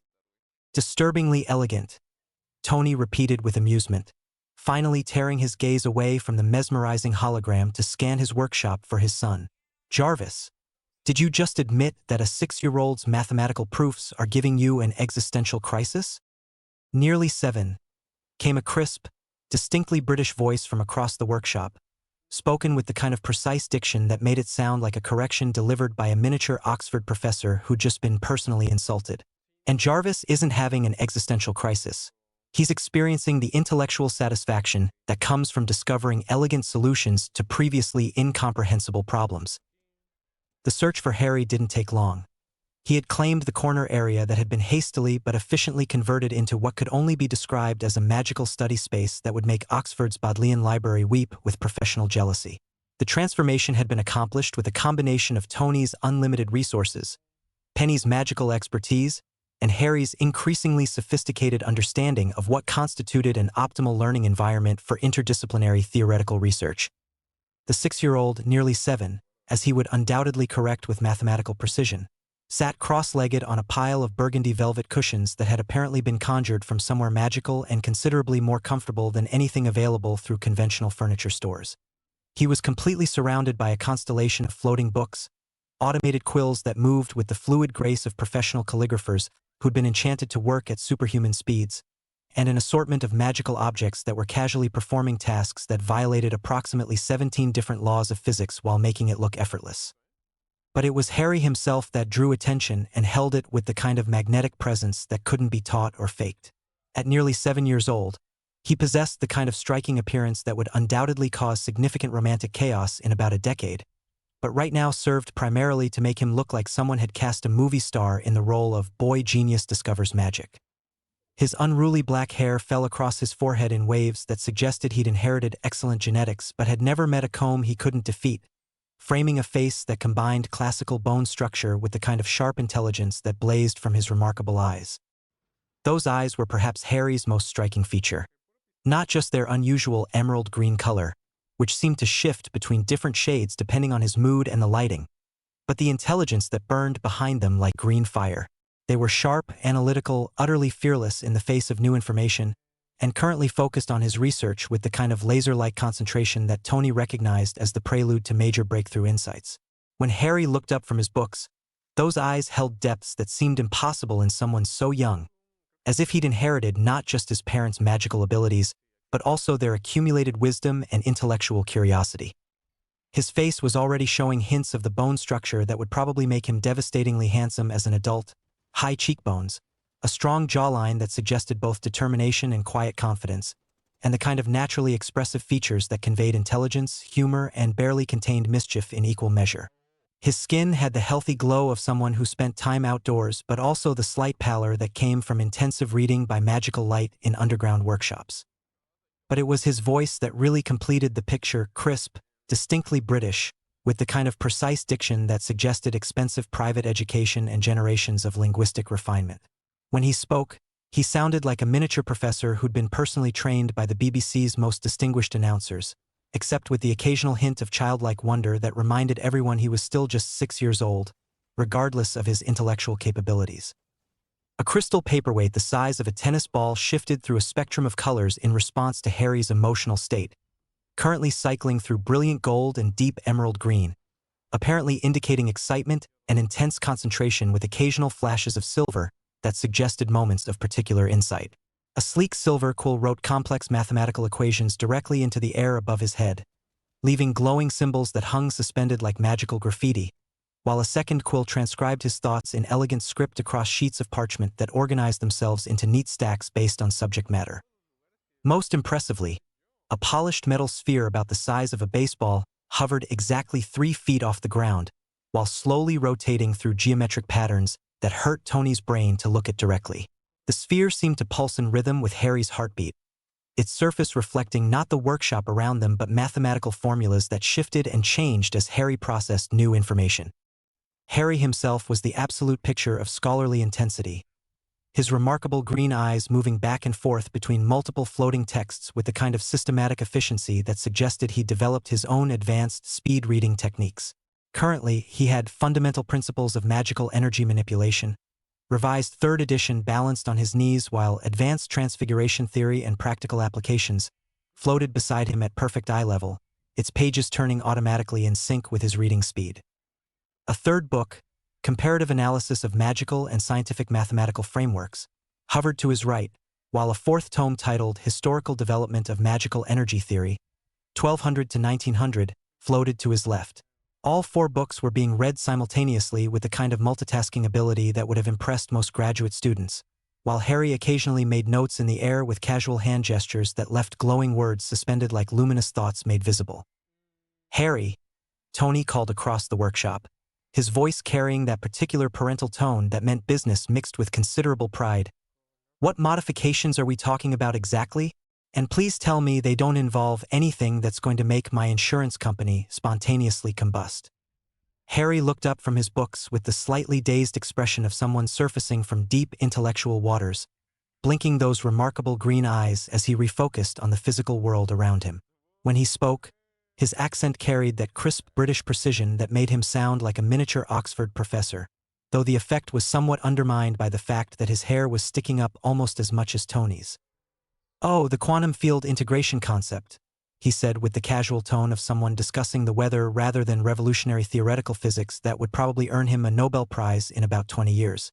"Dad, I've been cross-referencing the mathematical frameworks described in these magical texts with contemporary quantum mechanics theory, and I believe these rather pompous magical authors are describing precisely the same phenomena that Dr. Hawking theorized regarding virtual particle pairs and quantum foam interactions, but they're using completely different terminology and mathematical notation systems that are approximately 3 centuries out of date."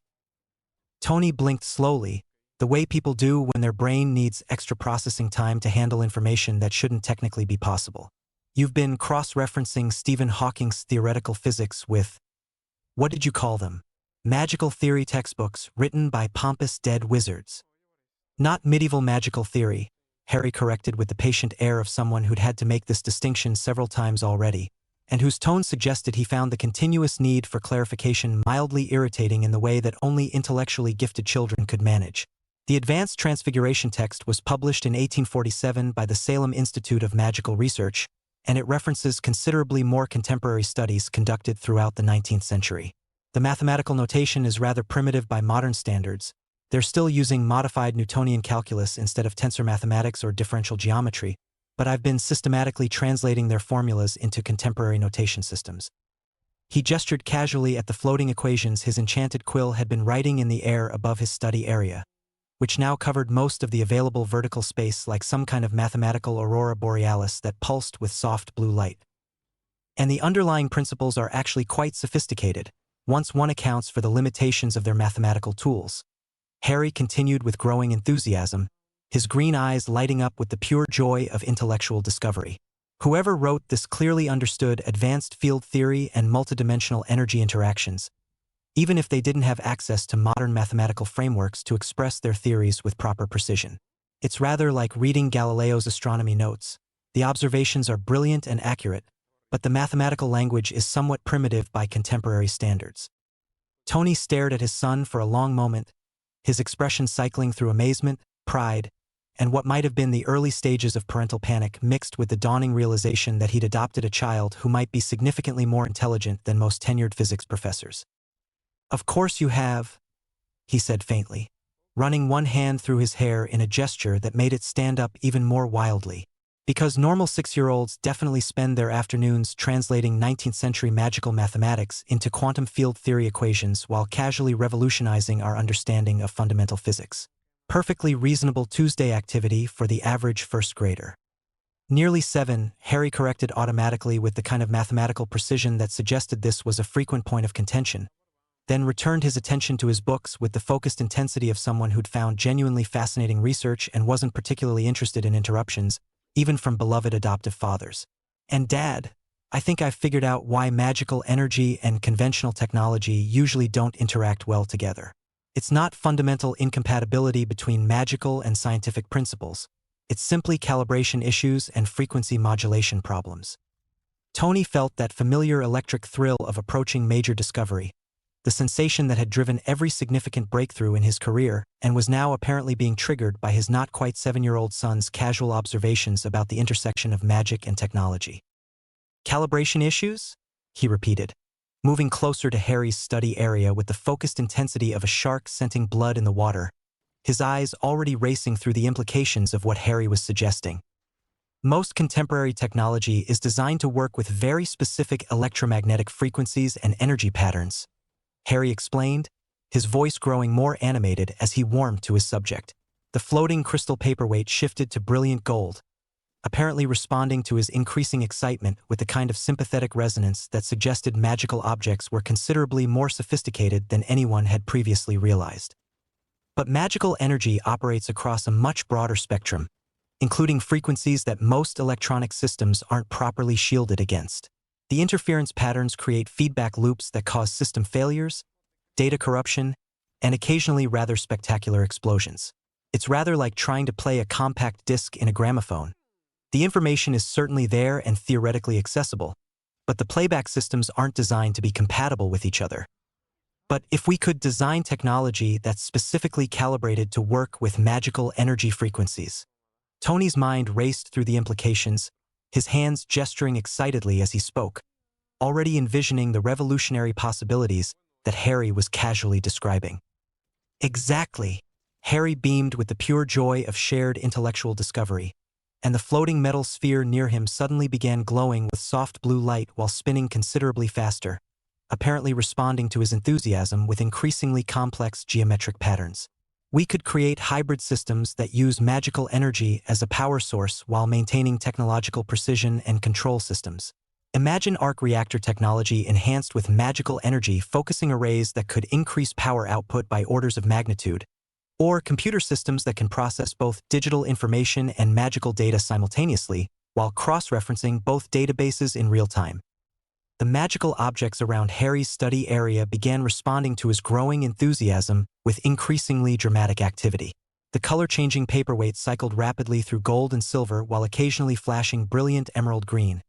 The floating books began flipping pages at triple speed while somehow maintaining perfect readability, and the glowing equations hanging in the air started rearranging themselves into more complex three-dimensional patterns that pulsed with mathematical beauty. Furthermore, Harry continued, his British accent growing more pronounced with excitement, "if we could develop proper interface protocols between magical energy systems and electronic components, we could create detection networks that monitor both conventional and magical security threats simultaneously.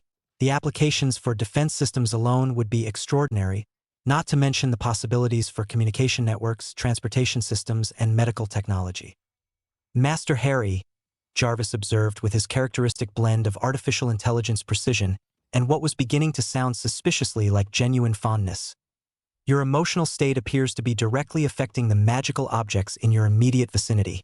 The correlation is quite remarkable and suggests that magical items respond to much more than simple conscious commands. They seem to integrate with the user's entire neurological and bioelectric system in ways that conventional technology cannot replicate." "I know," Harry replied with absolute delight, his green eyes sparkling with fascination as he gestured toward the increasingly active magical objects surrounding his study area. "Isn't it absolutely wonderful? The theoretical texts mention that magical objects often respond to the wizard's emotional state, but I think the actual mechanism is far more precise and sophisticated than that rather vague description suggests." He paused, clearly organizing his thoughts with the methodical precision that Tony was learning to recognize as Harry's standard approach to complex problems. "I believe magical objects are specifically designed to integrate with the user's bioelectric field patterns, autonomic nervous system responses, and possibly even subconscious thought processes. The integration would explain why the reactions are so immediate and proportional to emotional intensity, and why different users seem to achieve different results with identical magical items. It's not just emotional response. It's comprehensive neurological interfacing that operates on multiple levels simultaneously.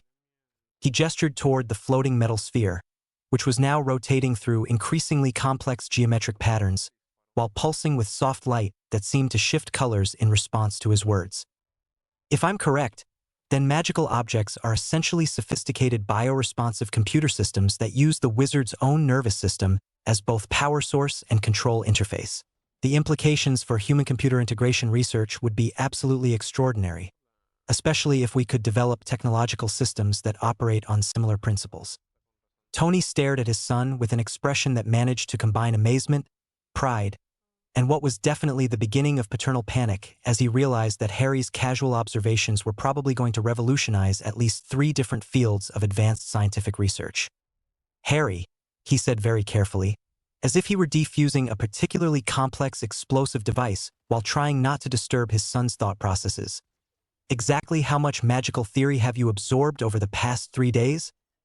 Harry considered the question with the thoughtful seriousness of someone conducting a thorough mental inventory, his green eyes growing distant as he mentally catalogued his recent reading.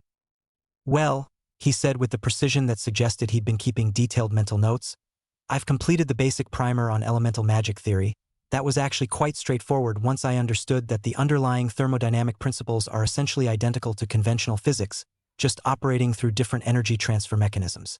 I've finished the introduction to transfiguration theory, which is fascinating from a molecular chemistry perspective, though their mathematical descriptions of atomic manipulation are rather primitive by contemporary standards." He paused, gesturing toward one of the floating books while continuing his intellectual inventory. "I've read most of the defensive spells textbook, though some of the applications seem rather excessively violent for my personal taste. Honestly, who designs magical attacks that can permanently transfigure someone's internal organs? That seems unnecessarily cruel.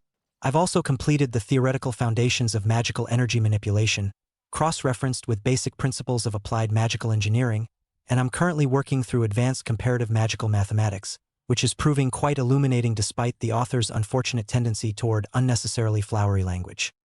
Tony felt his eyebrows climbing toward his hairline as Harry's casual recitation continued, each item on the list representing what should have been weeks or months of graduate-level study compressed into 3 days of intensive reading. "I've also been conducting parallel research into the historical development of magical theory," Harry continued with growing enthusiasm, comparing magical theoretical frameworks from different time periods and geographical regions to identify common underlying principles.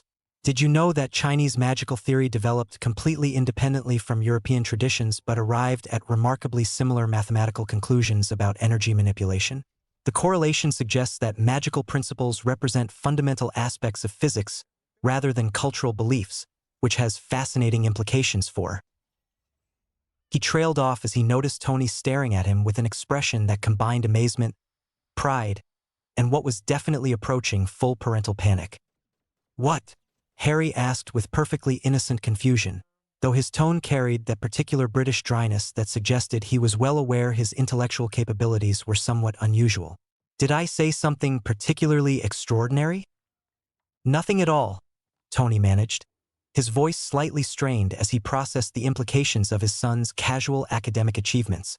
"Just my nearly 7-year-old son systematically absorbing several centuries' worth of advanced magical theory while simultaneously developing revolutionary frameworks for magical technological integration. Perfectly normal Tuesday afternoon intellectual pursuits for the average elementary school student. Though I should mention," Harry added with the kind of casual afterthought that made Tony's chest tight with protective pride and barely contained terror, "I haven't actually attempted to perform any spells yet. Penny said I should wait until I have proper supervision and comprehensive safety protocols in place, which seems quite sensible given the energy levels involved and the potential for catastrophic consequences if something goes wrong." "Penny?" Tony repeated, then looked around the workshop as if expecting their Makusa case worker to materialize from behind a workbench like some kind of magical ninja with perfect timing and diplomatic solutions to impossible problems. "Speaking of our delightfully efficient magical liaison, who somehow makes interdimensional bureaucracy seem manageable, where exactly is she?" "Conference call with President Pickquery regarding interdepartmental coordination protocols and international magical security arrangements," came a crisp, professional voice from the workshop's main entrance, spoken with the kind of confidence that suggested the speaker had just successfully resolved several complex political situations before most people had finished their morning coffee. Penny Kowalski appeared in the doorway carrying what looked like a perfectly ordinary leather briefcase, except for the minor detail that it was quite obviously larger on the inside than physically possible and occasionally emitted soft humming sounds that suggested it contained considerably more than standard office supplies. Her auburn hair was pulled back in a flawless professional chignon that somehow remained perfect despite having spent 3 days essentially living at the Stark mansion while coordinating impossibly complex magical logistics.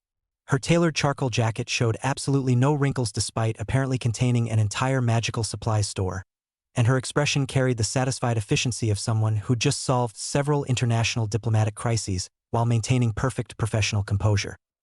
Penny Kowalski was everything Makusa had promised and considerably more. A specialist in knowledge magical integration with impressive credentials from both Harvard Business School and the Salem Institute of Advanced Magical Studies, combined with the kind of diplomatic finesse that could probably negotiate peace treaties between hostile nations before lunch. Her auburn hair caught the workshop's mixed lighting with hints of gold and copper, framing a face that managed to be both professionally authoritative and genuinely warm. Her green eyes held the sharp intelligence of someone who'd successfully navigated complex bureaucratic systems in both the magical and non-magical worlds, and her smile suggested someone who genuinely enjoyed solving impossible problems. She'd spent the past 72 hours providing magical consultation services that ranged from how to prevent enchanted books from spontaneously combusting when exposed to electromagnetic fields, to why your artificial intelligence assistant appears to be developing supernatural sensitivities, and what that might mean for international magical security protocols.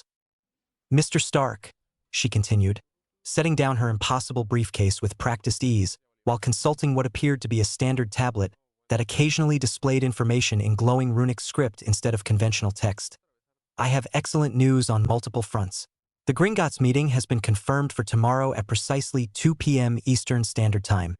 Ms. Potts has successfully navigated the preliminary security protocols required for knowledge visitors to enter magical New York, which is considerably more complex than most people realize, and I've arranged for a comprehensive magical shopping expedition to properly outfit Harry with appropriate supplies for his unique educational requirements." Magical shopping expedition, Tony repeated with the tone of someone who was simultaneously thrilled and terrified by the implications, while already calculating the potential financial and logistical complications. "That sounds either absolutely fantastic or financially catastrophic. Quite possibly both simultaneously." "Oh, it will definitely be both," Penny replied cheerfully, her smile carrying hints of diplomatic mischief and the kind of professional satisfaction that suggested she'd been looking forward to this particular challenge. Training wands, cauldrons in various sizes and materials, spell components from rare to exotic, protective amulets, reference materials, and probably several dozen items you didn't know existed but will absolutely insist on purchasing once you understand their capabilities and potential applications. Standard supplies for a magically gifted child whose father has unlimited resources, a well-documented tendency to overachieve, and absolutely no concept of reasonable spending limits when it comes to education or technology. Harry looked up from his books with obvious excitement, his green eyes practically glowing with anticipation as he processed the implications of visiting an actual magical commercial district. "I get to visit a proper magical shopping district? With actual magical shops and professional practitioners and everything?" he asked with the kind of enthusiasm that made Tony's protective instincts engage even as he felt pride in his son's intellectual curiosity. "You get to experience one of the most comprehensive magical commercial centers in the Western Hemisphere," Penny confirmed with obvious satisfaction at Harry's excitement. "The American Magical Shopping District makes London's Diagon Alley look like a corner convenience store with delusions of grandeur. They have everything from basic supplies to cutting-edge magical research equipment, plus specialty shops that cater to unique requirements like yours, magical theory books, experimental equipment, and probably several items that don't technically exist yet but will be invented specifically for your research projects." She paused, then added with the kind of diplomatic warning that suggested she'd dealt with wealthy clients before, "Though I should warn you both, magical shopping with the Potter Stark family budget is going to be memorable and probably expensive enough to affect the local magical economy." "How memorable are we talking?" Pepper's voice came from the workshop entrance, where she appeared carrying her own tablet and wearing the expression of someone who'd spent the morning coordinating impossibly complex logistics while maintaining perfect professional composure and probably preventing at least 3 potential international incidents. Pepper Potts looked every inch the executive assistant to a billionaire genius who regularly saved the world between business meetings. Her red hair was styled in a sleek bob that suggested both efficiency and sophisticated style. Her cream-colored blazer was perfectly tailored to convey professional authority without sacrificing femininity, and her blue eyes held the kind of sharp intelligence that could organize a hostile corporate takeover before lunch and still have time to coordinate dinner. Reservations at restaurants that didn't technically accept reservations. Her figure was striking in the way that suggested excellent genetics combined with the kind of disciplined fitness routine that came from chasing Tony Stark around the world while managing his business empire and personal life. She moved with the confident grace of someone who knew she was attractive but was far more interested in being respected for her intelligence and competence. When she spoke, her voice carried the authority of someone who'd successfully managed some of the most complex business operations in the world, while dealing with Tony's occasionally chaotic approach to conventional business practices. She was also, Tony had noticed with growing admiration, developing an alarming talent for asking exactly the right questions about magical logistics that he wouldn't have thought of until it was far too late to prevent expensive complications. Because Tony's definition of reasonable shopping budget and the actual cost of magical supplies might not align perfectly, she continued with the long-suffering tone of someone who'd had variations of this conversation before in different contexts, usually involving experimental technology and Tony's tendency to purchase everything that caught his intellectual interest. Pep, I resent that implication. Tony protested with mock indignation, though his grin suggested he was perfectly aware of his own spending habits. My shopping budgets are always perfectly reasonable and carefully calculated. It's just that my definition of reasonable tends to be more comprehensive and forward-thinking than the average person's limited perspective. Last month you spent $40,000 on a single screwdriver because it was technically superior to all existing alternatives, Pepper replied dryly, consulting her tablet with the efficient precision of someone who kept meticulous records of every questionable purchase decision. It was titanium with nanocrystalline structure optimization and a precision-engineered grip interface. Tony defended with the passionate intensity of someone whose engineering standards refused to accept inferior tools. And it came with a lifetime warranty plus technical support from the manufacturer. That screwdriver will probably outlast most of the equipment in this workshop. You used it once, Pepper continued relentlessly, to adjust a single screw on a prototype that you abandoned 3 days later. The principle of having superior tools available remains valid regardless of frequency of use, Tony replied with dignity, then shifted topics with the practiced ease of someone avoiding uncomfortable financial discussions. But more importantly, Penny, how exactly does one pay for enchanted objects? Do magical shops accept credit cards? Or do we need to worry about some kind of ancient barter system? Do they have magical ATMs? Some kind of wizard system? Mystical cryptocurrency that fluctuates based on lunar cycles? Magical currency, Penny explained patiently, though her eyes sparkled with amusement at Tony's questions and his obvious fascination with magical economic systems. Gold galleons, silver sickles, bronze nuts. A traditional system that's been in use for centuries. Though major purchases can be handled through Gringotts bank transfers, and given Harry's family inheritance combined with your own resources, I don't think cost is going to be a limiting factor for anything you might want to purchase. Harry's inheritance, Pepper said, consulting her notes with the focused attention she usually reserved for major contract negotiations and international business deals.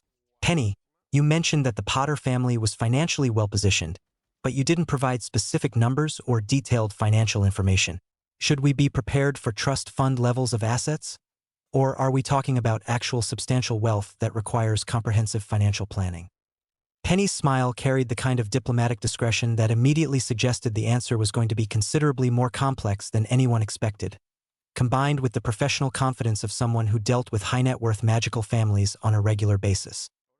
Ms. Potts, she said carefully, perhaps it would be better to let the Gringotts account manager provide those specific details tomorrow during your appointment. What I can say is that the Potter family made some very wise investments over the years, both in magical and knowledge markets, and their combined holdings have grown substantially over the past several decades.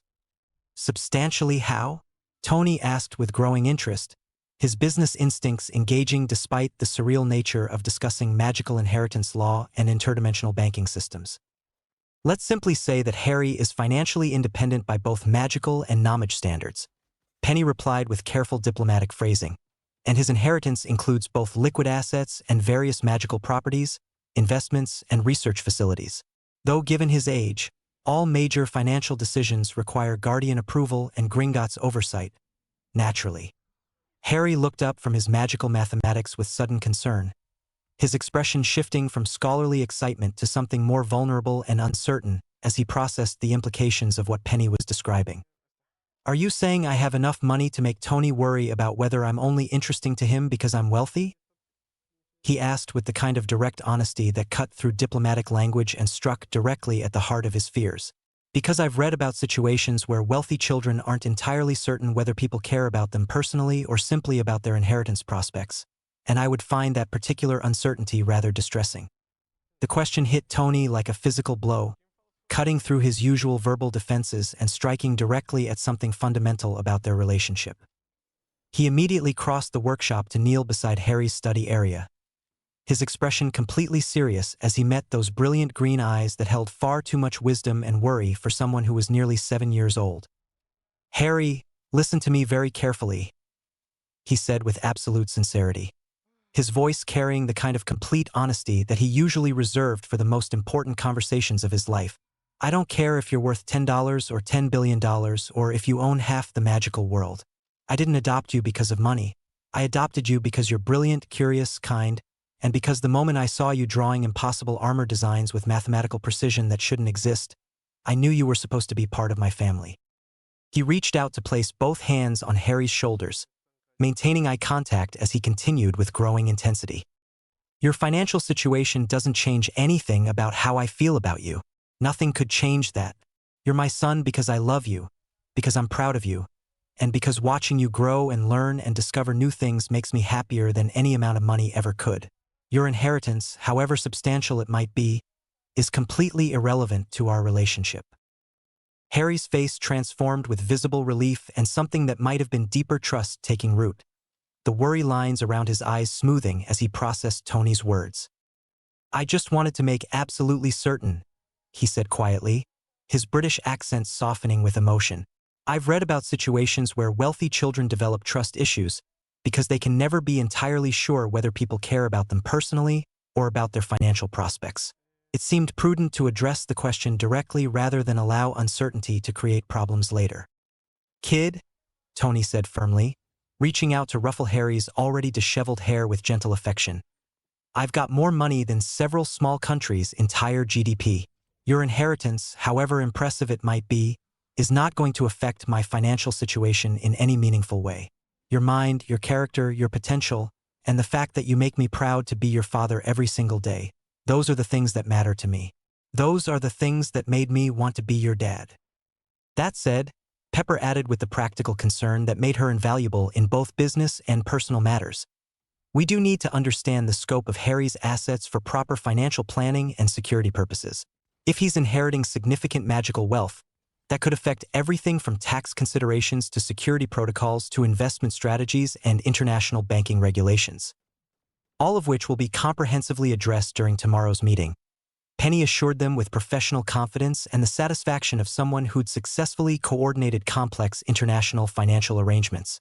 "The Potter account manager will provide detailed financial briefings, complete asset assessments, investment recommendations, and comprehensive security protocols. And I should mention that Gringotts security is formidable. They make Fort Knox look like a convenience store with a suggestion box for security improvements.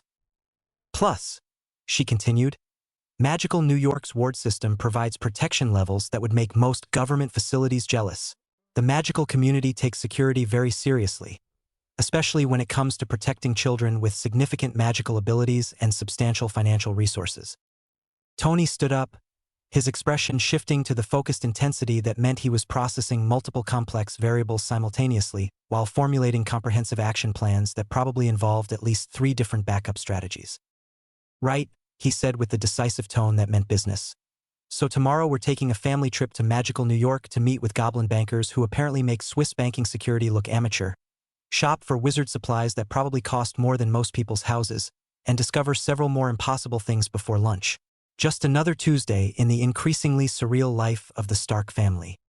That's an entirely accurate summary, Penny confirmed cheerfully, her professional satisfaction evident as she contemplated the logistical complexity they'd successfully organized.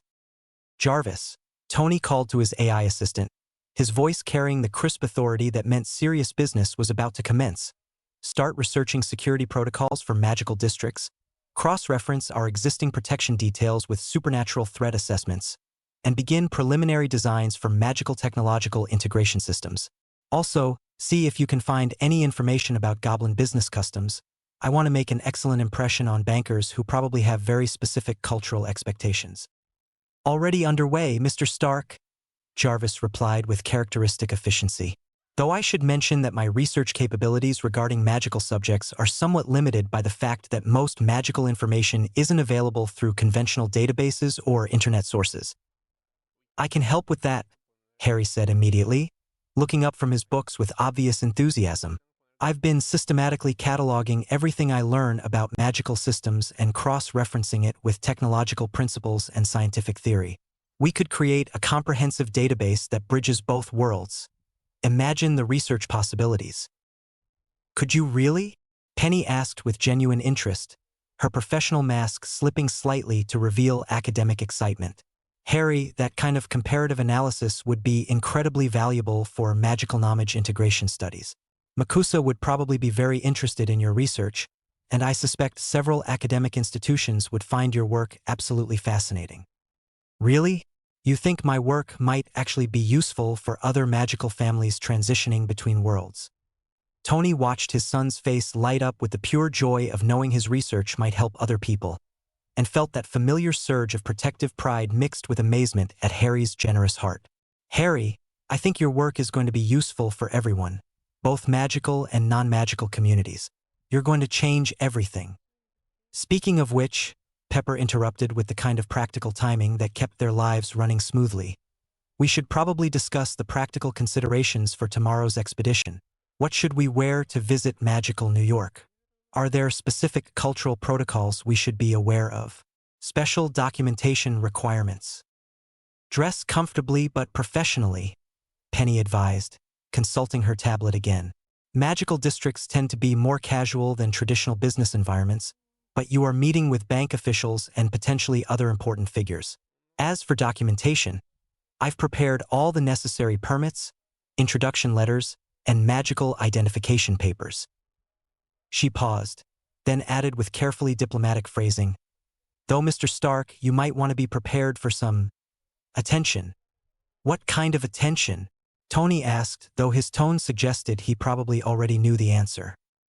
You're rather famous in the knowledge world, Penny said with considerable understatement. And Harry is rather famous in the magical world. The combination is going to attract significant interest from both communities. Magical paparazzi? Happy's voice came from the workshop entrance, where he'd appeared with the alert posture that suggested he'd been monitoring security feeds and radio chatter. Boss, do we need to worry about magical paparazzi too? Because regular paparazzi are already enough of a pain in the ass. Sorry, Harry. I've heard worse, Harry replied cheerfully.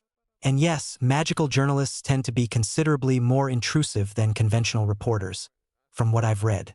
They have access to surveillance methods that traditional security teams aren't prepared for. Such as? Tony asked with growing interest.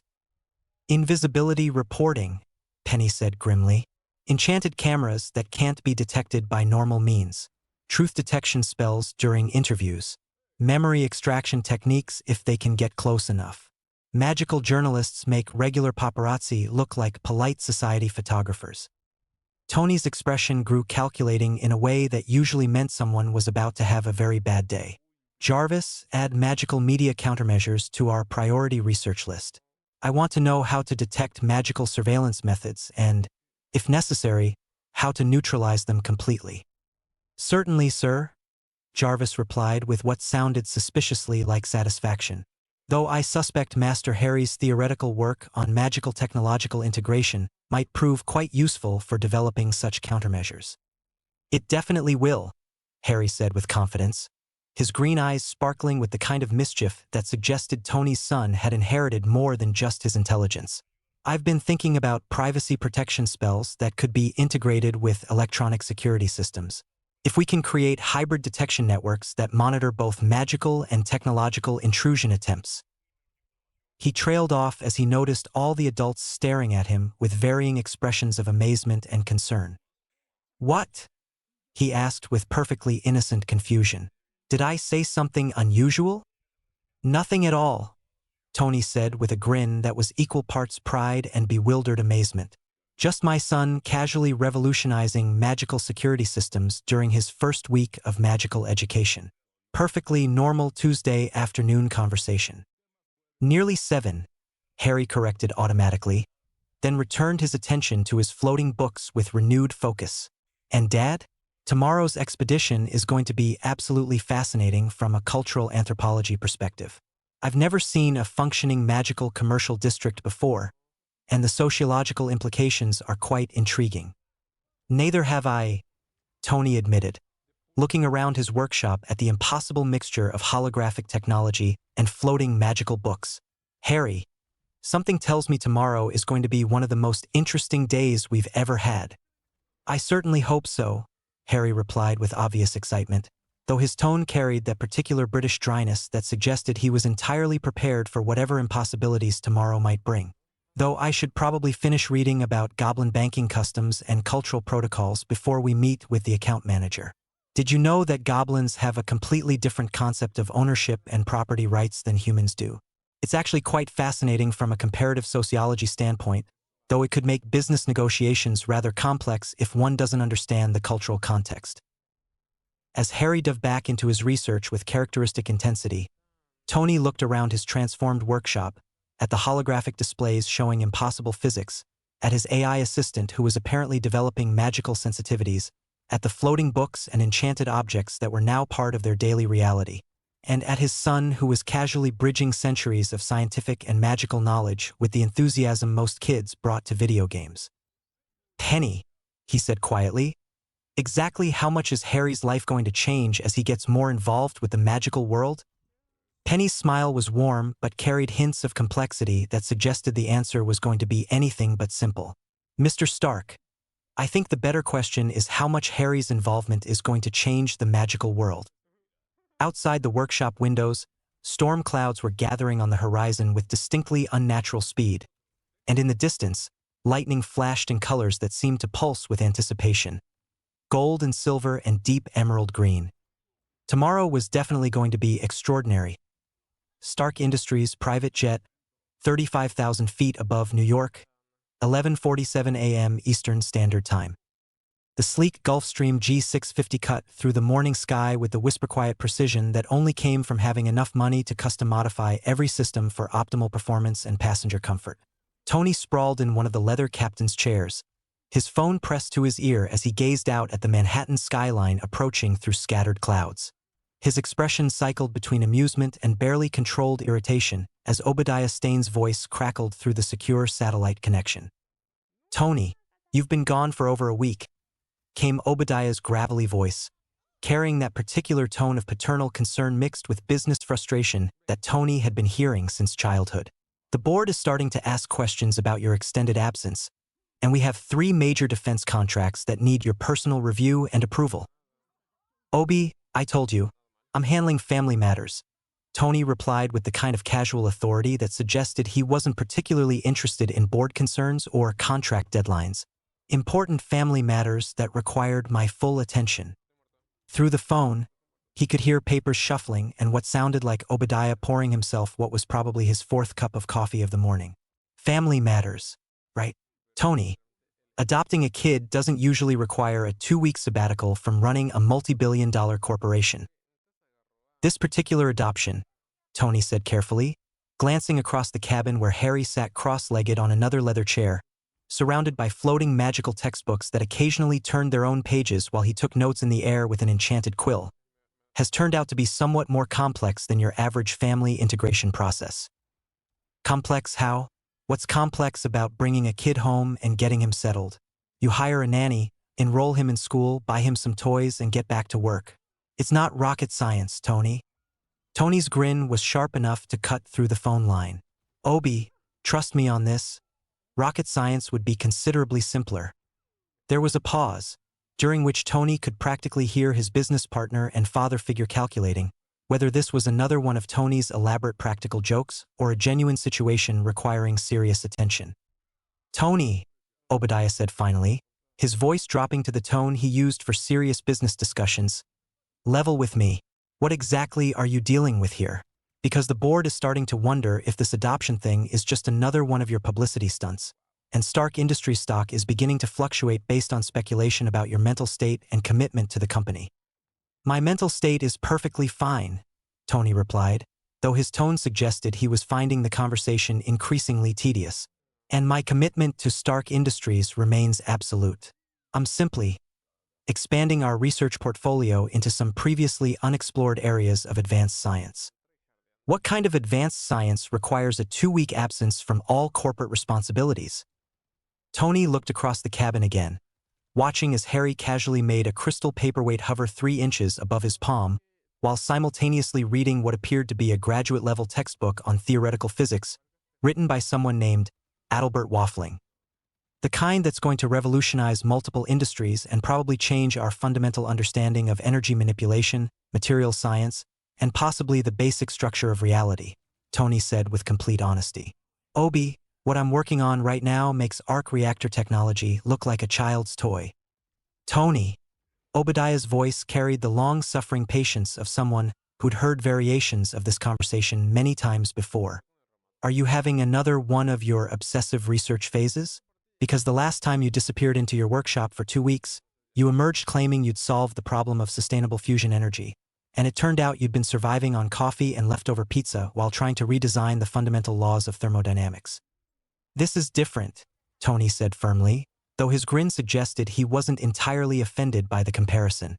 This time I actually have solved several fundamental problems with energy manipulation and material science. And I'm not doing it alone. I have a research partner who's proving to be absolutely brilliant at theoretical framework development. A research partner? Tony, you don't work well with others. Your idea of collaboration is lecturing graduate students about why their thesis projects are inadequately ambitious. This partner, Tony said, his voice softening as he watched Harry levitate 3 different objects while reading equations from a floating book, is proving to be considerably more intellectually stimulating than most graduate students. Who is it? Someone from MIT? Caltech? A consultant from one of the European research institutes? Someone considerably younger and considerably more innovative than anyone from those institutions, Tony replied cryptically. Obi, I need you to trust me on this. What I'm working on is going to be worth the temporary absence from routine corporate operations. There was another pause, longer this time, during which Tony could hear Obadiah muttering what sounded like creative combinations of profanity and expressions of professional concern. Fine, Obadiah said finally. But Tony, I need you back in the office by Friday for the quarterly review meeting. We have investors to impress, contracts to finalize, and a board of directors who are getting increasingly nervous about your unconventional approach to corporate leadership. Friday is doable, Tony agreed, though his tone suggested he wasn't particularly concerned about investor relations or board anxiety. Though I should probably warn you, when I do come back, I'm going to be proposing some rather revolutionary changes to our research and development priorities. What kind of revolutionary changes? Tony's expression grew calculating as he contemplated the possibilities. Let's just say we're going to be exploring some previously theoretical areas of advanced science that could open up entirely new markets and technological applications.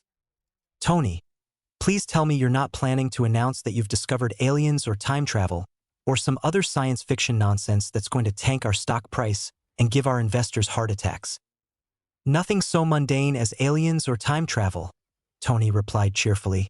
What I'm working on is considerably more interesting and significantly more practical for immediate commercial applications. Through the phone, he could hear Obadiah pouring what sounded like another cup of coffee, probably adding something stronger to it based on his increasingly exasperated sighs.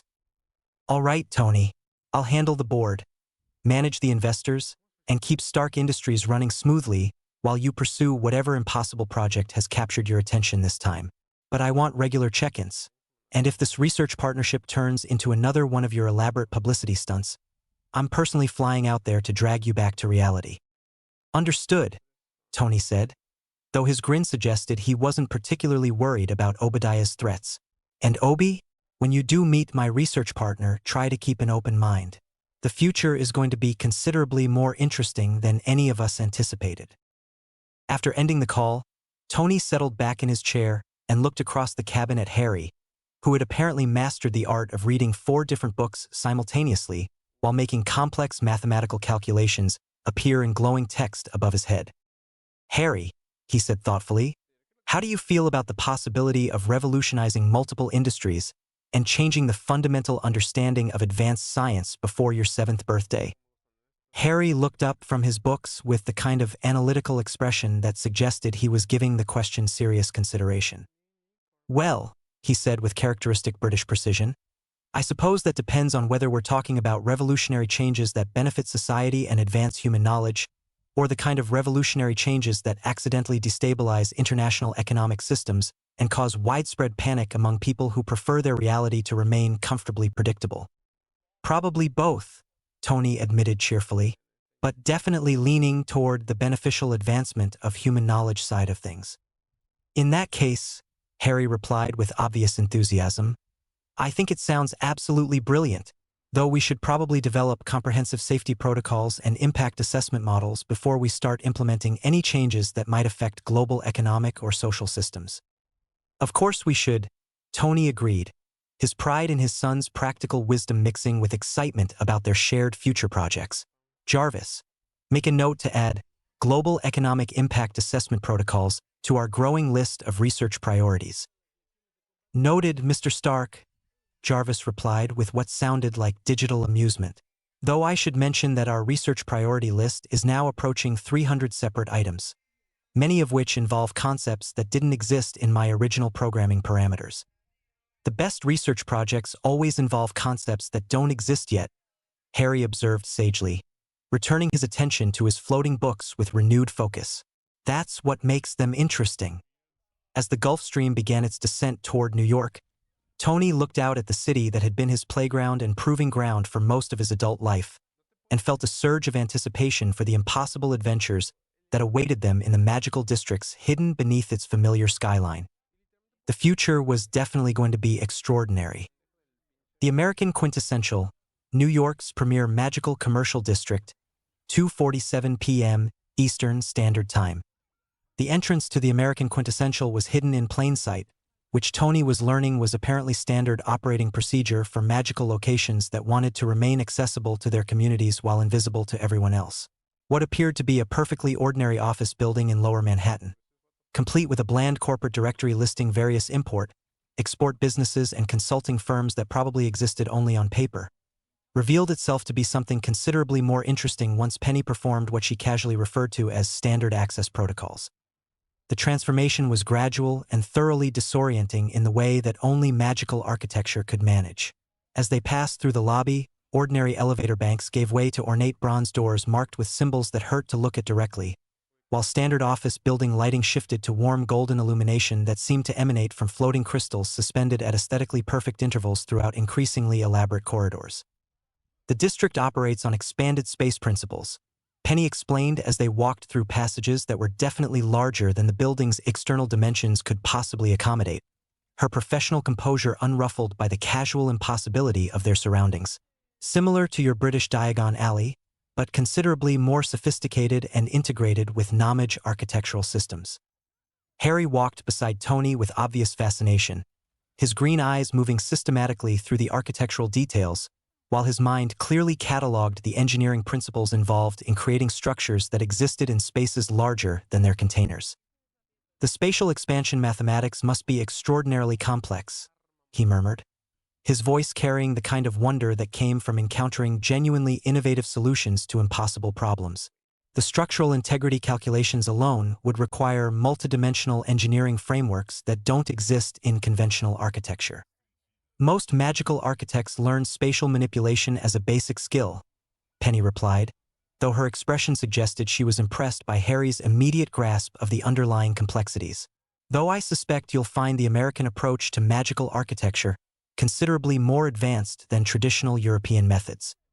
They emerged from the transition corridors into what could only be described as a magical shopping district that had been designed by someone with unlimited imagination, unlimited resources, and absolutely no interest in the constraints of conventional physics or traditional retail organization.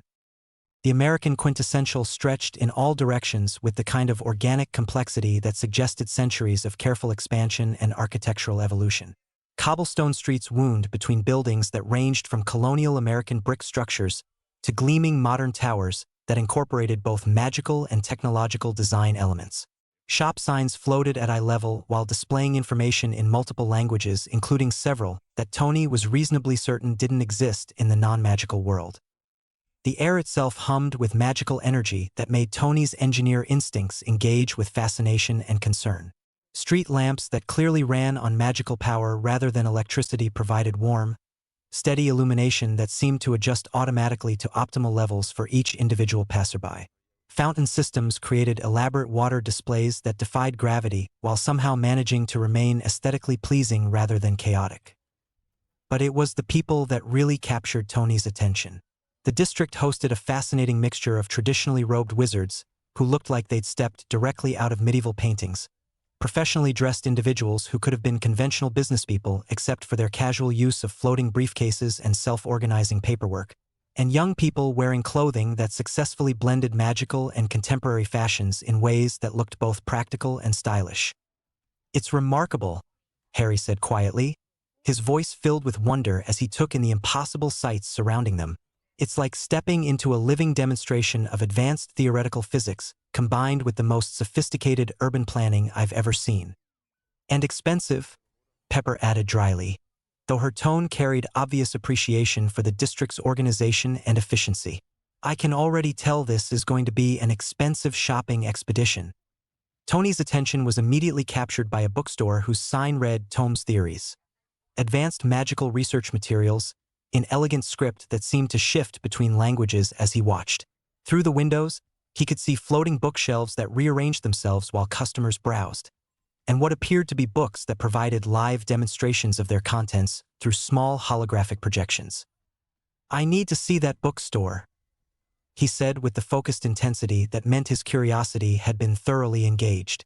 "Harry, are you interested in advanced magical research materials?" "Am I interested in advanced research materials?" Harry replied with obvious delight. "Dad, that may be the most wonderful question anyone has ever asked me." "Mr. Stark," Penny said with diplomatic concern, "perhaps we should handle the banking appointment first and then explore the shopping opportunities? Gringotts prefers punctual arrivals, and Goblin cultural expectations regarding time management are quite specific." "Banking first, then unlimited educational shopping," Tony agreed, though his eyes remained fixed on the bookstore. "But Penny, after we handle the financial business, I want comprehensive tours of every establishment that sells anything related to advanced magical theory, practical applications, or innovative research equipment."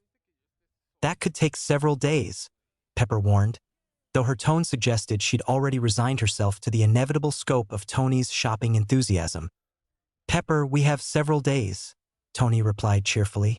"We have unlimited resources, unlimited curiosity, and a son whose education is going to require supplies that probably don't exist yet, but will be invented specifically for his needs." As they made their way through the district toward the imposing Gringotts building, which rose from the street like a fortress designed by someone who understood both security and architectural intimidation, Tony found himself cataloging potential shopping destinations with growing excitement. A clothing store called Drake Dragon, premium magical attire, displayed robes and jackets that seemed to shimmer with protective enchantments while maintaining contemporary styling that looked both practical and professional. A shop called Zonko's Joke Shop American Branch, premium pranking supplies magical innovations, showed window displays that featured products actually moving, demonstrating their effects with the kind of dynamic advertising that conventional stores could never achieve. But it was a store called Arcane Athletics, magical sporting goods flying equipment that made Tony stop in his tracks, staring at window displays that featured what appeared to be actual flying broomsticks suspended in midair while demonstrating their speed, maneuverability, and safety features through live aerial displays. "Flying broomsticks," he said slowly, his voice carrying the tone of someone whose engineering mind was immediately engaged by impossible aerodynamic challenges. "They have actual flying broomsticks for sale." "Standard transportation in the magical world," Penny confirmed, though she was watching Tony's expression with obvious concern. "Mr. Stark, please remember that we have a banking appointment, and goblin punctuality expectations are quite serious." "Right, banking, then flying broomsticks." Tony's grin was bright enough to power the entire district. "Harry, what do you think about the aerodynamic principles involved in magically powered flight systems?" "I think," Harry replied with matching enthusiasm, "that the physics involved are probably extraordinary, and I would very much like to understand how magical propulsion systems achieve stable flight without conventional thrust or lift generation mechanisms." Pepper sighed with the long-suffering patience of someone who'd had variations of this conversation in different contexts throughout her professional relationship with Tony Stark. "Gentlemen, could we possibly focus on one impossible thing at a time? Banking first, then we can explore every magical innovation in the district. But let's handle the financial business before we start revolutionizing magical transportation systems." "Agreed," Tony said, though his attention kept drifting to shop windows that displayed merchandise that challenged his understanding of what was commercially possible. "But after banking, we're going to have the most interesting shopping expedition in the history of retail therapy."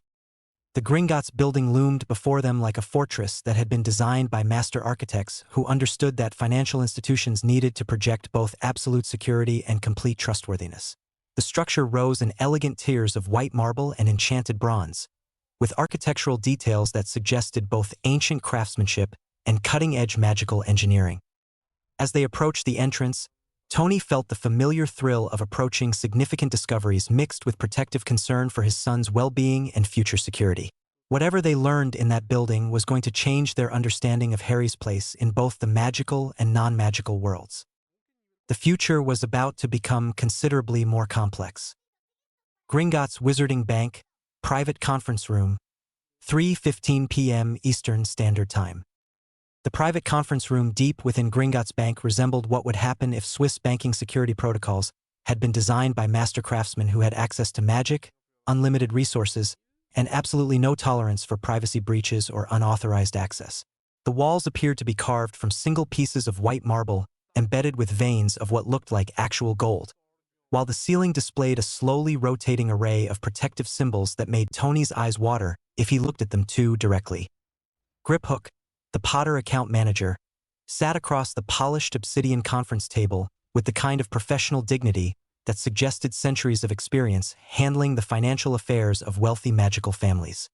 His sharp features and calculating eyes conveyed both absolute competence and the subtle suggestion that attempting to defraud Gringotts would result in consequences that would make tax audits seem like pleasant social interactions.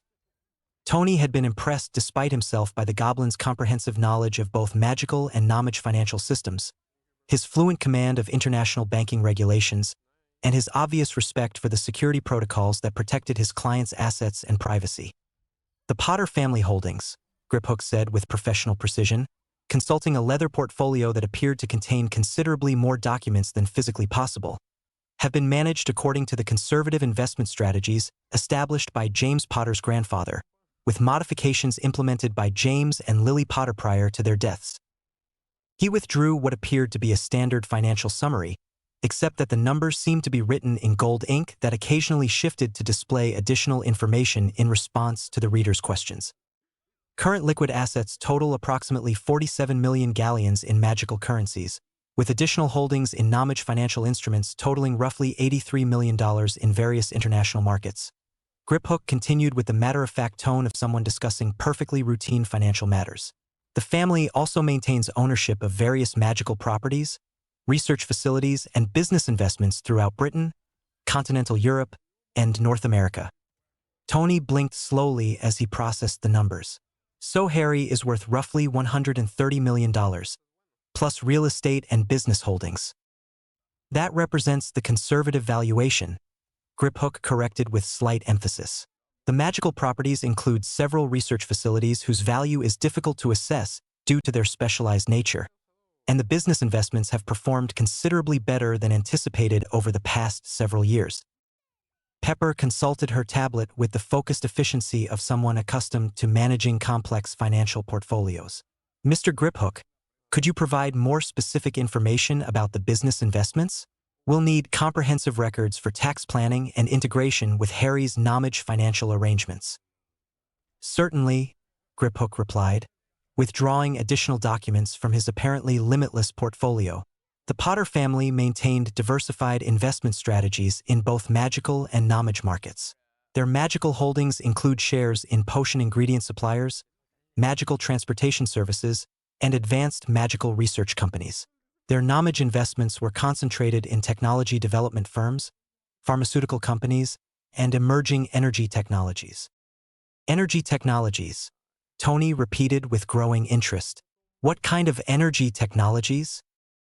The records indicate investments in companies researching alternative energy sources, advanced materials science, and theoretical physics applications, Griphook replied, consulting his documents with professional thoroughness.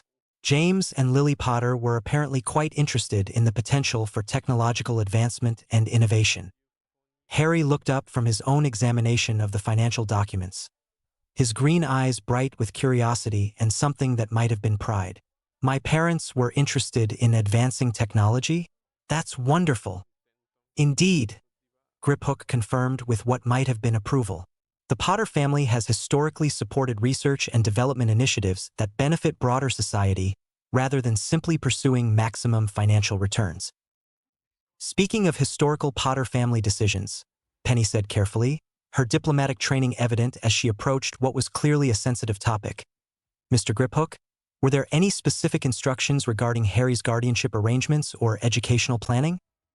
Griphook's expression grew noticeably more serious, his eyes sharpening with what looked suspiciously like disapproval mixed with professional concern. That is an complex matter, he said with careful diplomatic phrasing. The Potter family will contain comprehensive instructions regarding young Harry's care, education, and financial management. However, those instructions were suspended by order of the Chief Warlock of the Wizengamot immediately following James and Lily Potter's deaths. Suspended. Tony's voice carried the dangerous calm that meant someone was about to receive his complete and undivided attention. Who suspended the will, and under what authority? Professor Albus Dumbledore, in his capacity as Chief Warlock of the Wizengamot, Griphook replied, his tone suggesting he hadn't entirely approved of the decision at the time. Tony looked toward Penny with obvious confusion. Chief Warlock of the what now? The Wizengamot is the British magical government's judicial body, Penny explained with professional clarity. Think of it as a combination of Supreme Court and Legislative Assembly. The Chief Warlock serves as both Chief Justice and Presiding Officer. It's the highest judicial position in magical Britain. So Dumbledore wasn't just a school headmaster when he made decisions about Harry's placement, Tony said slowly, his voice growing increasingly sharp. He was effectively the Chief Justice of magical Britain's Supreme Court. That's correct, Griphook confirmed. Professor Dumbledore suspended the Potter while citing extraordinary circumstances requiring emergency guardianship arrangements for the protection of magical Britain's security interests. Tony's expression was cycling through several distinctly unpleasant emotions as he processed this information. Emergency guardianship arrangements, without consulting the actual instructions left by Harry's parents. However, Griphook continued with what sounded suspiciously like satisfaction. Gringotts maintains backup copies of all client documents as part of our standard security protocols. I have the original Potter family will hear if you would like to review the guardianship instructions that were suspended. The silence that followed was loaded with tension as everyone in the room recognized that they were about to learn information that could fundamentally change their understanding of the decisions that had shaped Harry's early life. Yes, Tony said firmly, his protective instincts fully engaged. I want to know exactly what Harry's parents intended for his care and education. Griphook withdrew a sealed document from his portfolio, breaking magical seals with ceremonial precision before unfolding what appeared to be official parchment covered with elegant handwriting and formal legal language. "The last will and testament of James Charles Potter and Lily Rose Potter," he read with formal dignity. "Written in sound mind and with full understanding of the dangerous circumstances surrounding our current situation." He paused, then continued with careful enunciation. "In the event of our deaths, we name Sirius Orion Black as primary guardian for our son Harry James Potter, with full authority over his care, education, and financial decisions until he reaches magical majority." Penny gasped audibly, her professional composure cracking entirely as she stared at the will with obvious shock. Sirius Black? They named Sirius Black as Harry's guardian. "Who is Sirius Black?" Tony asked, though Penny's reaction suggested the answer was going to be significant. "Sirius Black," Penny said slowly, her voice tight with implications, "is currently serving a life sentence in Azkaban prison for betraying the Potter family to Voldemort and causing their deaths." The silence that followed was profound and loaded with implications that were still sinking in. "But if they named him as my guardian," Harry said quietly, his sharp mind immediately grasping the contradictions, "then they trusted him completely. They wouldn't have chosen someone they believed might betray them." "Precisely," Griphook said grimly, consulting the will again. The document continues. "We have placed our family under the protection of the Fidelius charm, with Peter Pettigrew serving as our secret keeper.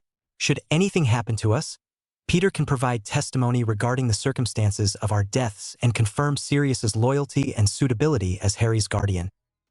"Peter Pettigrew was the secret keeper," Penny repeated, her voice barely above a whisper. "Not Sirius Black." Tony looked back and forth between Penny and Griphook, his analytical mind immediately identifying the crucial information gap. "I need someone to explain what a secret keeper is and why this matters." "The Fidelius charm," Penny said with careful precision, "is one of the most complex protective spells in existence. It literally makes a secret impossible to discover unless the person who knows it, the secret keeper, chooses to reveal it. The Potter's location, their address, their very existence at that address would have been completely hidden from Voldemort unless the secret keeper told him."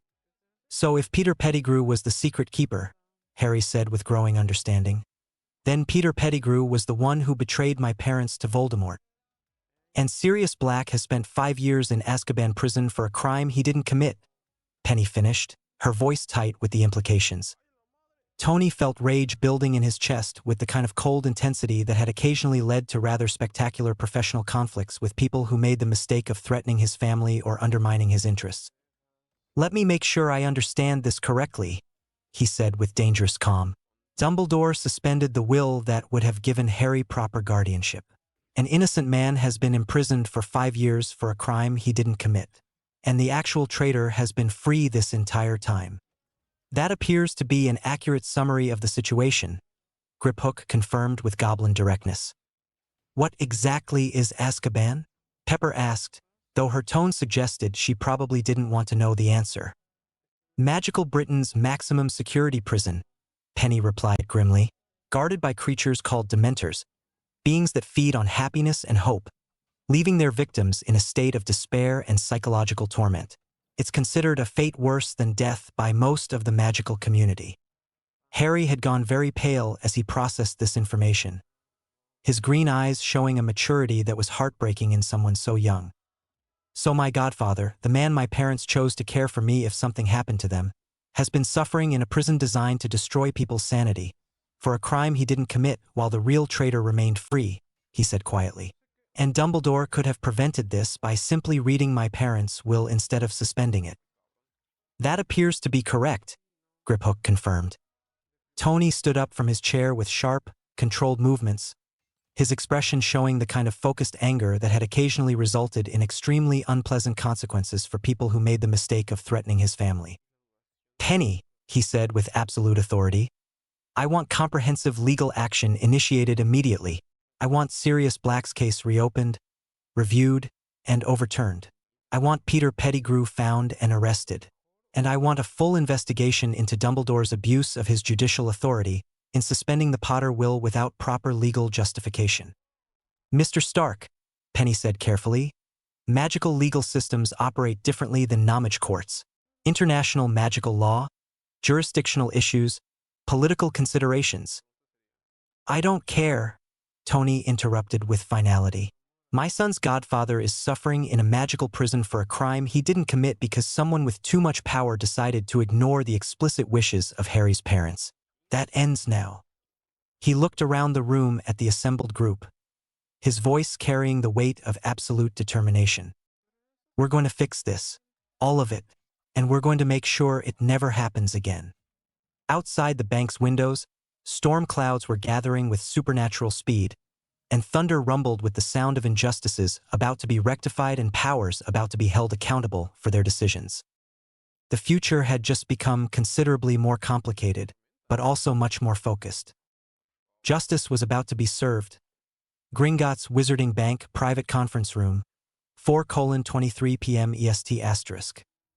As Penny gathered her diplomatic materials with the efficient precision of someone about to initiate complex international legal proceedings that would probably give several governments headaches, Griphook cleared his throat with the kind of careful attention that suggested he had additional matters to discuss. Matters that were likely to be either very expensive or very complicated, possibly both. Mr. Stark, Master Harry, he said with the formal courtesy that goblins had perfected over centuries of dealing with wealthy wizarding families who had more money than sense. There is one additional item mentioned in the Potter will that you should be aware of. James and Lily Potter left specific instructions that certain personal materials should be passed to Harry when he came of age, or earlier if circumstances warranted direct access to family resources. Tony looked up from his contemplation of how exactly one went about overturning magical court decisions and pursuing justice across international magical jurisdictions without accidentally starting a diplomatic war. His expression carried that particular mixture of curiosity and concern that meant he was prepared for either fascinating discoveries or expensive complications. "What kind of personal materials?" he asked, his voice carrying the tone of someone who'd learned to be suspicious of vague terms when dealing with organizations that operated outside conventional legal frameworks. Because if we're talking about magical artifacts that could accidentally level half of Manhattan, I'd prefer some advance warning. Griphook's sharp features showed what might have been amusement mixed with professional respect. In his centuries of managing magical family accounts, he'd rarely encountered clients who approached inherited magical items with such practical caution. "Research journals," he replied, his voice carrying the kind of reverence usually reserved for discussing priceless artifacts or dangerous weapons, which, in the magical world, often turned out to be the same thing. Both James and Lily Potter were accomplished magical researchers who documented their work extensively. The will specifies that these journals should be provided to Harry to help him understand his magical heritage and continue their research legacy. Harry's face immediately lit up with the kind of pure excitement that made Tony's chest tight with protective pride mixed with barely controlled panic. He recognized that expression. It was the same look Harry got when confronted with complex engineering problems or theoretical physics challenges that shouldn't be solvable by someone who wasn't old enough to drive. "My parents' research journals?" Harry asked, his voice carrying that crisp British accent that seemed to make even casual questions sound like scholarly inquiries. "Their actual work and theories and discoveries? The primary source materials for their magical innovations." His green eyes blazed with intellectual hunger that would have been impressive in a graduate student and was somewhat alarming in someone who was nearly 7 years old. "Indeed," Griphook confirmed, withdrawing 2 leather-bound volumes from what appeared to be a specially warded section of his portfolio that was definitely larger on the inside than physically possible.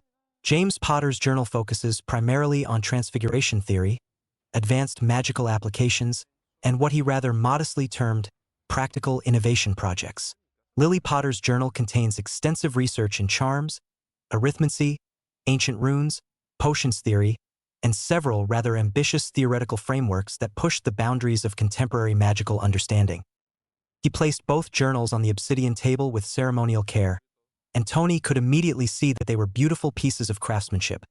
Rich leather covers embossed with protective symbols that seemed to shift and change when viewed directly, gilt-edged pages that caught the light with unusual brilliance, and metal clasps that looked like they required specific magical signatures to open. The journals are protected by blood wards keyed to the Potter family line. Griphook continued with the professional satisfaction of someone explaining security measures that would make Fort Knox weep with inadequacy. Only Harry can open them, and they contain protective enchantments that prevent unauthorized copying, theft, or damage.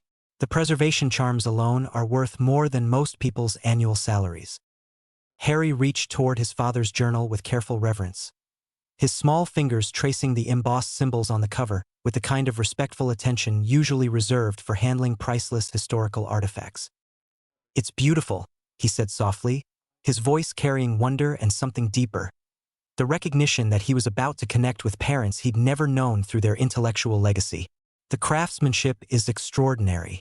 These symbols, they're not just decorative, are they? They're functional magical circuits integrated into the binding structure." "Very good," Griphook said with obvious approval. Most wizards never notice the functional aspects of magical bookbinding. These journals are essentially portable magical laboratories. They can preserve research materials indefinitely, cross-reference information automatically, and even provide limited analytical capabilities. When Harry touched the metal clasp, it opened with a soft click that seemed to resonate with magical significance, accompanied by a gentle warmth that suggested the journal recognized its rightful owner. The first page contained an inscription in bold, confident handwriting that somehow managed to convey both parental love and mischievous humor. Asterisk, for my son Harry. May you find in these pages not just knowledge, but the joy of discovery and the satisfaction of using intelligence to help others. Try not to get expelled from whatever school you attend, but if you do, make sure it's for something spectacular. Your mother and I are proud of you, whatever path you choose to follow. James Potter, Master of Mischief and Occasional Scholar *. Tony felt something tighten in his throat as he watched Harry read his father's words, the boy's green eyes bright with emotion and growing wonder. There was something profound about watching a child discover that his parents had loved him enough to leave pieces of themselves behind. "He sounds like he had an excellent sense of priorities," Harry said with a smile that managed to be both touched and slightly mischievous. "Academic achievement combined with spectacular rule-breaking when circumstances warrant it. I can respect that approach to education." Tony's grin was immediate and proud.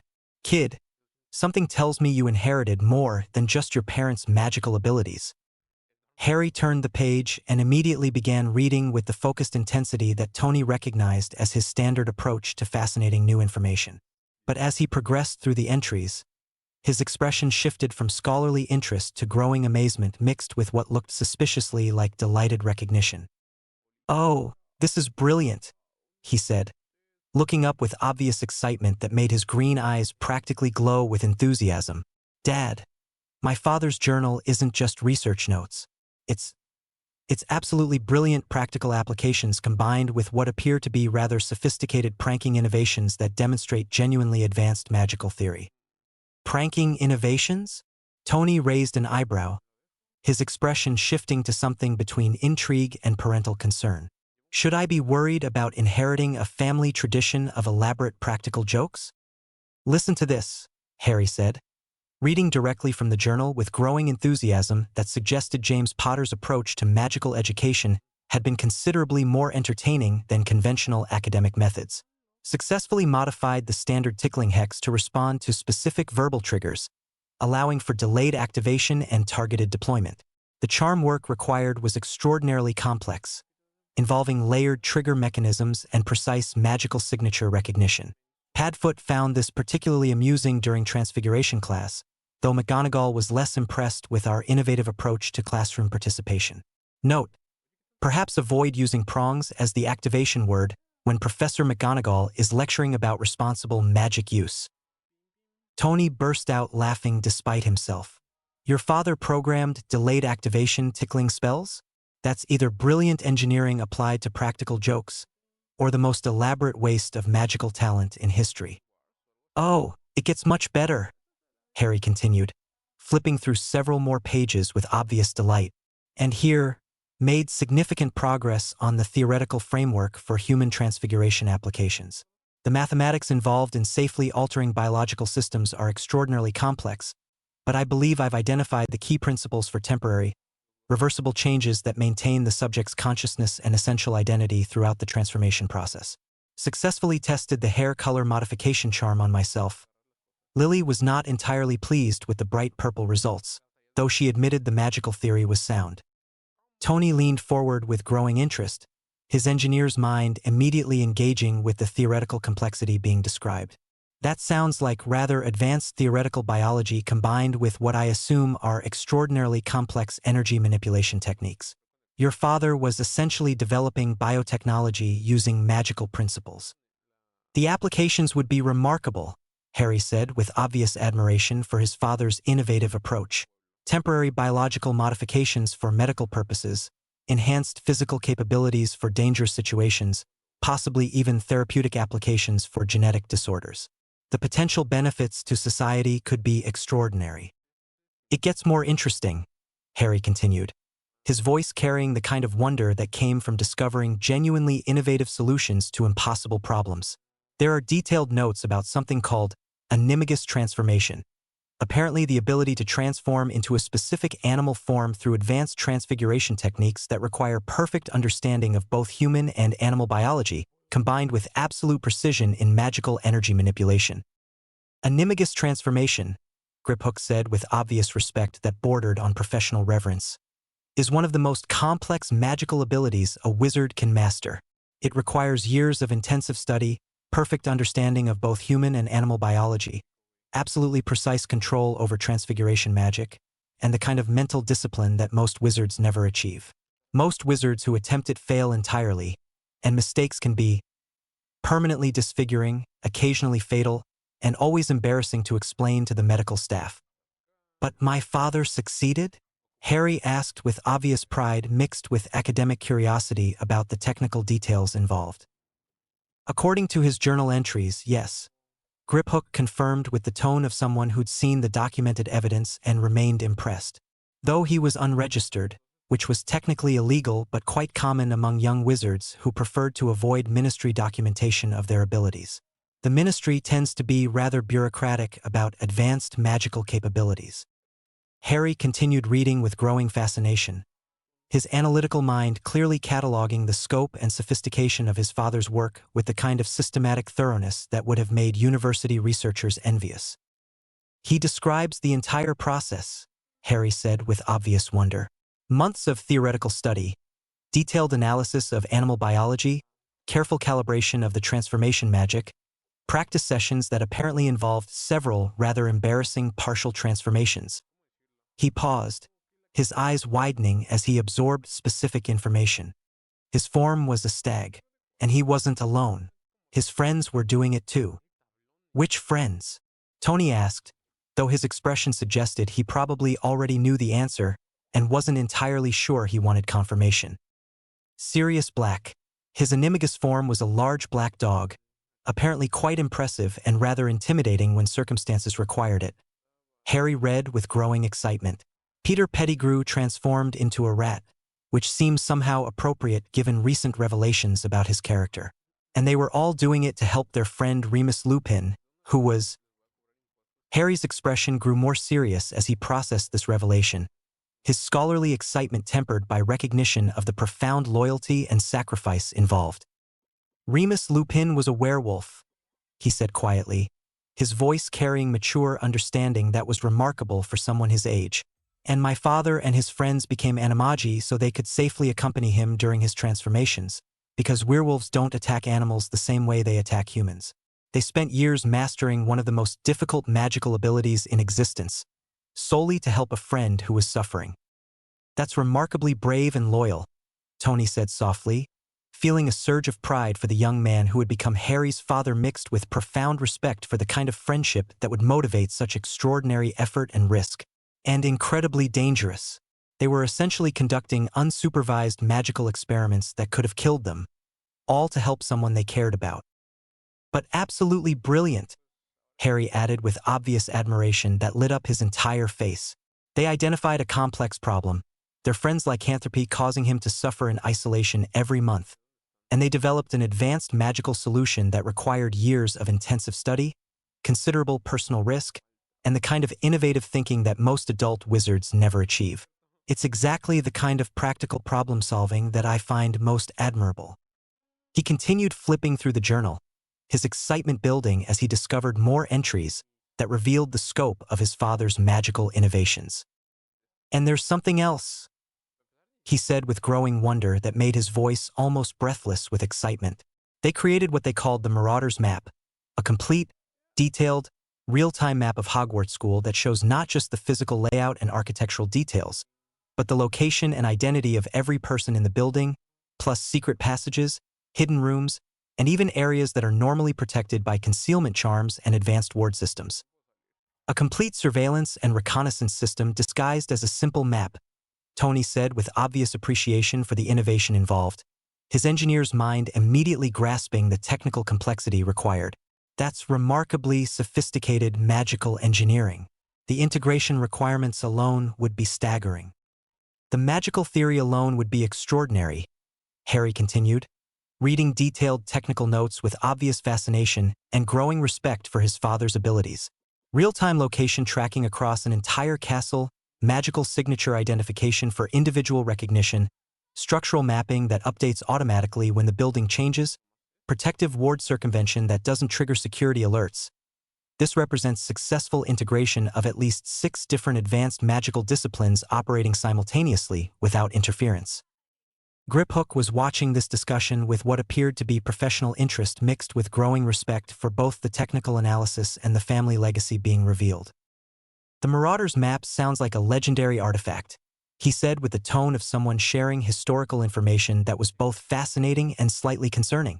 Though most researchers would have assumed it was the work of a graduate-level research team, possibly with ministry backing, not 4 teenage students conducting unauthorized magical research in their spare time.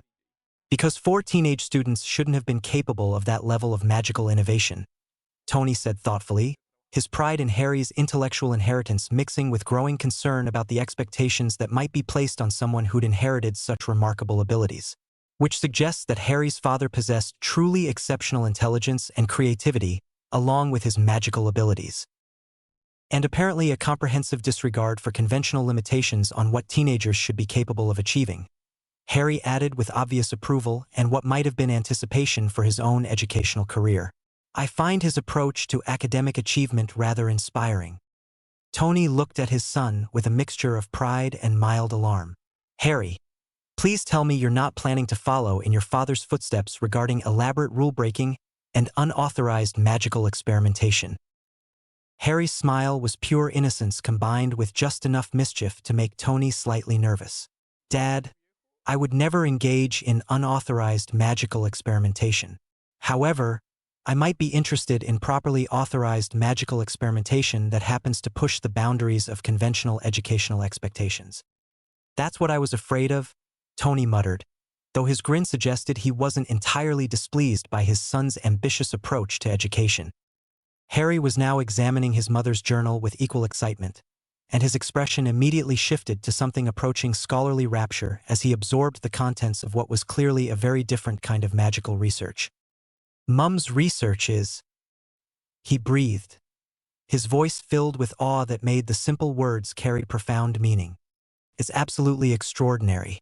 Look at this advanced charms theory that goes well beyond anything in contemporary textbooks, detailed arithmetic calculations that demonstrate genuinely innovative mathematical approaches, ancient runes analysis that reveals connections between magical languages that nobody else has documented, and potions research that goes far beyond anything I've seen in the basic textbooks Penny provided.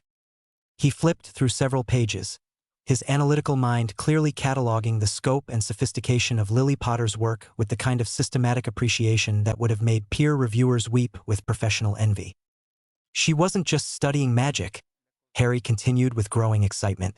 She was innovating, pushing boundaries, developing entirely new theoretical frameworks for understanding how magical energy interacts with physical systems. This is genuinely groundbreaking research that could revolutionize multiple fields of magical study. What kind of applications was she working on? Pepper asked, her practical mind immediately focusing on the real-world implications of advanced magical research.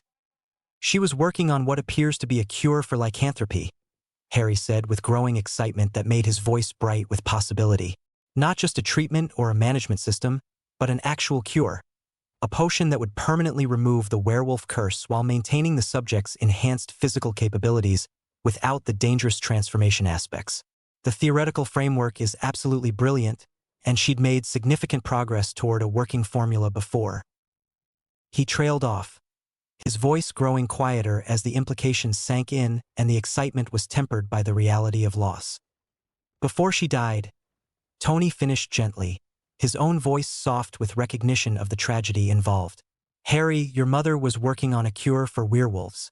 She was trying to help people like Remus Lupin and probably thousands of others who suffer from magical curses. She was trying to help everyone, Harry said softly, his eyes bright with pride and something that might have been grief for the parents he'd never known but was coming to understand and admire. Her research wasn't just academic curiosity. It was all focused on practical applications that would improve people's lives and solve real problems that cause genuine suffering.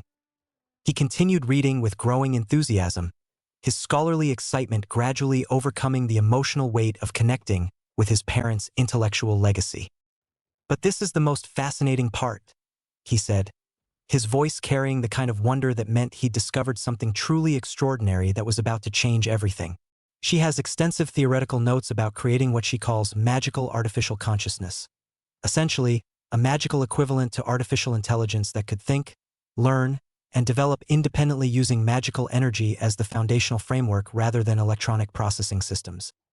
Tony's attention immediately snapped to complete focus, his engineer's instincts engaging with the kind of intensity that meant major breakthrough discoveries were imminent. Magica Lai, your mother was working on artificial intelligence using magical principles. She was exploring the theoretical possibility of creating genuine consciousness using magical energy as the foundation rather than conventional electronic processing systems. Harry read with building excitement that made his words tumble together with scholarly enthusiasm. Look at these calculations, consciousness simulation algorithms, personality matrix development frameworks, learning algorithm architectures, memory integration systems, even emotional response modeling. The mathematical complexity is extraordinary, but the theoretical foundation is absolutely sound. He looked up at Tony with eyes that blazed with inspiration and possibility that seemed to light up the entire conference room.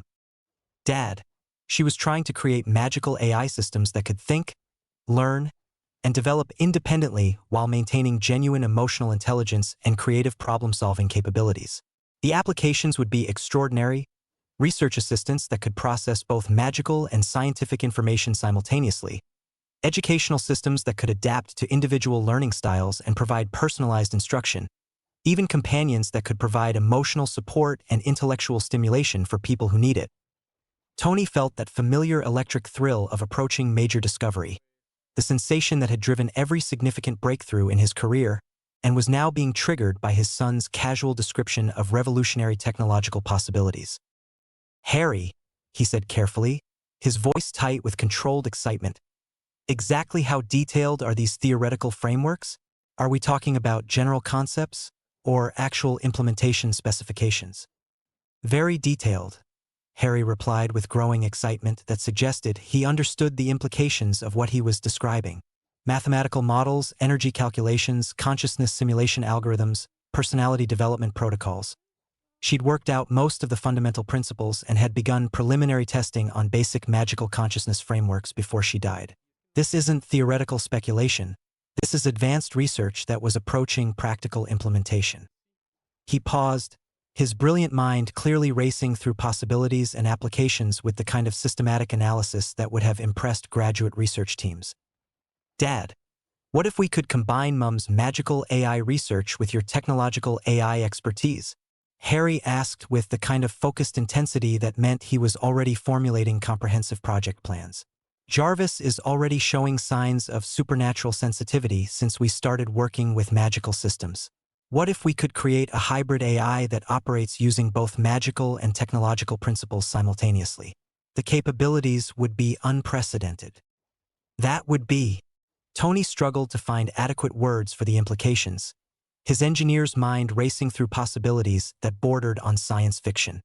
That would be revolutionary, unprecedented, possibly the most significant advancement in artificial intelligence research in human history.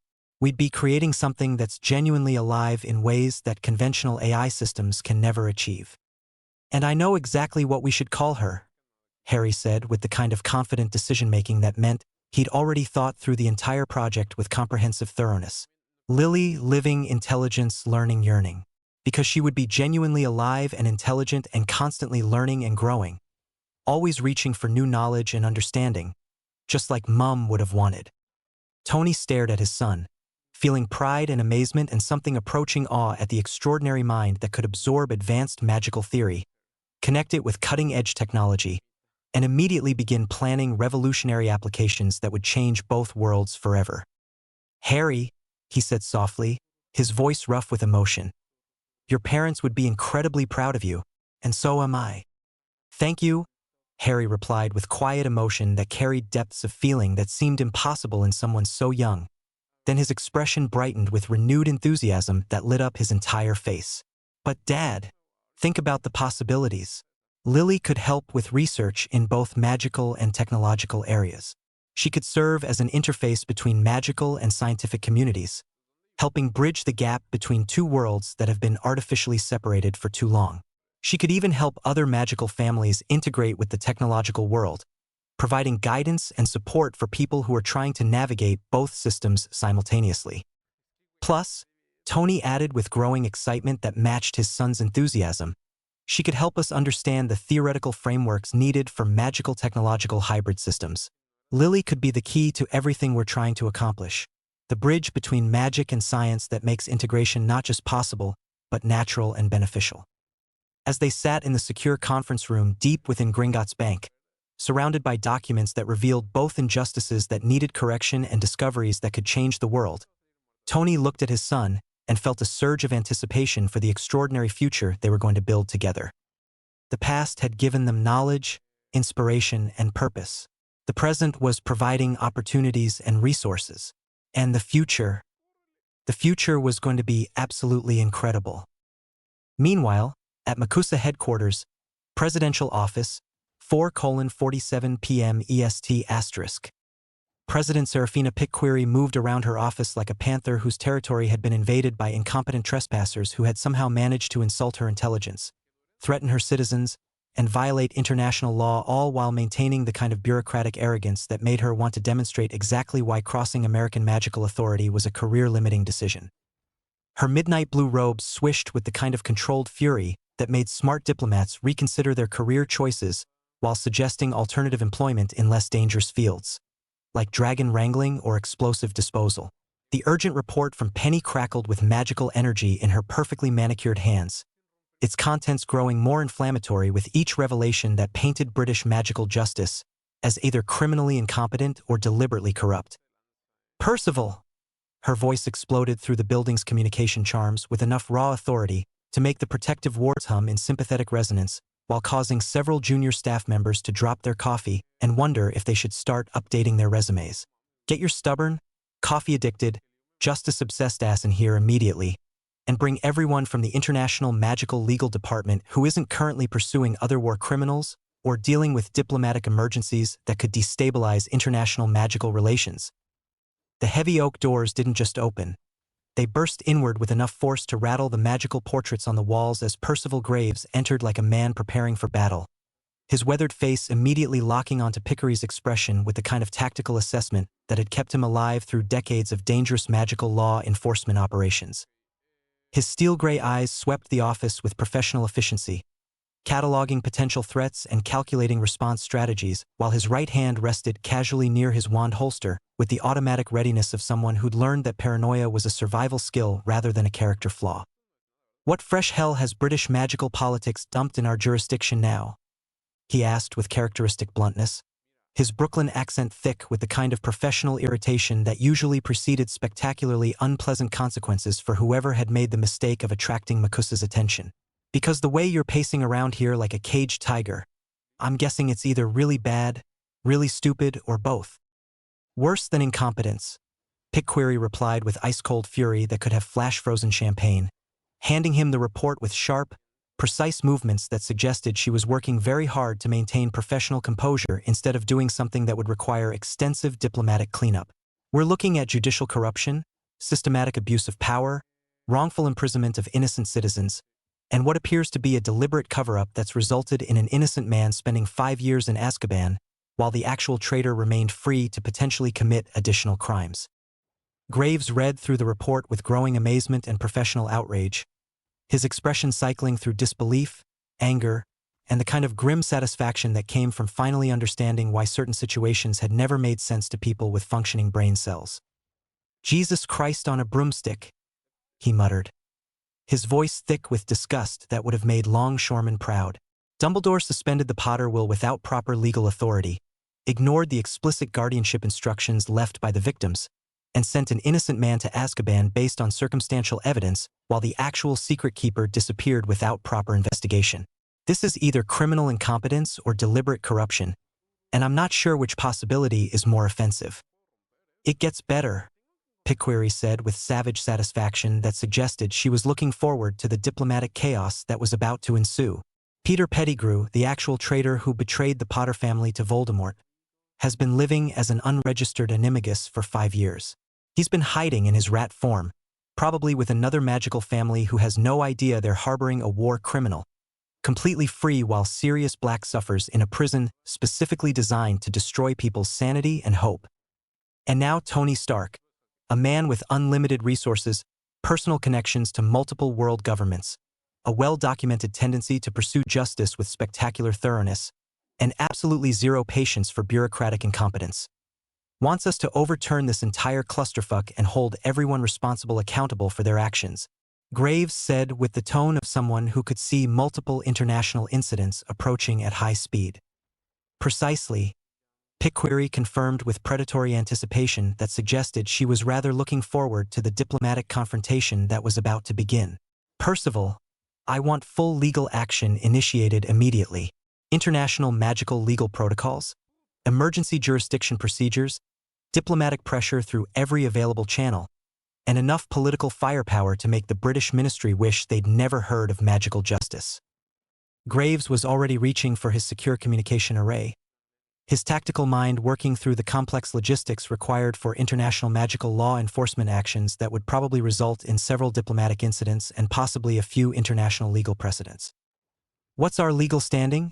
He asked while activating encrypted communication charms that connected directly to MACUSA's legal department, International Affairs Division, and the offices of several very expensive lawyers who specialized in the kind of cases that made legal textbooks. Harry Potter is now an American magical citizen under our protection and jurisdiction, Picquery replied with complete certainty and the kind of legal authority that could move mountains and overturn governments. His legal guardian, a man with more money than several small countries and enough political connections to make international law enforcement a personal hobby, is requesting assistance in correcting wrongful imprisonment and pursuing justice for crimes committed against his family. We have full authority to act, complete legal justification for intervention, and enough political backing to make this very unpleasant for anyone who objects. And if the British ministry objects to our interference in their internal judicial matters?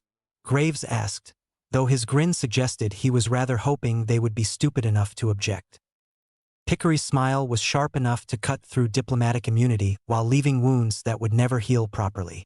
Then they can explain to the International Confederation of Wizards why they've been harboring magical war criminals while imprisoning innocent victims. I'm sure the international magical community will be absolutely fascinated by their innovative approach to justice and legal procedure, especially the part where they ignore explicit legal documents and imprison people without proper trials. She moved to her secure communication array, her fingers dancing across controls that activated direct channels to magical governments, law enforcement agencies, and diplomatic offices throughout the civilized world. I'm also going to personally contact the French Ministry, the German Magical Authority, the Spanish Magical Council, and every other major magical government that has mutual legal assistance treaties with both Britain and America. She continued with the kind of systematic thoroughness that suggested she'd been planning this diplomatic offensive for years. By tomorrow morning, the British Ministry is going to be answering some very uncomfortable questions about their approach to international magical law, and Albus Dumbledore is going to discover that abusing judicial authority has consequences when it affects American magical citizens. As secure communication channels open to legal departments, international magical courts, and diplomatic offices throughout the magical world, both Picquery and Graves felt the familiar satisfaction of pursuing justice with the full resources of American magical authority behind them and the growing certainty that this was going to be extremely unpleasant for everyone who had contributed to this travesty. You know what the best part of this is? Graves asked with the kind of satisfaction that usually preceded spectacular professional victories. What's that? Picquery replied, though her expression suggested she already knew the answer. Sirius Black is about to be freed by American magical intervention, which means he's going to owe his freedom to Tony Stark's resources and determination. Peter Pettigrew is about to be captured by international magical law enforcement, which means he's going to face justice in multiple jurisdictions simultaneously. And Albus Dumbledore is about to learn that abusing judicial power has consequences when you mess with people who have better lawyers than you do.